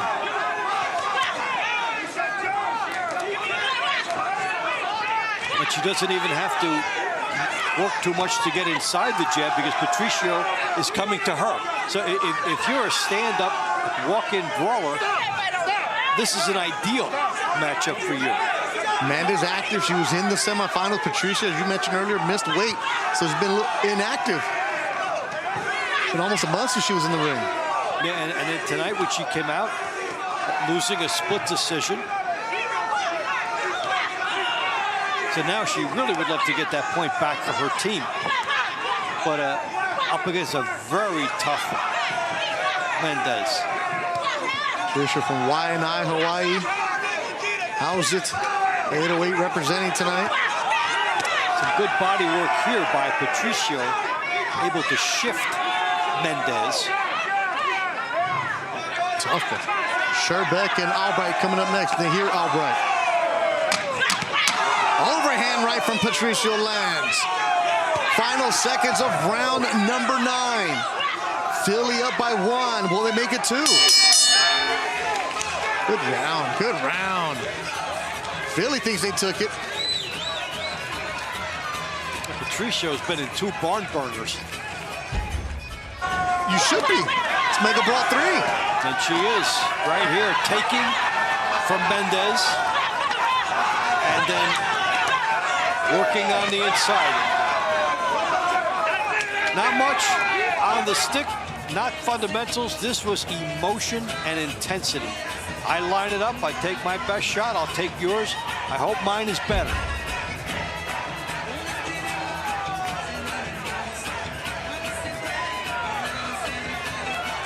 Mendez thinks she has a double.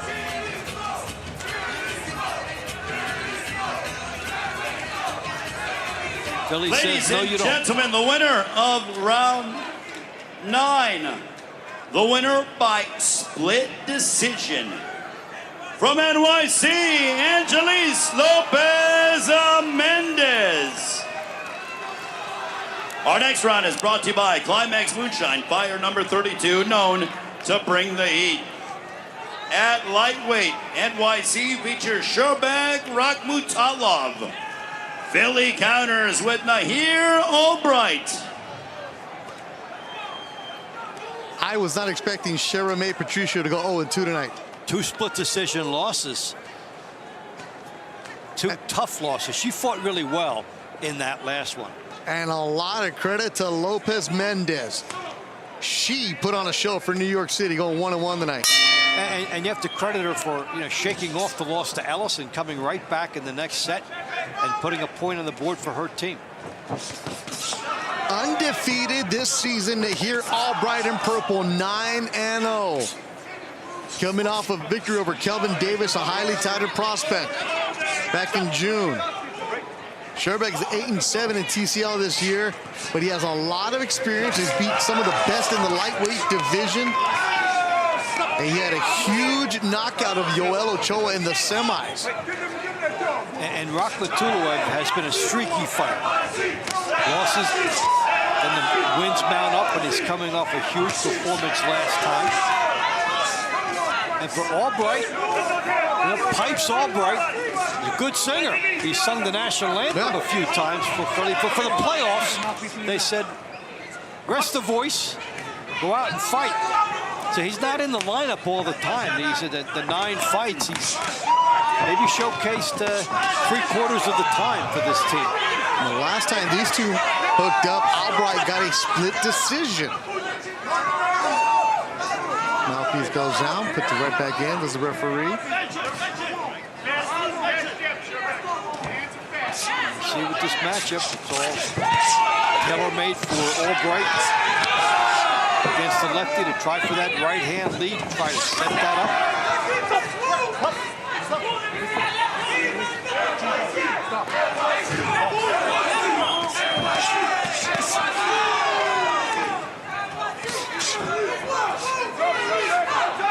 Albright flashing that jab, getting in and out. Sherbeck the southpaw. Sherbeck always, every single time we see him, Dave, there's always a swing and a miss from him. He will go for that home run. He brings those punches all the way from Midtown Manhattan.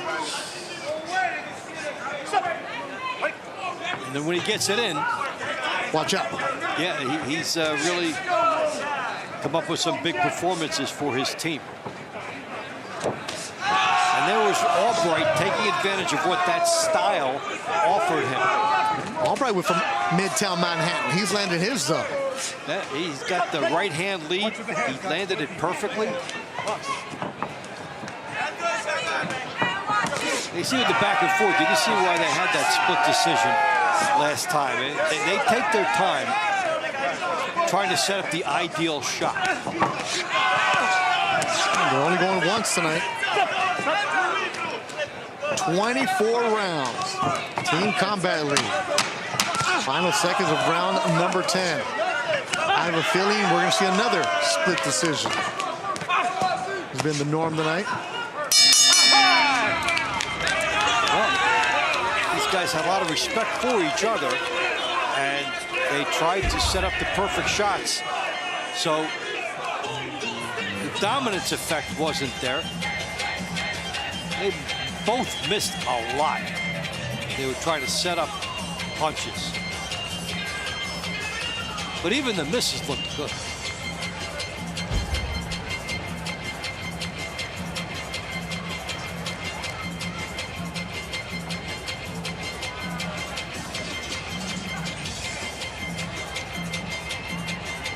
Suttles and Samantha Ginnathan will be coming up next. TCL fans, the winner of round 10 via split decision. What a surprise. From Philly, Nahir Albright. Our next round is brought to you by Whiskey and Wealth Club, the #1 cask whiskey investment opportunity. At super lightweight for NYC, Stacia Suttles. Show me Philly, Samantha Ginnathan.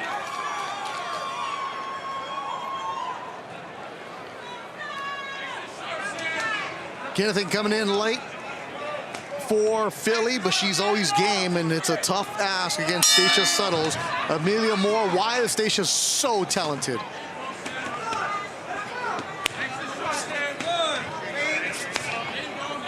Has been an international competitor. I think she's found her stride in understanding that she needs to use her length, and she's become very strong physically. So it's one of those things. It's also a tempo thing. If you notice, she throws a lot of punches, and that volume alone is hard to handle.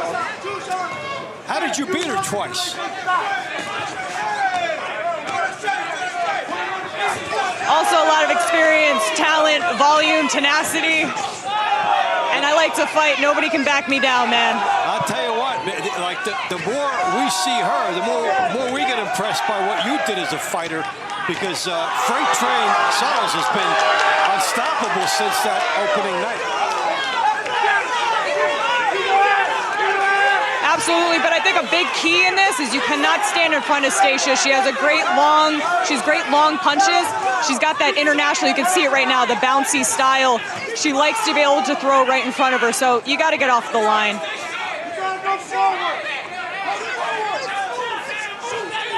I think it was important for Philly, knowing that Suttles was on deck, that they got that last one. Absolutely. And they're scheduled to go at it again in round 19. This is the advantage that Ryan O'Leary and Benny Roman have, having a weapon like Stacia Suttles. It's a cheat code, Amelia. Yeah, I mean, she's been such a dominant force for the NY team. Hey, for Ginnathan, Amelia, this is a great round so far. Oh, go ahead. Amelia, a couple days ago is when Ginnathan got the call. She literally got it the night before weigh-in, so weigh-ins were yesterday. She got a call on Friday, and I'm just like, we had to give her an MVP award for being like so game to be like, I backed down from nobody. I think strategically for Philly, very important to do no worse than a 10-9 here, as they have been maybe the best team in the league at not getting the 10-8s and 10-7s issued against them. Yeah, you know, that's it. Like, again, we've said Stacia has been such a key factor in maintaining points. It's why she was up for MVP award. You know, Samantha, they've already seen each other. She gave her a little bit of trouble, and what was the adjustment? And so I think we're seeing that now. This is a great round for both of them. There's levels to it, and Stacia Suttles showing why she's one of the best in TCL, landing whenever she wants, controlling the round. We're not getting a split decision here, Dave. No, we're not, but for Philly, you're not getting worse than a 10-9. So that might seem like a mini victory itself. They'll do it again in round number 19. That's a tough fighter right there. Suttles is among the more dangerous of the New York fighters. And yeah, Ginnington took her shots here too. She had some moments. Here's the freight train at full speed coming in. Good body work, letting both hands go.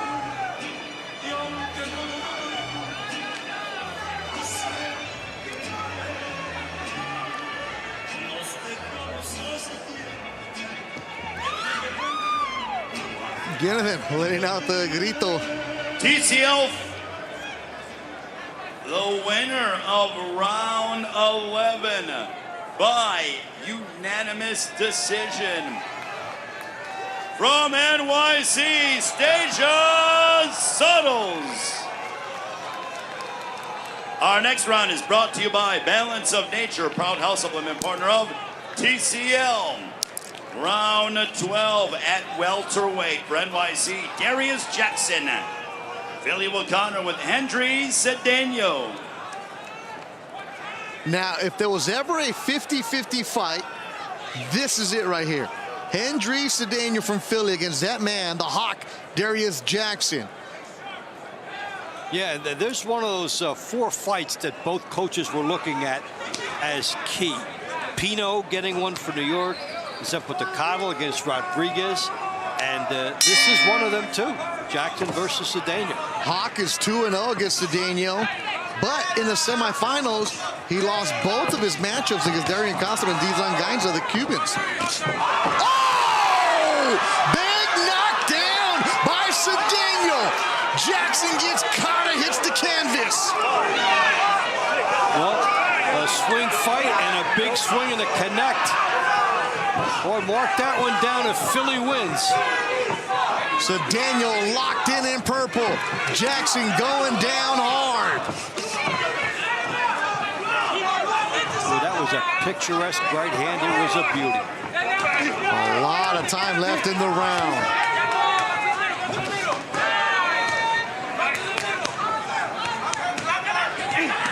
Cedeno for the Philadelphia Smoke, knowing the anticipation of this round, knowing what's online. Cedeno looking at his bench for some instruction. You've got 2 minutes to get through here. You can't sit on this. It's a long time, and here's Jackson coming back and trying to wipe it off the board. Jackson's scheduled for round 20, while Cedeno, this is his only round of Megabrawl 3. He's making it count. And Jackson now settling in and finding himself with the disastrous start. Tell you what, you have to love the heart of a guy that gets right back up and is carrying it to his opponent. And you see from the right hand of Cedeno what that style from Jackson is giving him. And Cedeno is in his bag right now, moving around, very confident. Just gets tagged, and step back against the ropes. Don't celebrate too early. That might be the first time that Jackson's ever been down in his career. Recover nicely. And now there's a lot of emotion that goes with this. If you're Cedeno, you try to maintain your composure, but you see enthusiasm because maybe you can go to the next level and finish your fighter. Cedeno fighting the clock. Yeah, Cedeno knows. Look, I lost to him twice already, but he came out, sent the message early. Well, he took advantage of an opportunity, drilled a beautiful right hand, and now thinking about the team. If I can hold on to a 10-8, that would be Philly's second 10-8.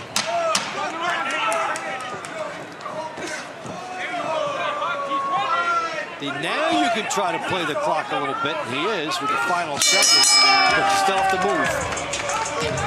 Huge round for Hendry Cedeno. You can celebrate all you want. You've earned that one. Yeah, you've earned a double. Boom. This is how it changes. Punch of the night right there. As he got Jackson to walk into it. Boom. See, beautiful footwork. He shifted. And then he even did the trash talking. It's because the gloves hit the canvas. When the gloves touch, you're down. Philly, momentum back on their side.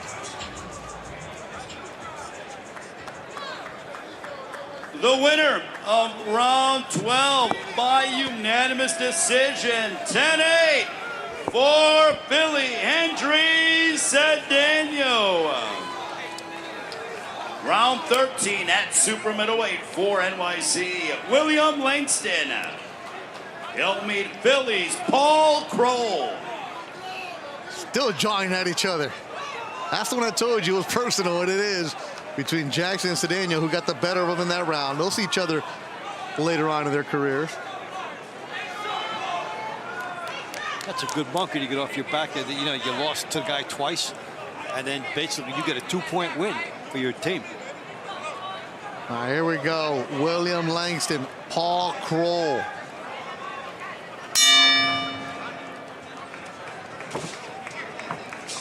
Kroll, a big-time amateur background. Undefeated outside of TCL. And then Langston, who was picked off waivers from Nashville before the playoffs began. He lost to Diane DePester in Las Vegas. So this is a good one, back and forth. Let's go to Amelia Moore, who has a special guest.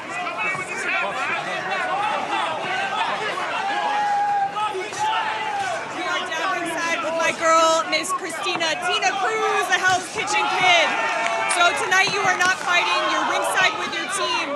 What has been any adjustments that the coaches talked about to be able to try to pull this out tonight? It's just take control of the first round, and that's what our guys are trying to do. I let them know that, you know, I'm not able to fight in this one, but I know they could do it without me. So I'm really excited for them, and we have a great team. So being ringside, we talked a little bit about that earlier. What role have you stepped into? Like, what have you been telling the team? How does it feel to be ringside and then that role? Right. It's the same as before. I'm the team captain, so just taking the lead and then helping them build their confidence going in. Being on the sidelines is more nerve-wracking than actually being in the ring. But I'm just here doing my job, whether it's giving them a pep talk or even water. Just do whatever I could do to help. And this score right now is crazy. I mean, we are even on both sides currently. Anything that you've been telling them to be able to just keep pushing through to get that, to make it all the way to the finish line? I'm just letting them know, like, it was a struggle for us to get here, and struggle builds character. The other teams had it a lot easier than we did, and they know that, and we put it together last minute, and they know that, and they're confident, and, you know, I just keep reminding them of that. Just stay in the game. Tina, you're amazing. I'm so glad, even though you couldn't fight, I'm glad you're here to be able to see it all the way through. Thank you so much. I appreciate it. Team, take us back in the ring to finish out this round. Always an excellent fighter. Whatever they need, you know, advice, water, Cruz is there for you if you're in New York City. And New York City, she's talking about that Philly had it easier. New York did not have a home venue. They fought in Philly a lot. They had to fight on Philly's turf. That's where the jawboning began between the teams all year. So now they get Philly in a neutral site, and they believe it's a good place for them. On the flip side, we've seen Philly start to steamroll in the middle rounds after they get a big development like that Cedeno victory. So is Philly on the verge of their middle rounds steamroll that we've seen fight after fight? They've been so good in those middle rounds. You mentioned, Dave, Philly trying to become the first ever back-to-back champion as Langston and Kroll just exchanging shots as round number 13 is coming to an end.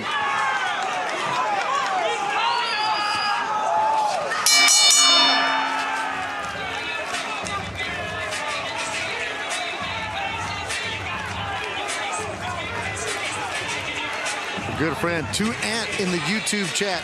I like how all the fighters are putting it all on the line tonight. That's exactly what we're getting every single round. They bring a ton of heart. I mean, they know it's a championship.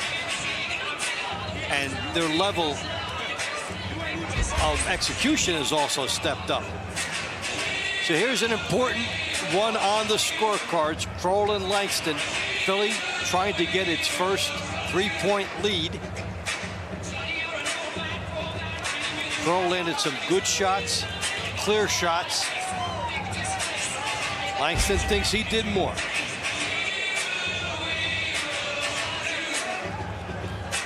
TCL fans, the winner of round 13 by split decision from Philly, Paul Kroll. Our next round is brought to you by Serenity Springs Recovery Center, a place of recovery and self-discovery. At light heavyweight, NYC will feature Isaac Carbonell. He'll meet the new Ray Robinson.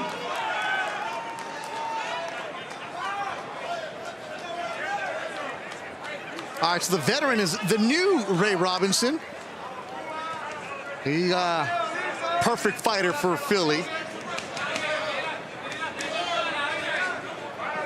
But Isaac Carbonell, this season, he's the man in the white trunks for New York City, has 13 victories. And this is a good matchup in the light heavyweight division, and New York needs a round as they're down by 3.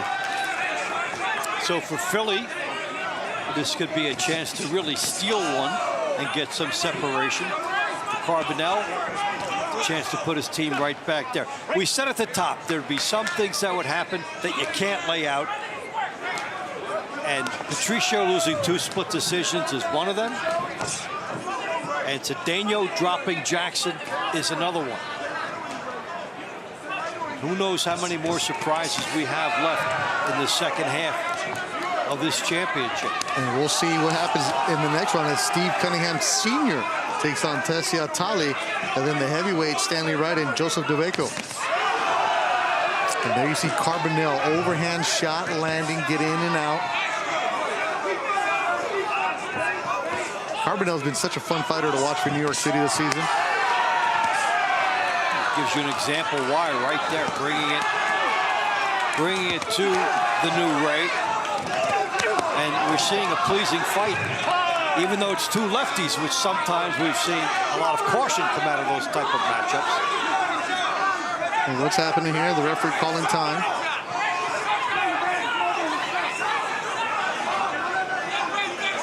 For what? I don't see a mouthpiece. Okay. We didn't see a point deduction. We're back in there. Wasn't a TV timeout. No. Well, doesn't it feel like Carbonell senses the moment? Yes. How his team needs him right now? You know it, and you know that the shouting from the corral is right there. And if you're the new Ray Robinson, do you want to try to trade with Carbonell? You're trying to think if you're going to go along those lines of stealing one. Try to get the point. See if you can put your team up by 4. Remember where you are in the overall contest. Your team is riding the momentum. Keep the chain going. Carbonell is so good right now. He's in his bag. He's feeling it. Eluding punches. Robinson swinging at the air. The other thing, if you're Robinson, too, is, hey, at least put yourself in a position where, you know, we've had so many split decisions here. At least make it close. You don't know what the call will be.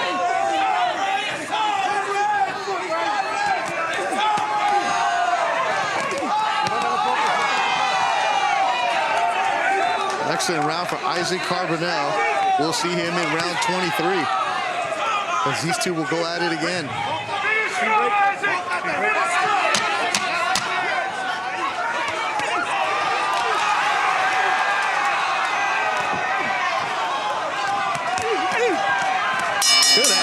Good action from Isaac Carbonell and Ray Robinson in round 14. And Carbonell spits out that mouthpiece. He wants to do some talking. No, he feels he delivered a key point for his team.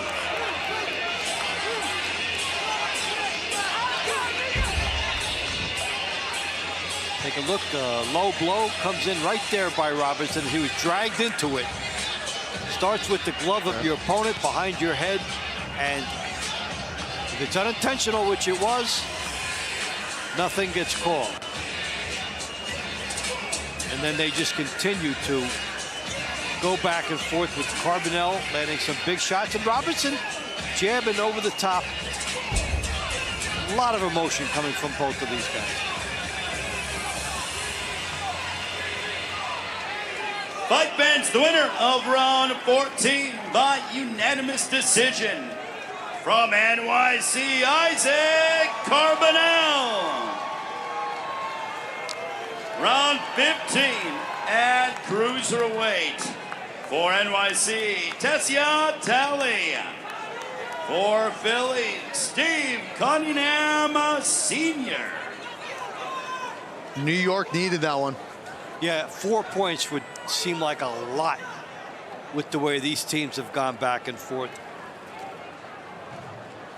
All right, so Tessia Talley, the man from the Ivory Coast, he's become a fan favorite for New York City because of brute force, which is always making for a good, fun fight. Yeah, so although Cunningham would have the edge on paper, yeah, Talley could really drop a bomb. He's that type of a fighter. And there's Cunningham Jr., who got the big knockdown in round number 7. Father-son duo making history here in the sport of boxing. Fighting on the same card. Could they become champions tonight?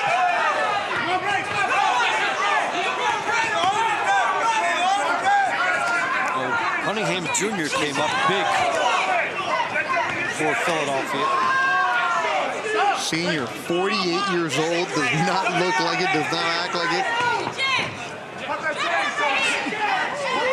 So when you've had all the championship experience he's had and been a world champion, IBF Cruiserweight, yeah. They say to you, can you fight one round?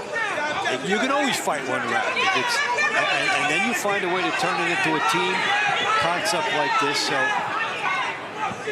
this is a beautiful situation for Steve Cunningham to find himself in. Also a very important situation for Philly that he gets that lead back up to 3. But on paper, this was Philly's edge. Yeah, normally we're watching the father or mother watching their kid in the ring or the reaction. It was different watching the son cheer on the dad as they're on the same card. No one's like a little kid, not a grown man. And you're waiting for the kid to say, come on, Dad, do everything I taught you. Yeah. Cool moment. That must be a very cool moment for the Cunninghams. It'd be a lot cooler if they get that belt. Megabrawl 3. Steve gets hit by Talley, asking for more with a minute to go in round number 15. When you've been an IBF Cruiserweight champion, you've seen it, you've been around, you've bounced. There's that smile from Cunningham. Talley, for his part, doesn't really care about Cunningham's credentials. He's taking the fight to Cunningham and hoping that he could drop something big in here. That's his calling club.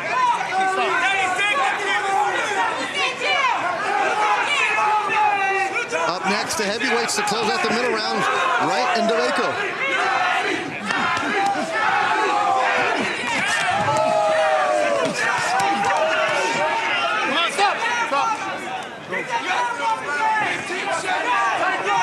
The names for Cunningham of the chat. Big Steve got this. Pops got this from Disco Burger. Love the interaction from the TCL fans. Megabrawl 3.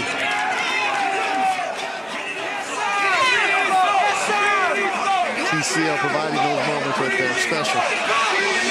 Body language from the fighters. The Cunninghams think they've got a family double.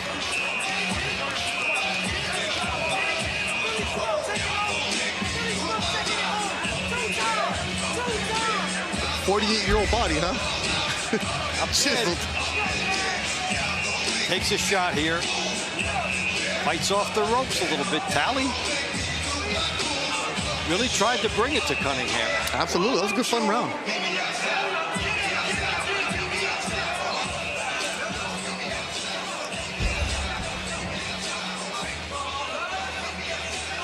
Ladies and gentlemen, the winner of round 15 by split decision from NYC, Tessia Talley.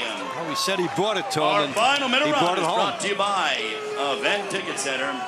Don't just watch it, experience it live with Event Ticket Center. And heavyweight for NYC, Stanley Wright. They'll meet Philly's Joey DeVaco.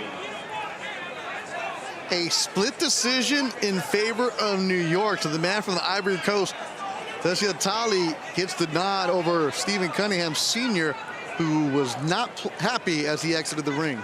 No, but you know what? He didn't make it so clear-cut that he had to have it. He's a little bit, yeah, Tali made him look a little vulnerable. And in a night when there are a lot of split decisions, if you're the underdog, make it close. You might get it. You're keeping track of the split decisions. Well, I was. We're starting to lose them here. Yep. 5 in the first segment. You have to take off your shoes and start counting. Round 16. Philadelphia in purple up 142 to 141.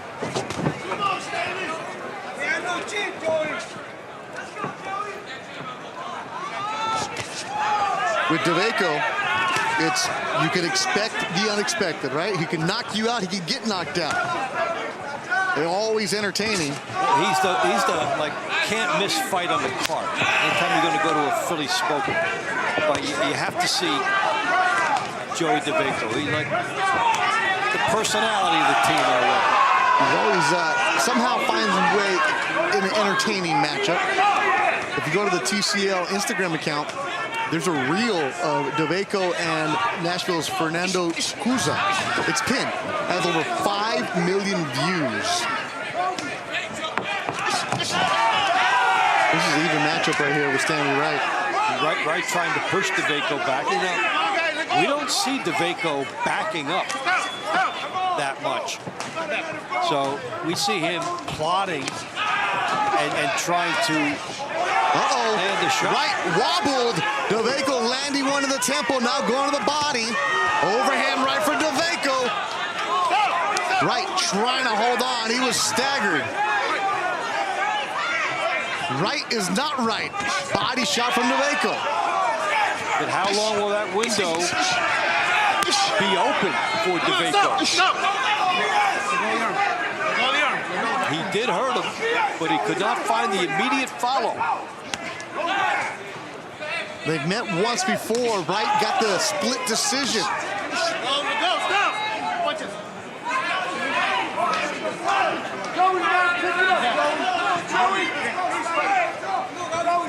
Wrapping up the middle round. Can DeVaco extend the smoke lead?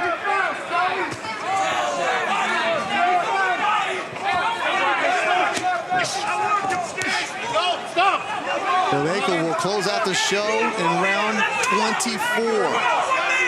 That one, he'll take on Price Taylor.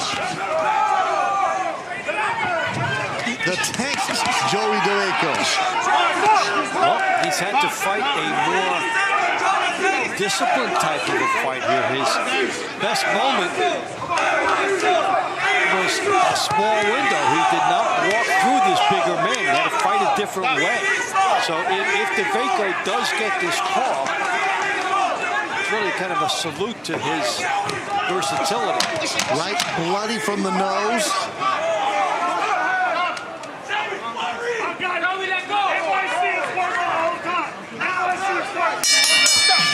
We're done with the middle rounds.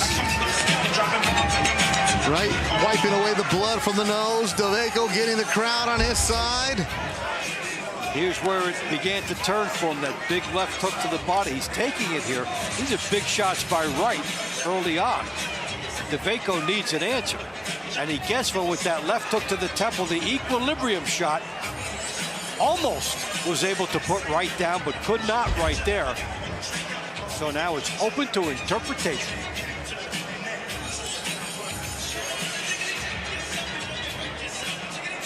Ladies and gentlemen, the winner of round 16 by split decision from Philly, Joey DeVaco.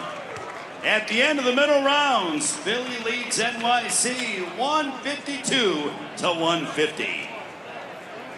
A 2-point lead for the Philadelphia Smoke, trying to go back to back. They're up 152-150 at the end of the middle rounds. The money rounds coming up. Megabrawl 3 in Arizona. Philadelphia trying to make history. Momentum on their side, you betcha. And they have the attitude, down by 2. Team Boxing League is brought to you by Event Ticket Center. Don't just watch it, experience it live with Events Ticket Center. Tickets to the best seats in the house to all your favorite events. I'll take balance of nature until the day I die. I really like the fact that balance of nature has the ingredients that I enjoy for my own physical benefit. You definitely notice a difference when you take it versus when you don't. It certainly makes me feel more alive. Get 35% off your first set as a preferred customer with free shipping and our money-back guarantee. Claim this offer by using discount code FIGHT. We love our cats, but their allergens, not so much. But now, there's Packaging. Our breakthrough whisker block technology breaks down 98% of cat allergens, so you and your family can stay closer. Make your home hypoallergenic. Visit packaging.com. Are you in trouble with the IRS? Call Civic Tax Relief for free information on the newest relief programs under the American Rescue Plan and Fresh Start program. You could save thousands. The call is free. The consultation is free. Call now. 800-239-8658. The lords must all be in agreement. Aye.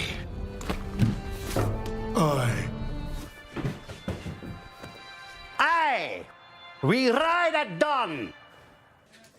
Cool story. I've got tickets to a concert next weekend. Do you want to come? I got great seats on Event Ticket Center. I would like that. Don't have a weekend like Gary's. Instead, get tickets to your favorite sports, concerts, and shows with Event Ticket Center. Oh, the Grand Canyon, a great place to go hear all kinds of voices. And it's Team Combat League Megabrawl 3 in Arizona, where the Philly Smoke are up 152-150 at the end of the money rounds. But before we, at the end of the middle rounds, but before we get to the money round, let's go back ringside for some awards. Ladies and gentlemen, we now present our Female Rookie of the Year for Season 3 of TCL. The nominees are from the San Antonio Snipers, Jury Rodriguez. From the NYC Attitude, Stasia Suttles. From the Philly Smoke, Rashida Ellis. And from the San Antonio Snipers, Latia Williams. And the winner goes to, from the San Antonio Snipers, Jury Rodriguez.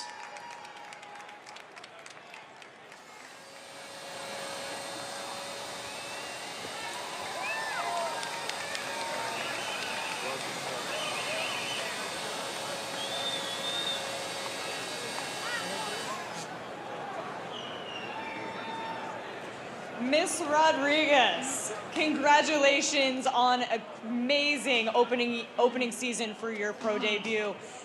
Again, I think it was so well deserved. You had an amazing performance tonight. I think that just showcased why you're winning this award.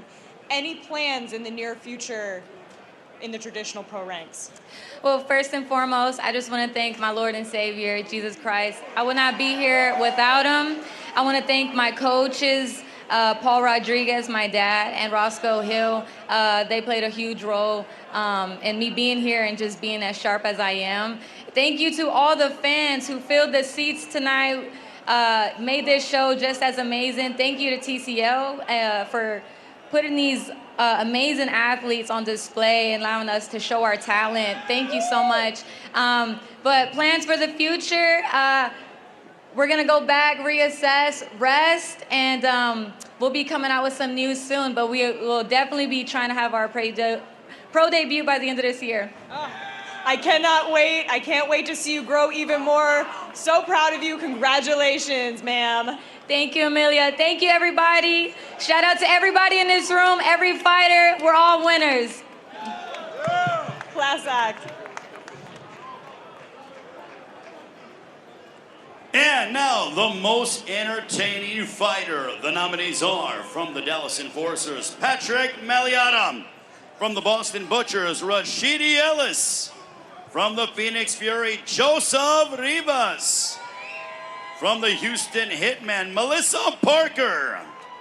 From the San Antonio Snipers, Sean Bates. From the Atlanta Attack, Jonathan Rice. And from the NYC Attitude, Ryan Zemboteke. And the winner of Most Entertaining Fighter, from the Phoenix Fury, Joseph Rivas.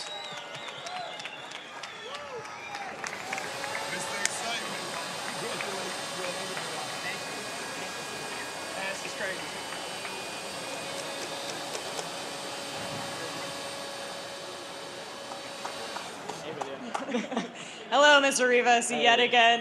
Dewey just called it. You are Mr. Excitement. And, you know, the conversation that Coach Sonny had said when he brought you on the roster, he told everybody, this kid is exciting from start to finish. Everyone was like, yeah, sure, everyone's a star. You have delivered, my friend. You earn this insane rounds every single time. They love you. Oh, you know, just thank you to everybody who voted, and thank you to all my fans, my family, and my friends. Most of all, thank you for TCL for giving me this opportunity. You know, I wouldn't know what to do. Like, I would have been lost right now if it wasn't for this league. That's the God honest truth, you know, and thank you to God for guiding me on this path and showing me the right ways, and my teammates, CP over there, my boy. You know, this is family that I'm never gonna forget, for one, and for me, for everyone that doesn't know me, the way I fight, that's my life. You know, I'm chaotic, I'm reckless, you know, and I'm unpredictable for one. And that's just the way I fight. You know, I can never take it out of me.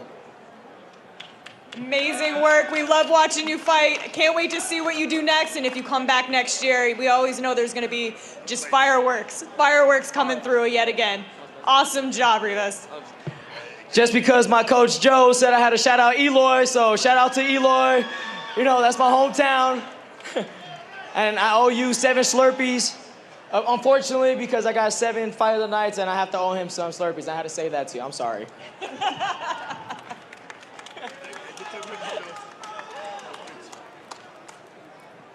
And now, the most valuable fighter. The nominees are, from the Phoenix Fury, Charles Pugh. From the Philly Smoke, Rashida Ellis. From the Atlanta Attack, Ariel Davis. From the Phoenix Fury, Raiko Santana. From the NYC Attitude, Stasia Suttles. From the Miami Assassins, Yuneski Gonzalez. And from the Las Vegas Hustle, Osbel Caballero. And the award goes to your most valuable fighter. From the Phoenix Fury, Raiko Santana.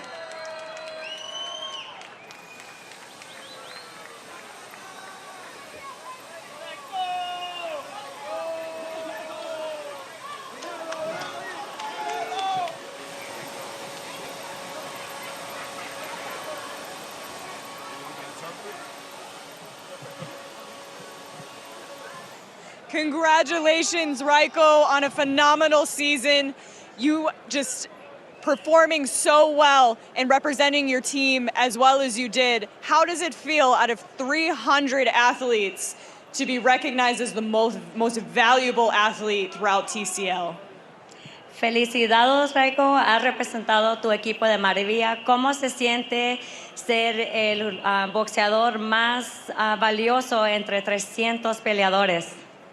No, primero que todo, muchas gracias a la Team Combat League por invitarme aquí a su evento. También tengo que agradecer mucho a mi team, Phoenix Fury, a los entrenadores Sony, a Joe. También tengo que darle un agradecimiento especial a mis entrenadores cabecera, Tommy Galindo y el Jose Galindo, que están ahí, a mi familia, a mi esposa que siempre está ahí apoyándome y súper agradecido con la liga.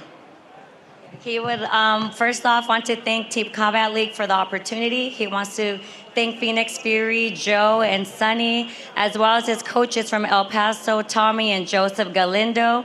And he's very excited and thankful for the opportunity. He also wants to say thank you to his wife back home, who's very supportive, and he also did mention back then that he wants to represent for Cuba. Amazing work, Raiko. Way to represent everybody so well. Congratulations and good luck on your next fight. Thank you. Thank you.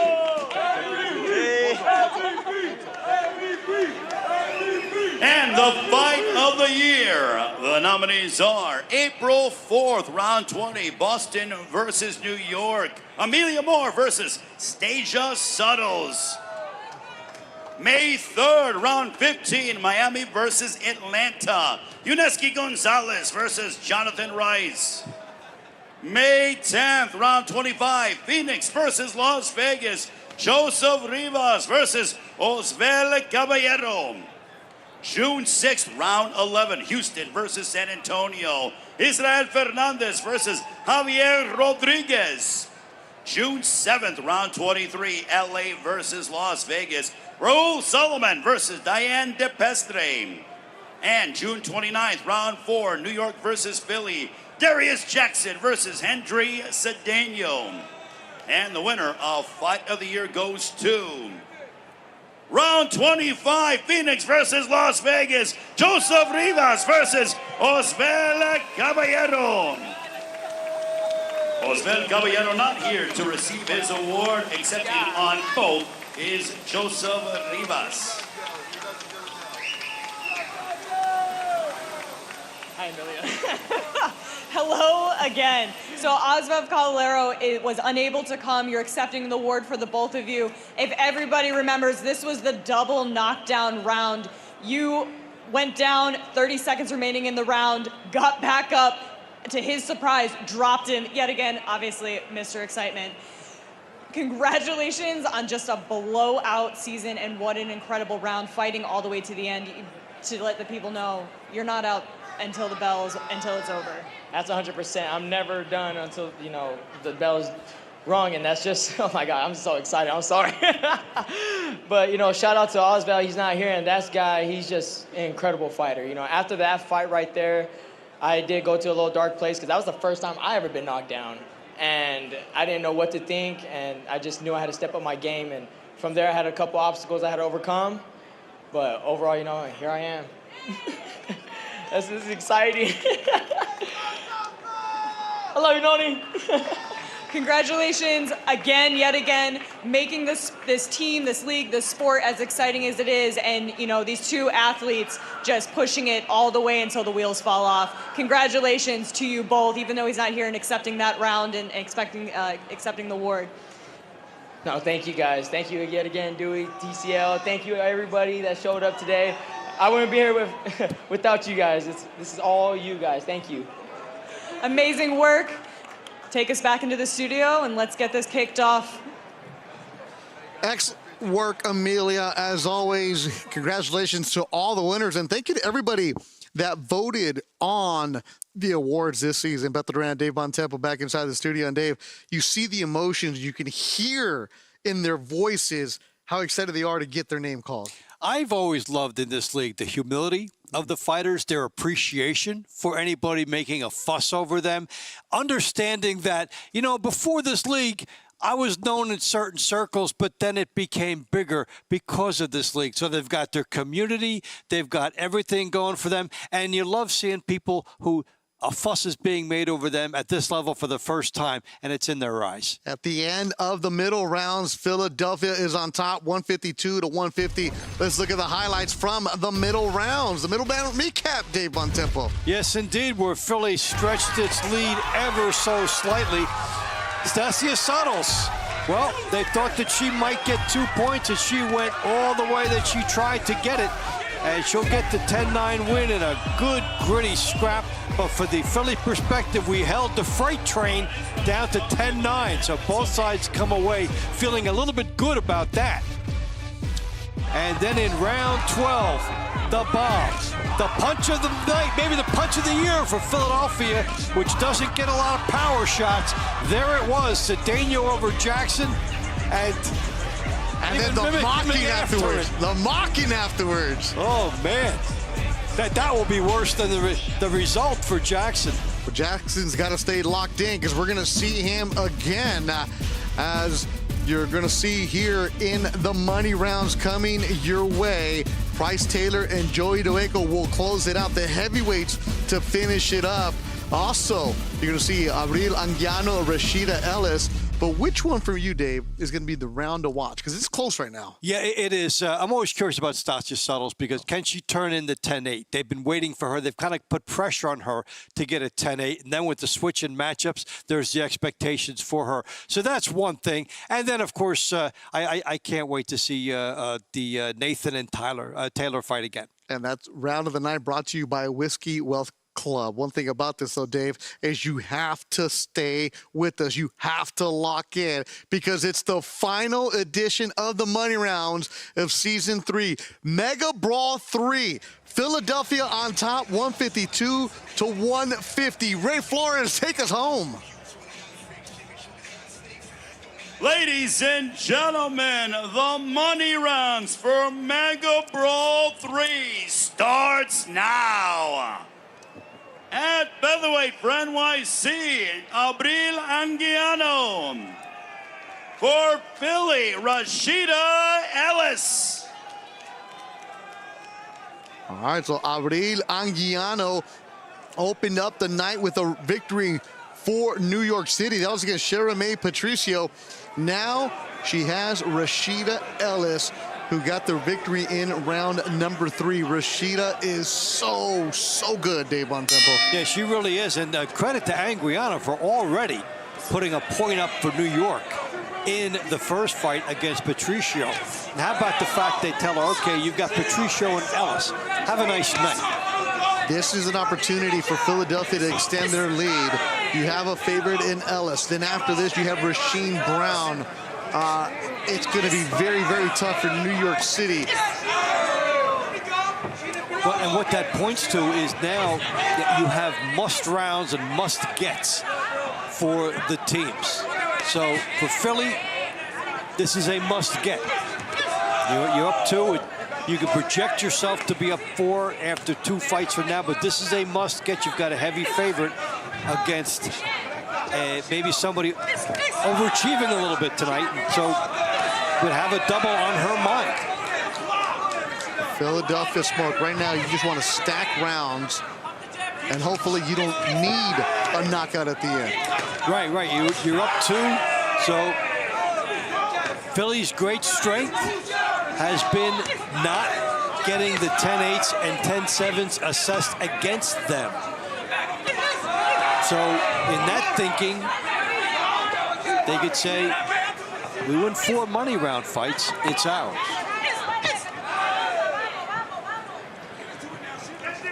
If you want to be a member of TCL in season 4, check in with the Team Combat League website. Details about tryouts for next season.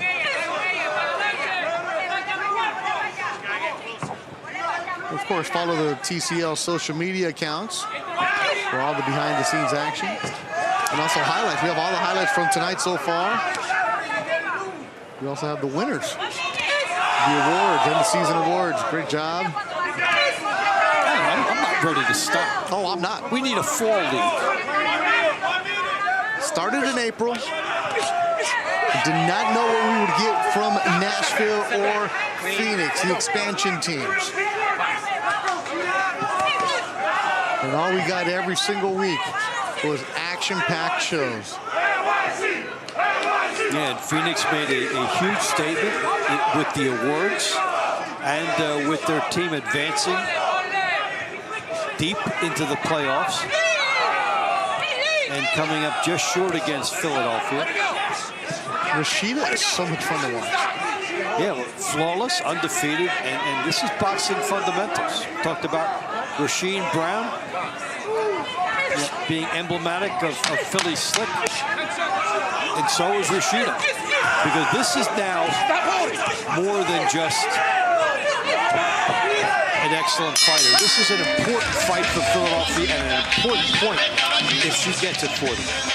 Respect to Abril Anguiano taking on all the tough comers for New York City. I mean, Ellis has been the most dependable fighter on this team, on this very loaded team.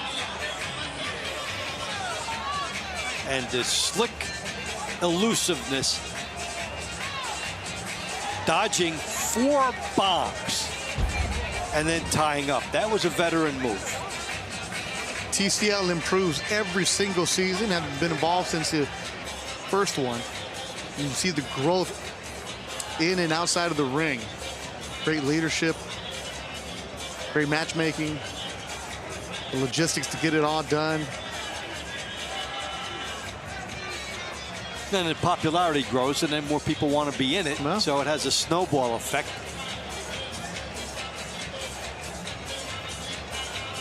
Ladies and gentlemen, the winner of round 17 by unanimous decision from the Philly Smoke, Rashida Ellis. Our next round is brought to you by Climax Moonshine, Fire number 32, known to bring the heat. At featherweight for NYC, Ariel Perez de la Torre. For Philly, Rasheen Sugar Sheen Brown.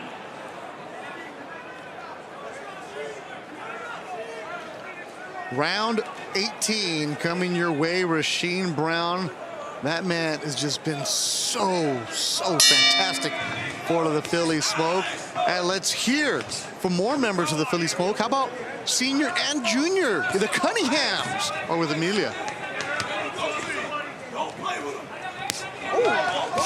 We are ringside here with the Cunningham senior-junior duo. You guys have been so powerful tonight. I mean, just watching your round was amazing, by the way. That was incredible work. And then just really seeing it translate from your dad, like, absolutely amazing.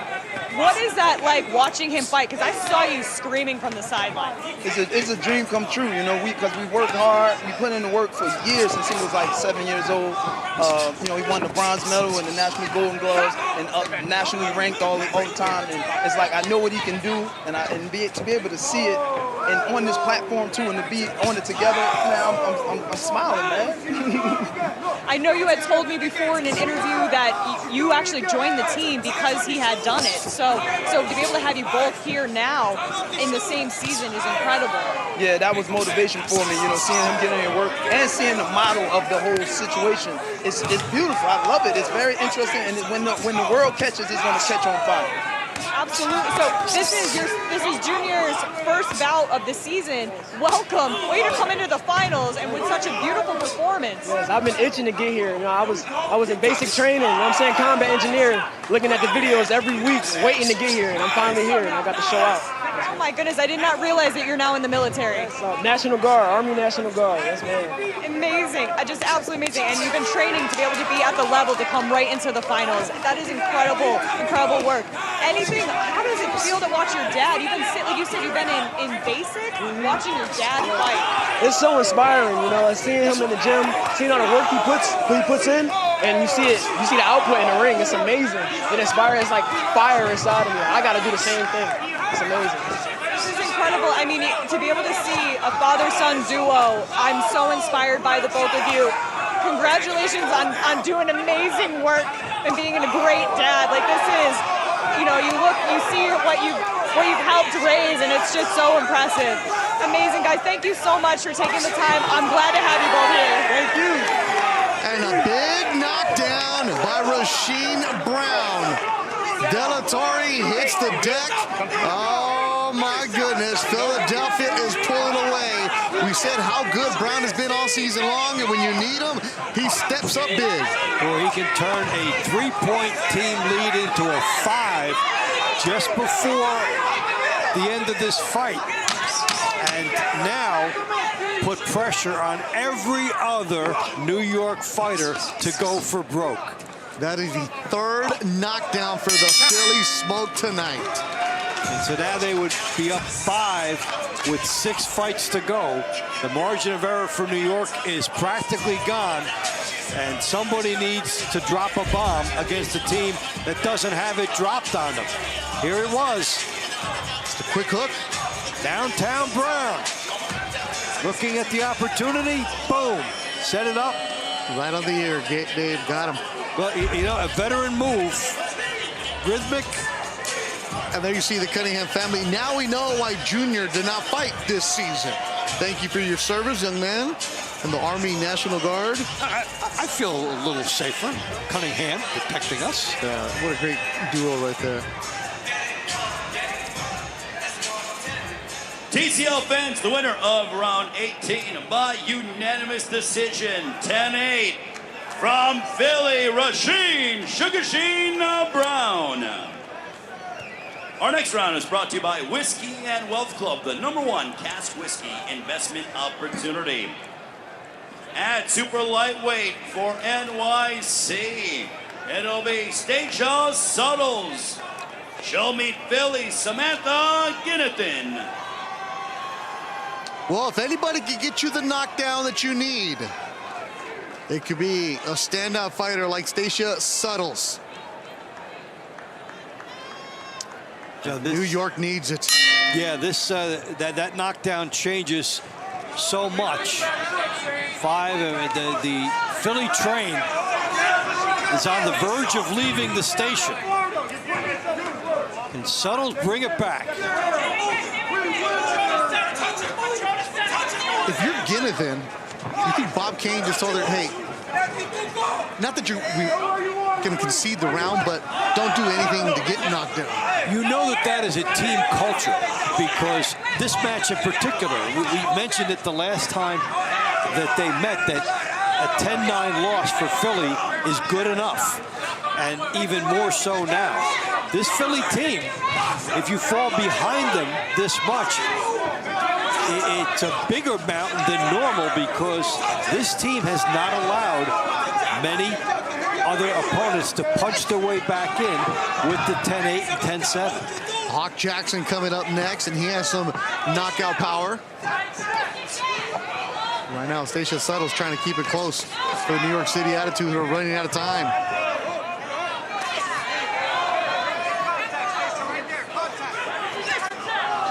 The ability to find quality fighters that bring it every single week. Great job by Dewey Cooper and the boxing department, Sam and everybody else, finding fighters that understand what Combat League is all about. You know, in the past, some fighters might have just taken it easy, not gone through the motions, not anymore. Every single person has to fight their way out. And you get teams that get all-stars, like Philly got, and could even get them into the championship rounds tonight. They have all-star fighters that can't make the lineup. New York did too. And the Philadelphia Smoke showing why they've been one of the best teams since Combat League launched 3 years ago. Bob Kane, the man who's in charge, building a culture, building a team, building a family. And they've gotten knockdowns tonight from 3 separate fighters who are not necessarily known for the power department, but are just well-rounded, like all the fighters on this Philadelphia team. But the balance too, Dave.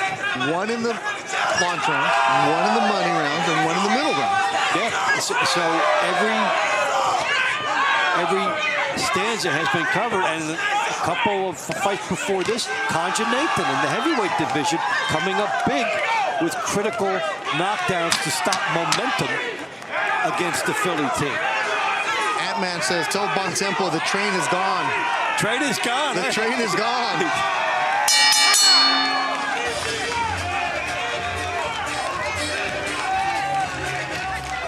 Fantastic fighter right there.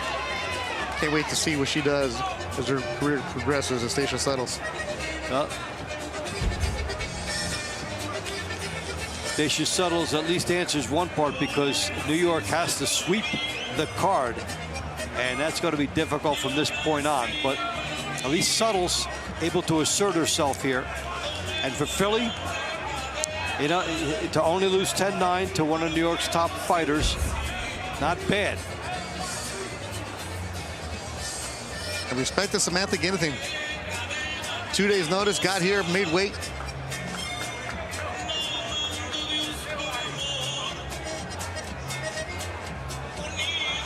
Ladies and gentlemen, the winner of round 19 by unanimous decision from NYC, Stasia Suttles. Our next round is brought to you by Balance in Nature, proud health supplement partner of TCL. At welterweight for NYC, Darius Hawk Jackson. They'll meet from Philly, Isaiah Johnson.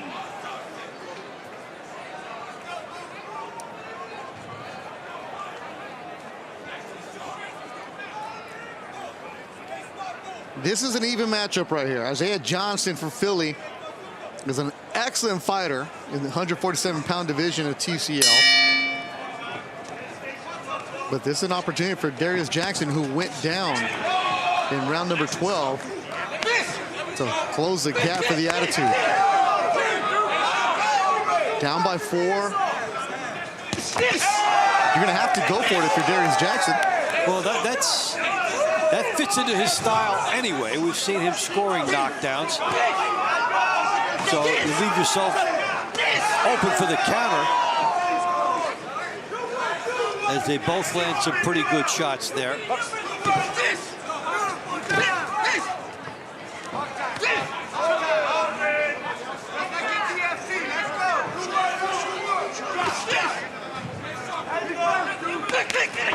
Johnson bringing it.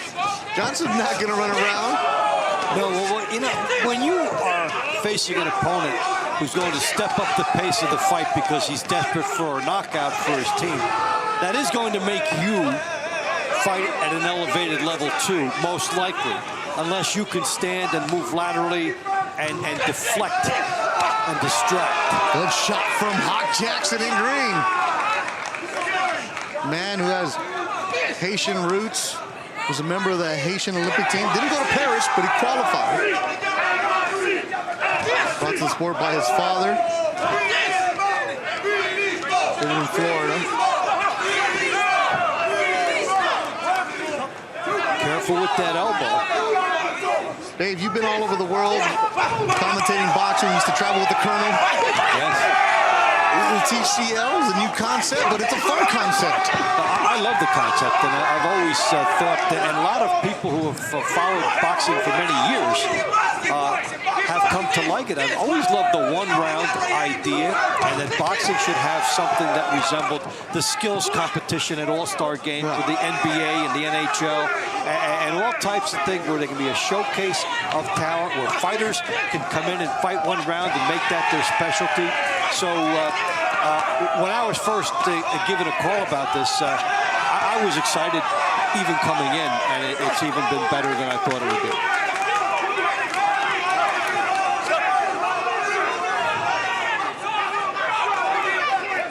This is a must-have round for the New York City Attitude if they want to keep the pulse alive.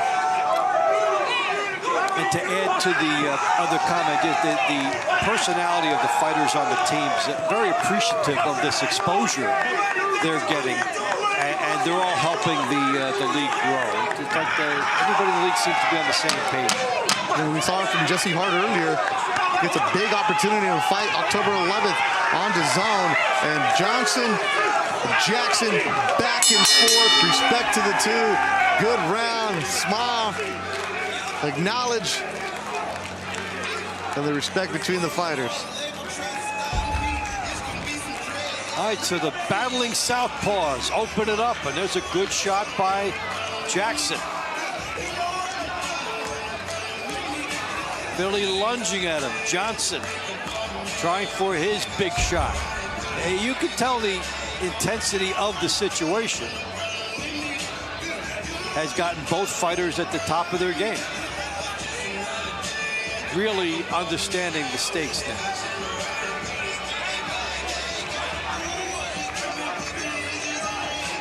You see Dewey Cooper. TCL fans, the winner of round 20 by split decision from NYC, Darius Jackson. Round 21 at super welterweight for NYC. It'll be Ryan Pino. He'll meet from Philly, Quadir Albright. Don't turn off the lights yet. New York City still alive, down by 3 as they've taken the last 2 rounds. Pino, who defeated Quadir Albright in round number 6, will run it back here in round 21. This is why the money rounds are so much fun. Yeah, you get a team that has to run the table, and then they put 2 up. So then in that corral, they start to believe they can do it. And then you're saying, come on, just 1 win. Just give us 1. And the math will be on our side.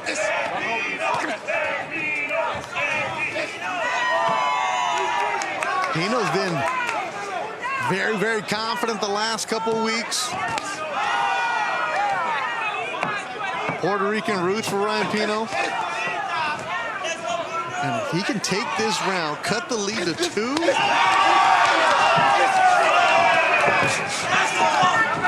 Well, he was one of the swing fights in New York camp, and they said even though Philly has better individual records, we have success against them in these matchups. And Pino has won, to his credit, against Albright already today.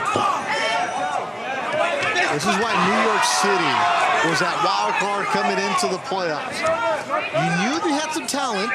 They just had to put something together, and they did that. They got hot. And that's why they're in Megabrawl 3.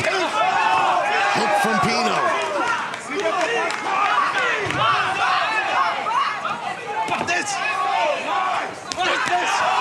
Albright lands a shot of his own. And these are 2 guys who want to launch their punches at the same time, and one gets in a split second earlier. And Pino is barking at Albright. Let's go.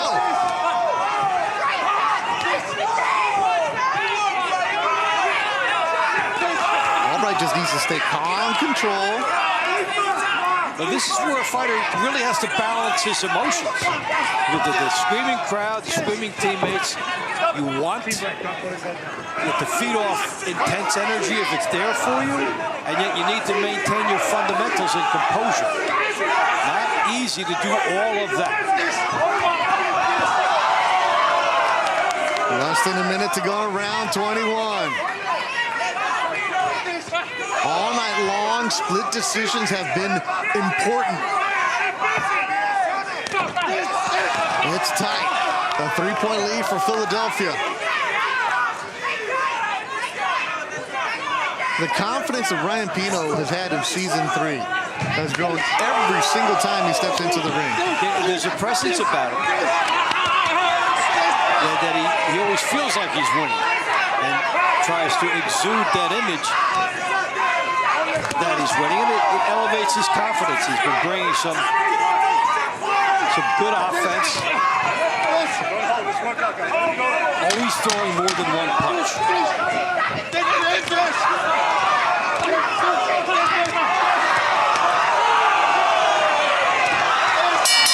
What a round. Ryan Pino and Quadir Albright go back and forth. Oh, now they both know they need this decision. They're going up saying, I got it. There's a great hook by Pino. Good stiff jab getting through by Pino. And even though the attack was coming to him, he fought effectively in lateral motion and in retreat.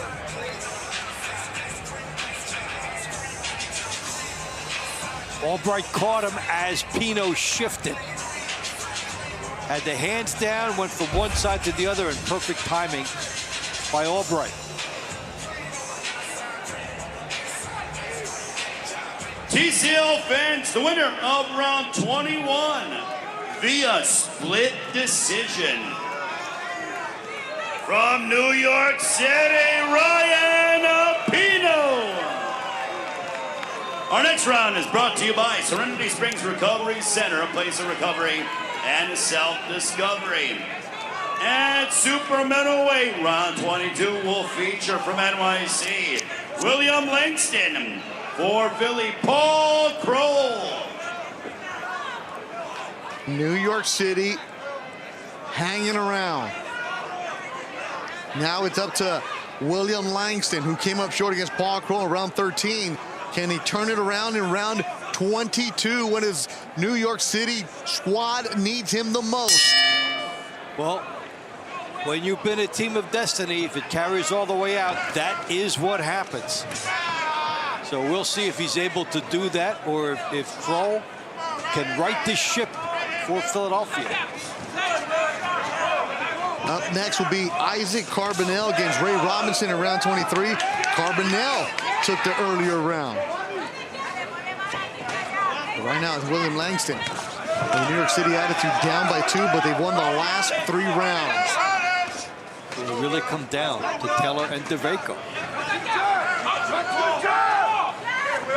It was a 5-point lead after Rasheed Brown had knocked down De La Torre. And after that, New York City locked in. It was exactly what you expected when you had Megabrawl 3. So your Philly, after that second fight, you're saying we have 6 chances to win 1 fight, provided everybody stays up. And now they have 3 chances to win 1 fight. New York got itself right back into being able to sense the chance to come back and catch Philly. And for the front office of Team Combat League, like Michael Utila and Kevin Cassidy, who we deal with a lot behind the scenes, you couldn't have scripted any better. This is beautiful right here. Yeah, we handicapped it at the start. Slight favorite, Philly. They got out to that 5-point lead. New York coming all the way back to 2 points. So for Philly, you can get 1. You force New York into the situation that has played into Philly's hands all year, that they don't yield the big points. And this is just good TV also. If you're watching at home, you're on the edge of your seat right now.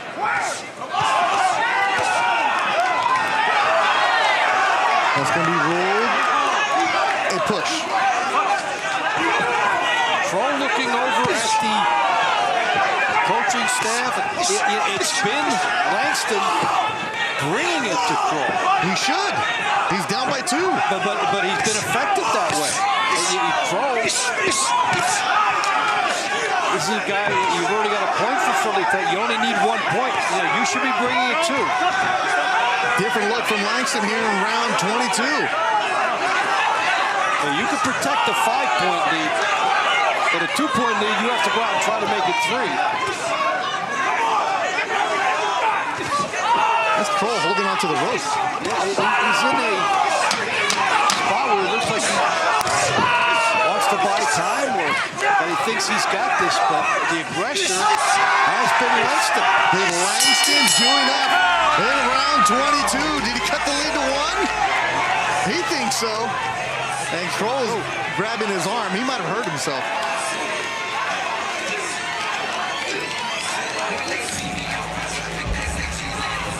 So there was no knockdown in that round.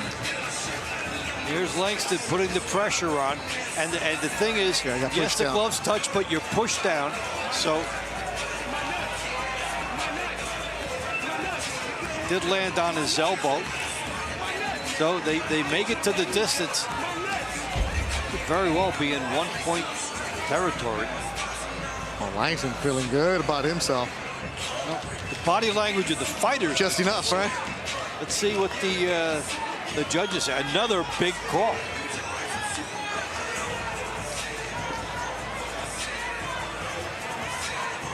TCL fans, the winner of round 22 by unanimous decision. From NYC, William Langston. It is a 1-point Philly lead as we enter round 23 at light heavyweight. For NYC, Isaac Carbonell. For Philly, the new Ray Robinson. What a surge. 4 straight rounds for New York City. And this is round 23. Oh boy, Megabrawl 3. Philadelphia trying to make history going back to back. Season 1 winner, New York City Attitude. looking for their second championship in TCL action. And Carbonell, Robinson come out chucking. Yeah, it's all on the line here with the two to go. Carbonell took round 14. He was very active.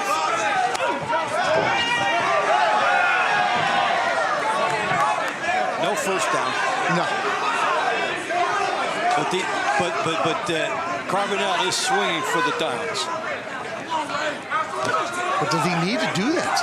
Well, he could even it up here, but you know, if you land a shot with only 2 rounds to go, even though you're losing, you could also put the other team far enough behind where they would have a trouble making the comeback. Carbonell from Cuba in the white trunks for New York City. Now, we talked about Philly Slick. How do you try to get rid of Philly Slick? You have to rush them, be aggressive, make them uncomfortable. That's what the entire New York team has done since Philly went up 5. Philly has 3 knockdowns tonight. New York 0. NYC chants inside the building.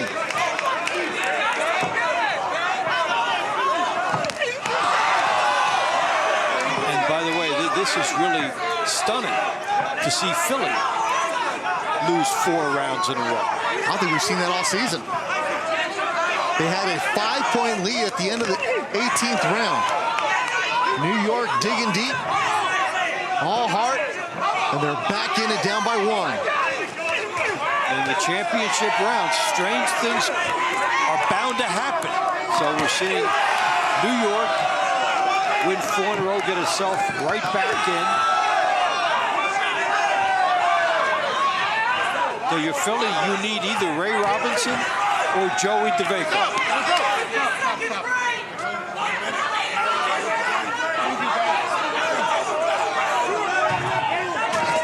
In New York, you need Carbonell and Hill.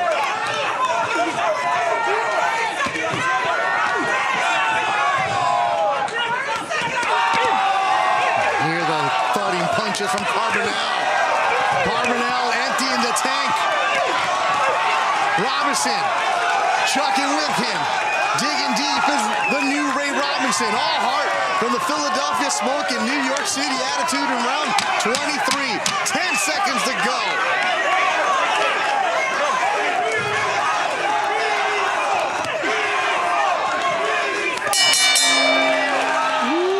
Ooh-wee.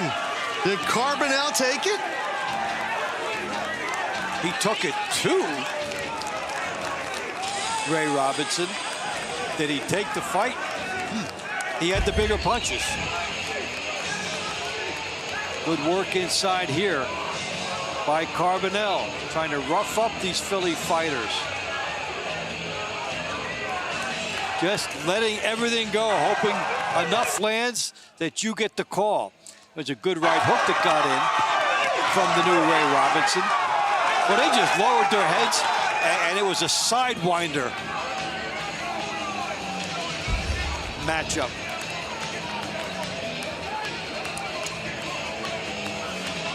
TCL fans, the winner of round 23 by unanimous decision from NYC, Isaac Carbonell. As we enter the final money round of the Megabrawl 3 Championship, we are even at 217. Our final round is brought to you by Event Ticket Center. Don't just watch it, experience it live with Event Ticket Center. Round 24 at heavyweight for NYC, it is Bryce Taylor. He'll meet Philly's Joey DeVeco. A season that started in April comes down to 1 round. We are all tied up, headed to the 24th and final round. Megabrawl 3. The winner, will it be New York City? Will it be Philadelphia? Joey DeVeco for Philly in purple. Bryce Taylor in white for New York City. Hollywood could not have scripted this better. All down to this. Season 1 versus Season 2 champs being decided in round 24. Philly had a 5-point lead.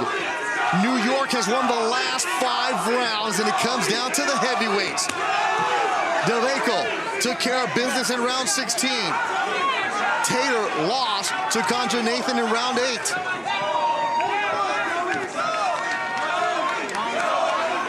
So DeVaco in that last fight, some very good left hooks to the body. DeVaco bloody the nose of Stanley Wright in round 16. How about the pressure? Your entire season, you're one of the 2 fighters in there. Everything rides on you. Everything over-magnified now. Oh, there's no pressure, Dave. These guys love it.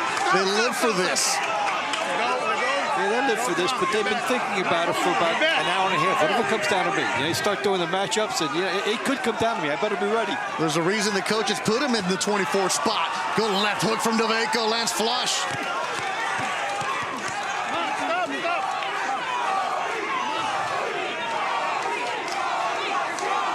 It's been split decisionville tonight in Arizona. You have to do something to separate yourself. And this is even if your gas tank is low. Empty it, push down. You got a minute and 12 seconds to decide everything. So these are moments. And if you get through it, it's a moment you live for and never forget. DeVaco's been applying some good pressure. And now he's trying to, when he's not throwing, tie up. Don't be in range of the bigger fighter. Push down again. Sloppy. Got to get up. Somebody needs to separate themselves. Yeah, and here it is. These 2 guys, they're on fumes. 30 seconds to decide a season. Another push down. Referee's just letting them go. And the clock continues to run, and neither fighter objecting to the time wearing off. Will somebody throw one big shot for the edification of the judges? Oh, it's going to be tough. Is that enough of a punch from Price Taylor? 24 rounds go to the judges' scorecard. New York City is celebrating. They think they've won. Philadelphia more subdued. A big difference in the benches. Body language there. Again, I'm not judging here. I don't know who won that final round. New York is celebrating like they did, but we've seen all night long split decision At least over and over. At least half the fights on this card. They've won the last 5 rounds in New York City attitude. And I think they won 6, in their opinion. And if they do it, it's without the benefit of a knockdown. But there's a good left hook as DeVaco was coming in. But he had his moments early in the fight. So what about these body shots that did all the judges see them? But boy, the body language, we've never seen that opposite New York and Philly all night. But is that the way it is? Both fighters with their hands in the air. When Ray Flores takes over the mic, this place is going to erupt. Did Philadelphia blow a 5-point lead? TCL fans, after 24 rounds here at the Megabrawl 3 Championship, it comes down to this final round. The judges' scorecards are as follows. The first judge sees the round in favor of Price Taylor. The second judge sees the fight in favor of Philly's Joey DeVaco. And the third and final judge has it 10-9 for your winner by split decision. from NYC, Bryce Taylor. Your TCL Megabrawl 3 champions are the New York City Attitude.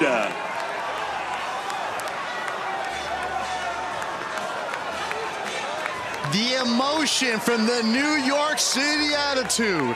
They were down 5 at the end of round 18, and then they take 6 straight rounds. Suttles, Jackson, Pino, Langston, Carbonell, and Bryce Taylor give the New York City Attitude their second championship in Team Combat League. Ryan O'Leary and Benny Roman, the coaches, congratulations to you as the New York City Attitude have won Mega Brawl 3. With no margin of error, this team comes all the way back. One loss in any of those 6, and they would have lost the event. You almost never see a team that has to do all of that actually succeed in getting all 6 against the defending champions. So, congratulations to New York. Other factors we're throwing in here, the Jesse Hart not being here, also harmful for Philly, but for New York, this is an incredible comeback against all odds. The team of destiny saves the best for last. New York City Attitude, your champions of Mega Brawl 3. They're partying in NYC as they should, as they pull off the upset. Congratulations to the New York City Attitude, your 2025 Mega Brawl champions.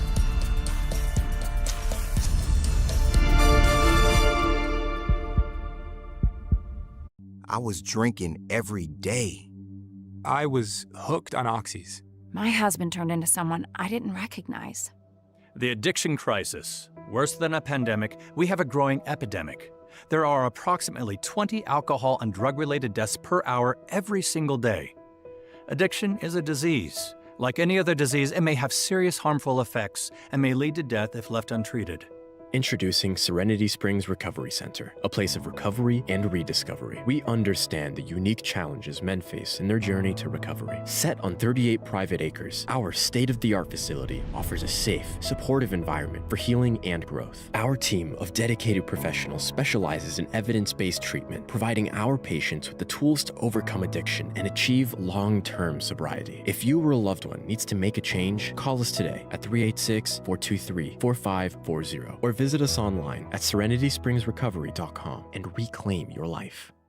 Jump into 88 Fortune Slots, the free-to-play mobile slots game of the year. Whoa, what an adrenaline rush. Free fall into the iconic 88 Fortune Slots action with billion-coin jackpots and high-roller gameplay. Land mega wins and play the latest game straight from the casino floor. The more you spin, the more you can win. Download 88 Fortune Slots for free and get a 7 billion coin bonus. 88 Fortune Slots. Fortune favors the bold. TCL Team Boxing League is brought to you by Climax Moonshine Fire number 32. A drink not only made to tingle your senses with hot cinnamon flavor, but also made to pay tribute to firefighters all across America. This drink will put a kick in your step with its bold, hot smoothness. Mega Brawl 3. The knockdown of the night came in round 12, Dave. Yeah, and this is when Philly started to open up. Terrific shot by Cedeno, leading to a 10-8. That's also the punch of the night.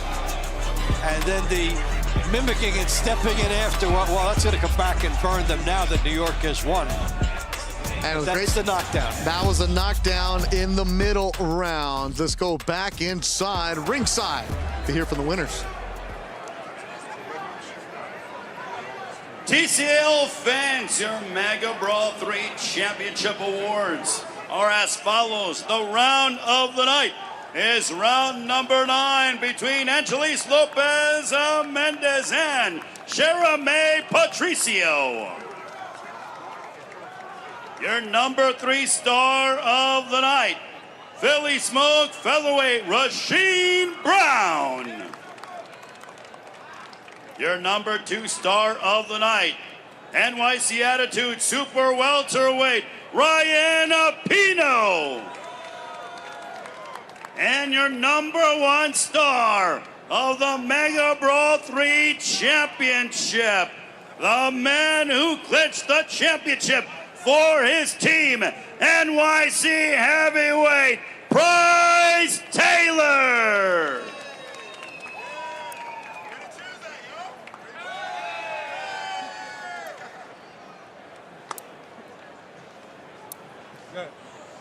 Mr. Pino, #2 star of the night tonight. You came out explosively, won both of your rounds, key elements of tonight's fight, keeping that momentum. How does it feel to close out this season with good performance? You were so entertaining, by the way. Thank you, Will. So this is fun for me. I like this, you know? So I just feel like Rodman right now. I passed the ball. Price is Jordan. He dunked it. We win the championship, but we got to give credit for Philly. That's why they're the second season champion. That's why it was a close bout, you know, in the competition, but, you know, New York, baby. A wonderful night tonight. Appreciate it. Thank you. Mr. Taylor, he is sweat. Look at this. He said it was aura, by the way. So proud of you, dude. You know, it really came down to that last round. It was so close, right? And it was really about, at that final moment, who wanted it more. And you saw that it was very close. You had to distinguish yourself. You pressed on the gas a little bit. Yeah, I had to change my fighting style from the first time I fought in the launch rounds. So I had to make sure I put the team on my back.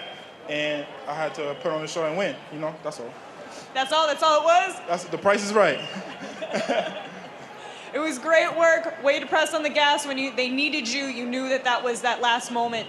But phenomenal work. Coaches. Hey, hold on. Oh. Actually, this is our rematch from season 2. Joey beat me the first time in the last round, so I had to get my leg back. That's what it was. Yeah. Joey, you heard that? I had to get my leg back. That's all it is. Non-personal. Just good sportsmanship. Coaches, you already said it, screaming from the sidelines. Do you even have voices left? What must you be feeling right now? The comeback story of all time. What a team we have. I mean, all the obstacles we went through. A lot of people say we wasn't supposed to be here. We are season 1 and season 3 champions. Big shout out to Philly. They always game. You already know. That's why they won season 2. Big shout out to Team Combat League, Balance of Nature, Merrick, Dr. Phils. Ryan, what a team, bro. We put it together. You got in all the sponsors, so I don't have to do it. Thank you very much for that. I don't have words, and that's very rare for me because I talk a lot. This was an amazing season, a true Cinderella story, comeback. We fought the best. I mean, Philly they are as tough as it gets, as good as it gets. We got just rallied at the end, and we put it together. And the momentum and the feeling that we had, guys were having dreams about this. The Tali, the guy from Africa that doesn't speak English that well, said, "I have dream, coach, I have dream." And he kept on saying it, and we really felt it and believed it. And it came down to 1 point. I mean, we literally won by 1 point, not just one fight. It came down to a split decision in the last fight. So it was literally 1 point. That's how close it was. They beat us twice. This is the third, and we got by 1. And God bless us, and God, thank you. We did it again. Definitely. Want to dedicate this to my daughter, who's a fighter right now. She's recovering and stable, but this one's for you. From start to finish, every round was explosive. I mean, everybody was digging deep into the bag to be able to try to pull off every round, every fighter from both sides, from Philly and New York. What an amazing night tonight. Congratulations to NYC. Amazing work to the Philadelphia team. The two teams made this Mega Brawl championship everything. Congratulations. East Coast is the best coast, baby. Remember that. Yes. East Coast, Beast Coast, let's go. Where's the championship belt? Where is it? Yes. Yes. This is it. And now for the trophy and belt presentation, we have Dewey Cooper and Kevin Cassidy from Team Combat League.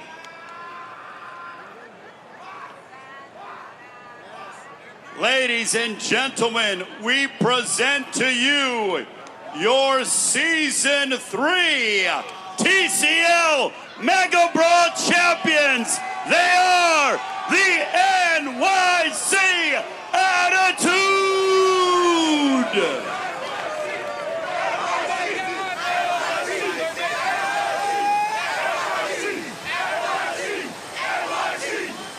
What a moment right there. The emotion of a long season coming out. You got the shirts, got the championship hats, got the fireworks, the pyrotechnics are in there. And Ryan O'Leary and Benny Roman leading the way, the coaching staff. And you see them every single week. When they win, emotion. When they lose, emotion. And it's all coming out as they are Season 3 champions. Megabrawl 3 goes to New York City. Just like one of the coaches said, people didn't think we should be here. They said we shouldn't be. I think all of us said, wow, I'm surprised they're here. And to say that they're champions, congratulations to them. And the one thing about this team, probably the best thing is the word that they can say. They never said forget about it, because their season was on the ropes. They were knocked down. They were at the bottom. They had to come up. Yeah, they had to beat Boston. They had to beat Vegas, and they had to beat Philadelphia here. Throughout the year, it looked like at times Philadelphia was the team. It looked like Vegas was the team. It never looked like New York was the team until the very end. This team got the snowball effect of momentum, rode it all the way through, and in Hollywood style, won the last 6 when there was no margin for error. Great leadership by the coaches there, just like we had great leadership behind the scenes here with Larry Myers and Jason Moon, our producer-director. Thank you guys so much for doing it. And this is why we get to show you the highlights, because we have a great crew behind the scenes. Our replay crew, our graphics crew, everybody's bringing you fantastic work. And let's look at the money round recap in round number 18, Rasheem Brown. This is when Philly started to think, hey, championship is ours. The knockdown at this point, Philly would go up by 5, the high water mark of the championship.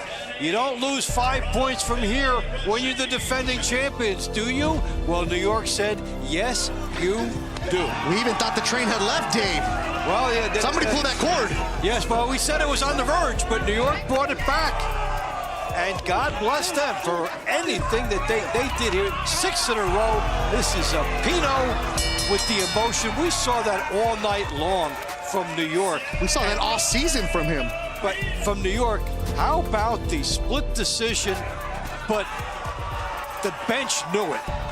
We never saw this type of anticipation for what became a split decision ever, as the Price is Right and DeVaco. Just a little bit more at the end, perhaps, for Bryce Taylor. Certain type of fighter needed for a certain type of pressure. They knew it even before it was announced. This is before the decision. You're right. They were celebrating as soon as the bell hit. And there you see. They're trying to figure out who's going to get the belt. Benny and Ryan O'Leary, they're there. We want the championship. Everybody's trying to get the pictures, as they should. They've earned it. Benny Roman, you can put that on. Dave, New York City attitude, 2-time champion, season 1, season 3.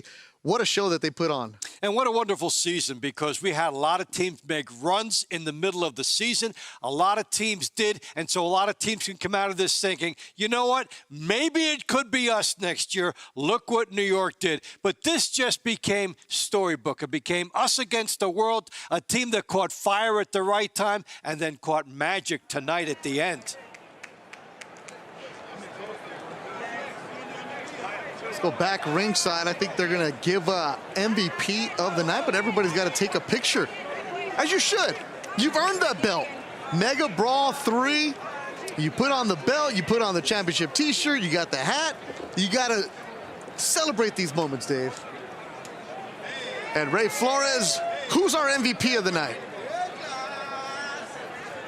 Ladies and gentlemen, your most valuable fighter of the entire Season 3 of the TCL playoffs.